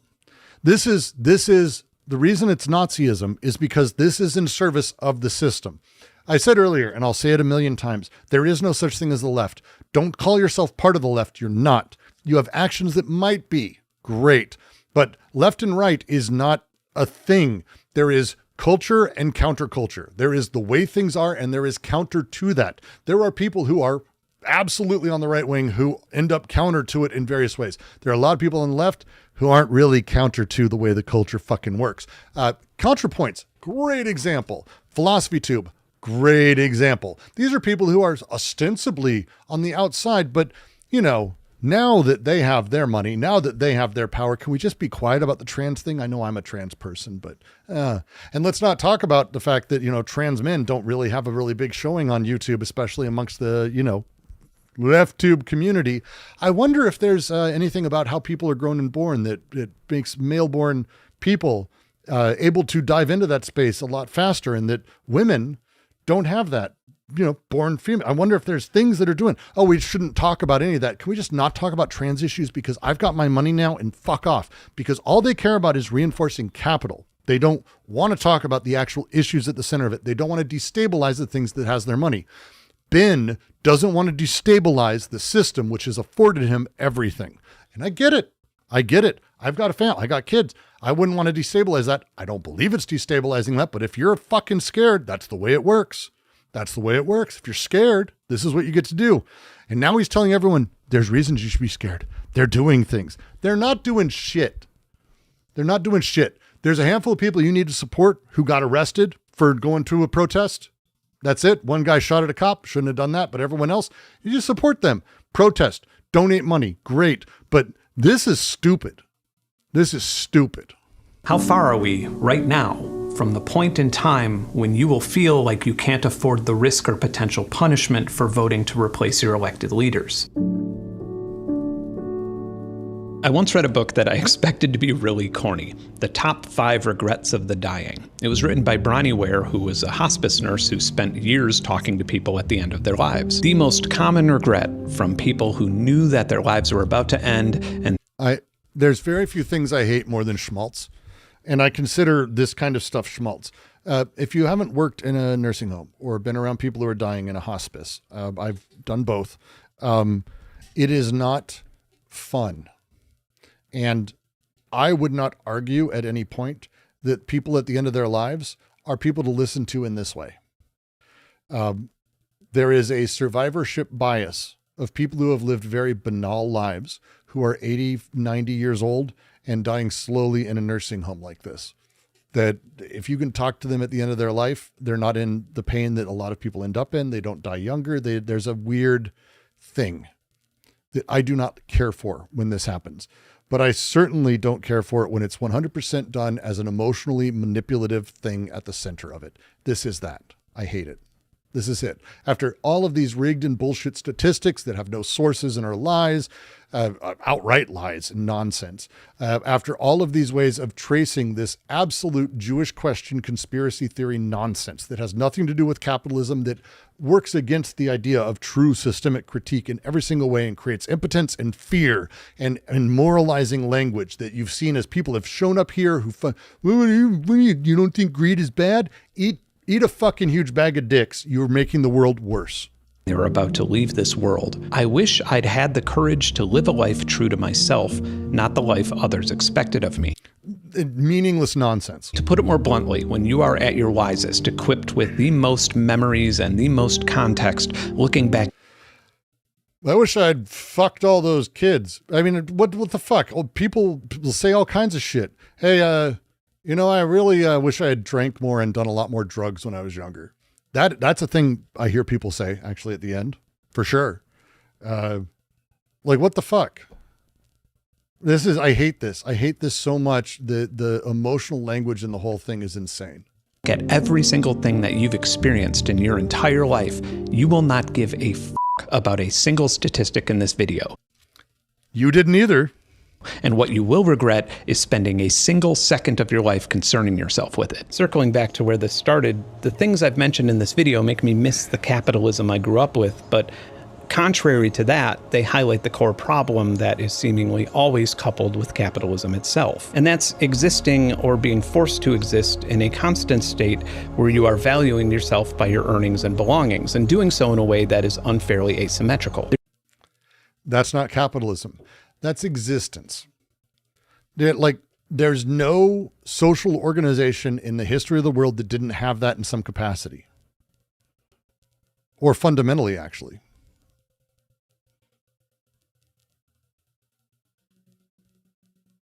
There's simply no denying that capitalism creates a world where a deadbeat dad with a trust fund is respected more than a single parent who works 2 low-wage jobs to provide for their family. Because they don't know that person, because the nature of this is, I hate this so much. We really should pay teachers more than rock stars. Thanks, Dad. That's great. That's really useful. I just think we just need to pay people more money who do things I consider to be good, and people who do things I consider to be bad should make less money. Oh, it's a great way of running an economy. It's really useful. It's the you dictatorship. Yeah, I should be the one who sets up how much everyone's worth. And I think, there's no way for us to determine this otherwise unless there was some sort of market system or everything. So let's just go back to one person demanding what everything's worth. Jackassery abounding. For to think about it logistically, the asset that everybody should be hoarding and protecting the most is time. And I don't mean this in the time is money sense. Maybe it's something that happens in your 40s, but if I order something and it requires 4 hours of my life to assemble it, I'm just sending it back. Like, sure, this cabinet looks really nice and it's worth the $250 that I paid for it, but I want to play guitar or look at stuff under the microscope for 4 hours more than I want a nice looking cabinet. I don't think it's possible to have a more specific moment that encapsulates why Ben Jordan should not talk about any of these things.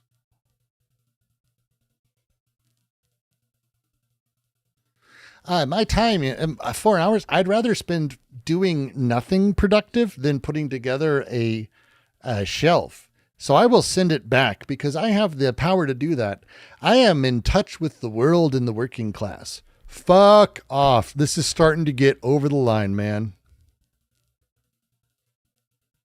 That's fucking over the line.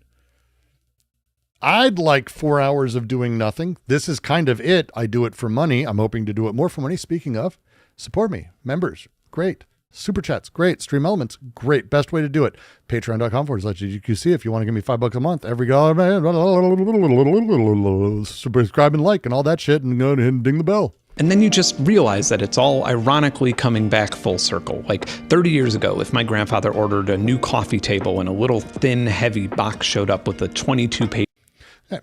Your grandfather did not order a coffee table on Amazon. You are a stupid person for this comparison.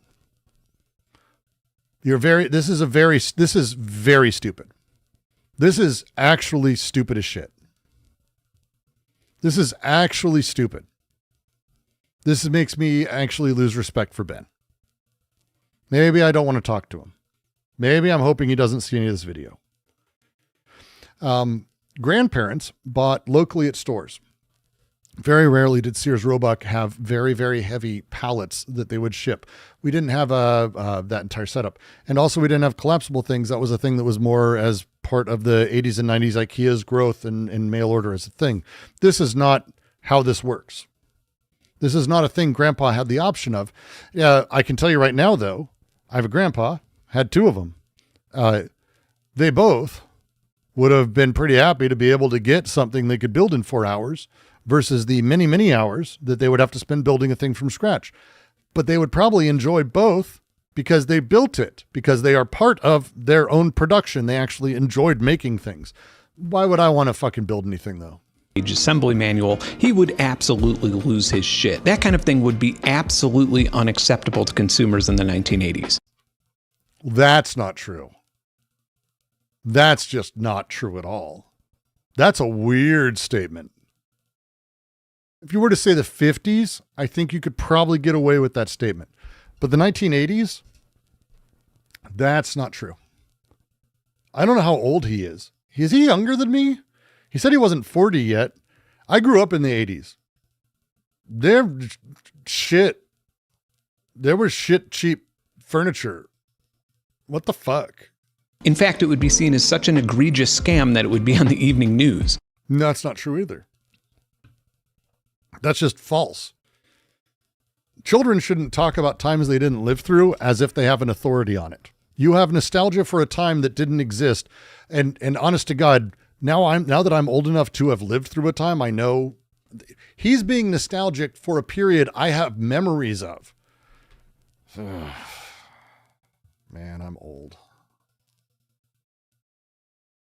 Wow. All right, that felt weird. This time theft isn't just some annoyance that old men bitch about in their yards. In economics and sociology, its clinical name is shadow work. It describes the uncompensated and unpaid labor that the ruling class have quietly outsourced to the consumer under the guise of convenience or innovation. In a classic market, you've exchanged money so somebody else could spend their time processing a service for you. The post-capitalist mechanism works by charging you the full price and forcing you to act as an unpaid employee. Hi, shadow work as a post-capitalist framing is fancy. Ivan Illich would probably say, no, that's just capitalism, because that's why he wrote it.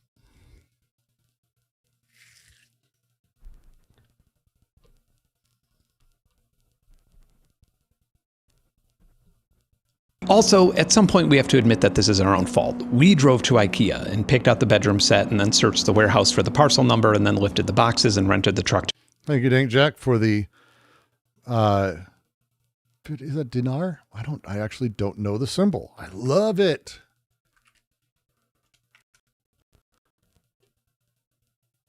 Dongs. Fuck, I need to memorize that. Because someone just gave me 50,000 dongs. Which, by the way, that's as many dicks in a bag as this video is useful.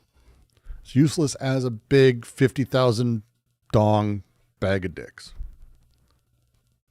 I like being able to say dongs. I'm not a mature man. I'm sorry. To transport them and then assembled the furniture. But I do appreciate, by the way. But thank you for my unproductive 4 hours of playing guitar. Fuck. Furniture in our own homes with our own tools. Instead of laughing at Ben Jordan is my age, then what the fuck is he talking about? What in the fuck are you talking about? He's my age.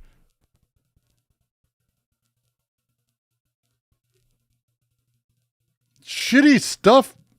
What the fuck, dude? the very proposal of being expected to do all these things on our own free time without compensation, we felt like it could save us a few bucks. And we were greedy about the wrong thing. We were greedy about the thing that wildly changes value without our control. The thing that is controlled by people who don't care about us, but who repeatedly, throughout history, time and time again, break our social contracts with them. Perhaps the thing that Franklin D. Roosevelt didn't account for nor could have predicted when he drew a map to make capitalism work for everybody was this inevitable phenomenon. Whether you're working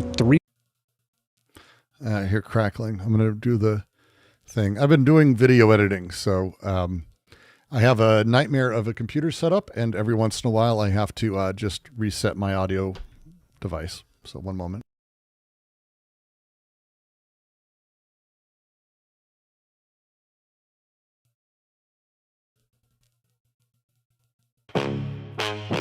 Good, working.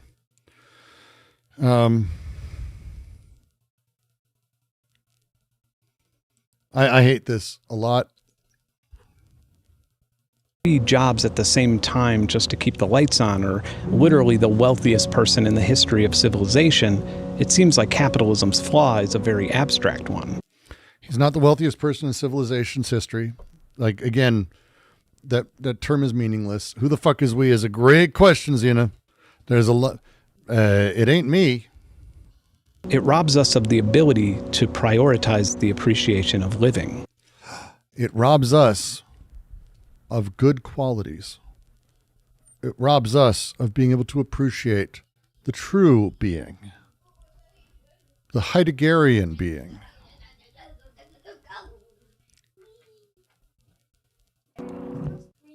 I am finishing up in a moment. Don't worry, Dexter.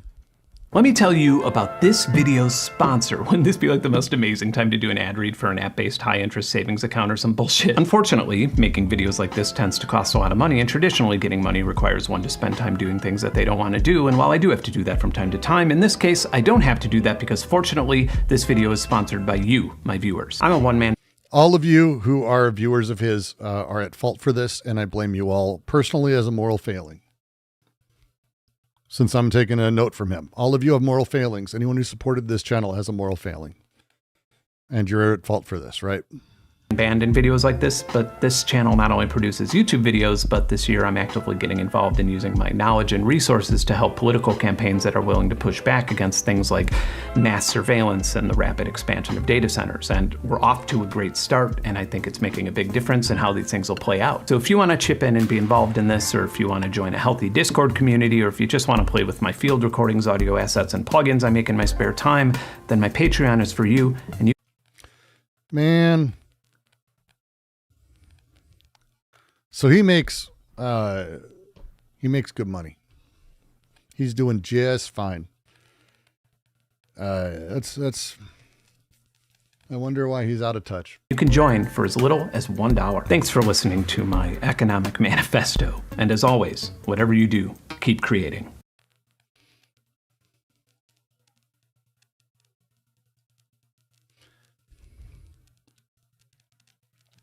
Let's do it. Let's finish it.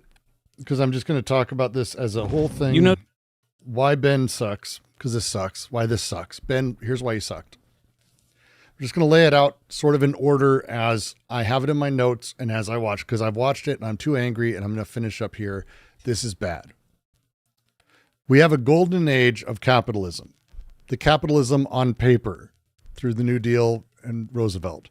We have a fall from grace due to manipulators of the system who are in the elite, in the woods, the enclave, the secret space, and a secret handshake with the Saudis to put special money in a special place that also works against the speculators. All of this leading to a decadent populace that's too comfortable with things and needs to wake up, an awakening of a pattern that once you see it, you can't stop noticing. Rebirth being gestured at, free decentralized internet and all that shit. And threaded through all this is the split of the parasite and the producer. Honest work and honest production versus the parasitic finance group, the vultures, the vampires, the candlestick makers, I don't know. The vampires who drained my favorite toy stores, who were also themselves drained. I don't want to talk about that. In its bones, the whole thing is straight up fascist, Nazi economics. This is Fetter's split. This is Griffin's paleogenetic arc that I talked about up front. This is the producerism from Berle and Lyons. If you don't know these people, you should read, you should know the evil shit people have written, trying to convince, that has actively convinced. This doesn't work on people who actually care about theory, because there's 12 of us, no one else. But people like Benn, who don't have the brain for it and haven't studied it, they go, oh, and they fucking go right to it. And it works. And it worked for Nazis. It'll work again. And it's working right fucking now. It works here. You are going to get recommended this video. Every single person here, you're the kind of person who's going to be recommended, and you're going to watch. And if you hadn't seen this, and maybe if you have, you're still going to go, I get it. I like it. And that's fine. The danger here is that the investment is that it's enabling that producerism, personification of finance capital as a politically promiscuous bullshit move of elites. That's the thing. It's the same architectural housing. It doesn't matter if it's left or right.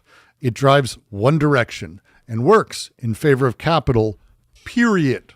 Historically, I don't have to have one thing. I can post it all the fucking time. I can give you hundreds of examples for the last 100 years of all the ways this happened. This walks all the way up to the door of the Jewish question and kind of just hangs out, waiting for the Jewish question to open the door and come hang out in the yard, because I don't want to go be seen in there with you.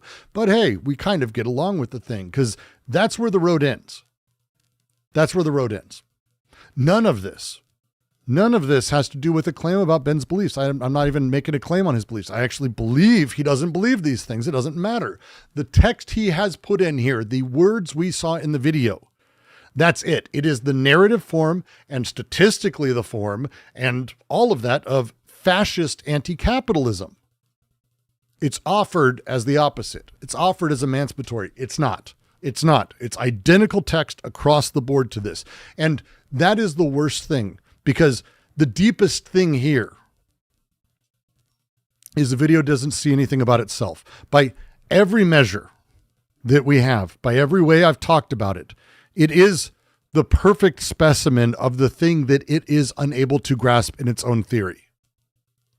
That's why I love Deleuze, Klosowski, Nietzsche, Bataille, Bergson, Serre, Marx, Kant even. Like, the whole point is critique. This is reactive in the pure sense that Nietzsche, Klosowski, and others talk about.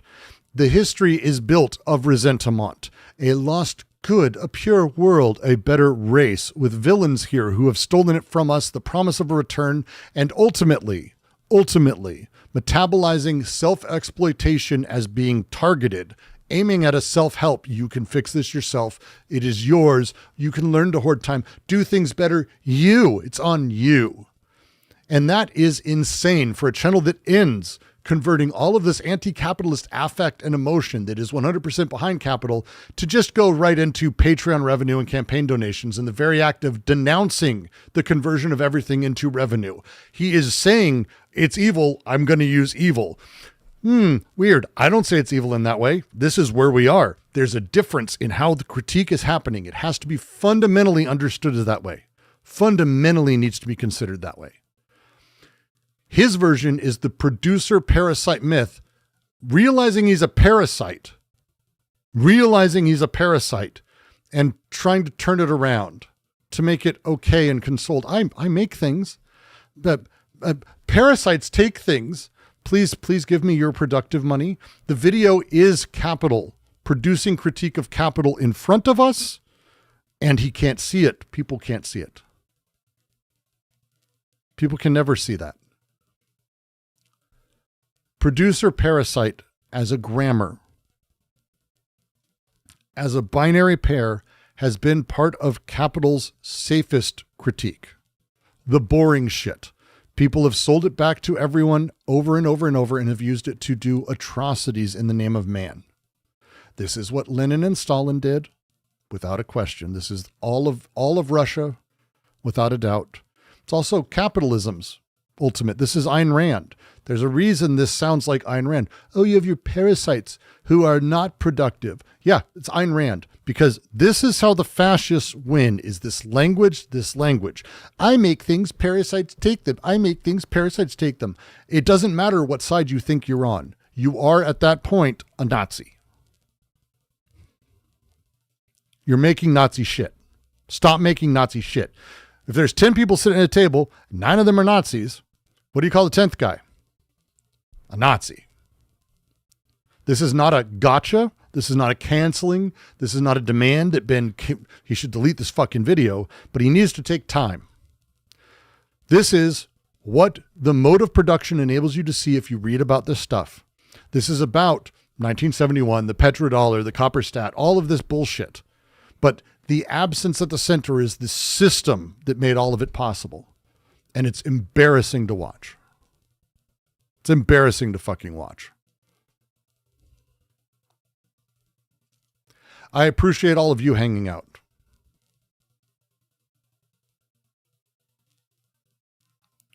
I appreciate all of you hanging out. This has been a very depressing. I like him fundamentally. And I will say it again and again and again, and I will talk about it that way. I think his content's very good. I won't say otherwise. Like, I think if you haven't played with some of his shit, there's a lot of stuff that's really in there, that's really interesting, that's worthwhile, that's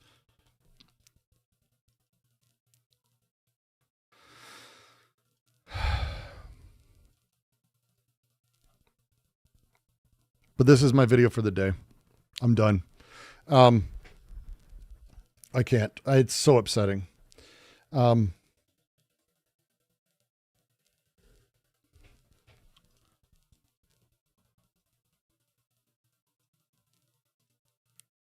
see. Family, what did you write, family? I'm trying to follow you. I don't get what your statement is there. But this is how soak dims think.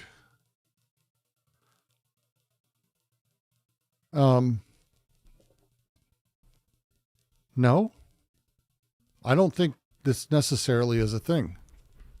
I don't think that's true. I think you can talk about this, and when you talk about it and you're saying these things, this is fascising. You're making Nazi content. You're doing that thing. When you're sitting there, Ben doesn't think about this all day. This isn't how he lives his life. He doesn't live his life talking about this shit elites. He hates the people who are building this. He doesn't see the systemic content. He doesn't think of it that way. This is all people. This is humans. This narrative thing is the thing.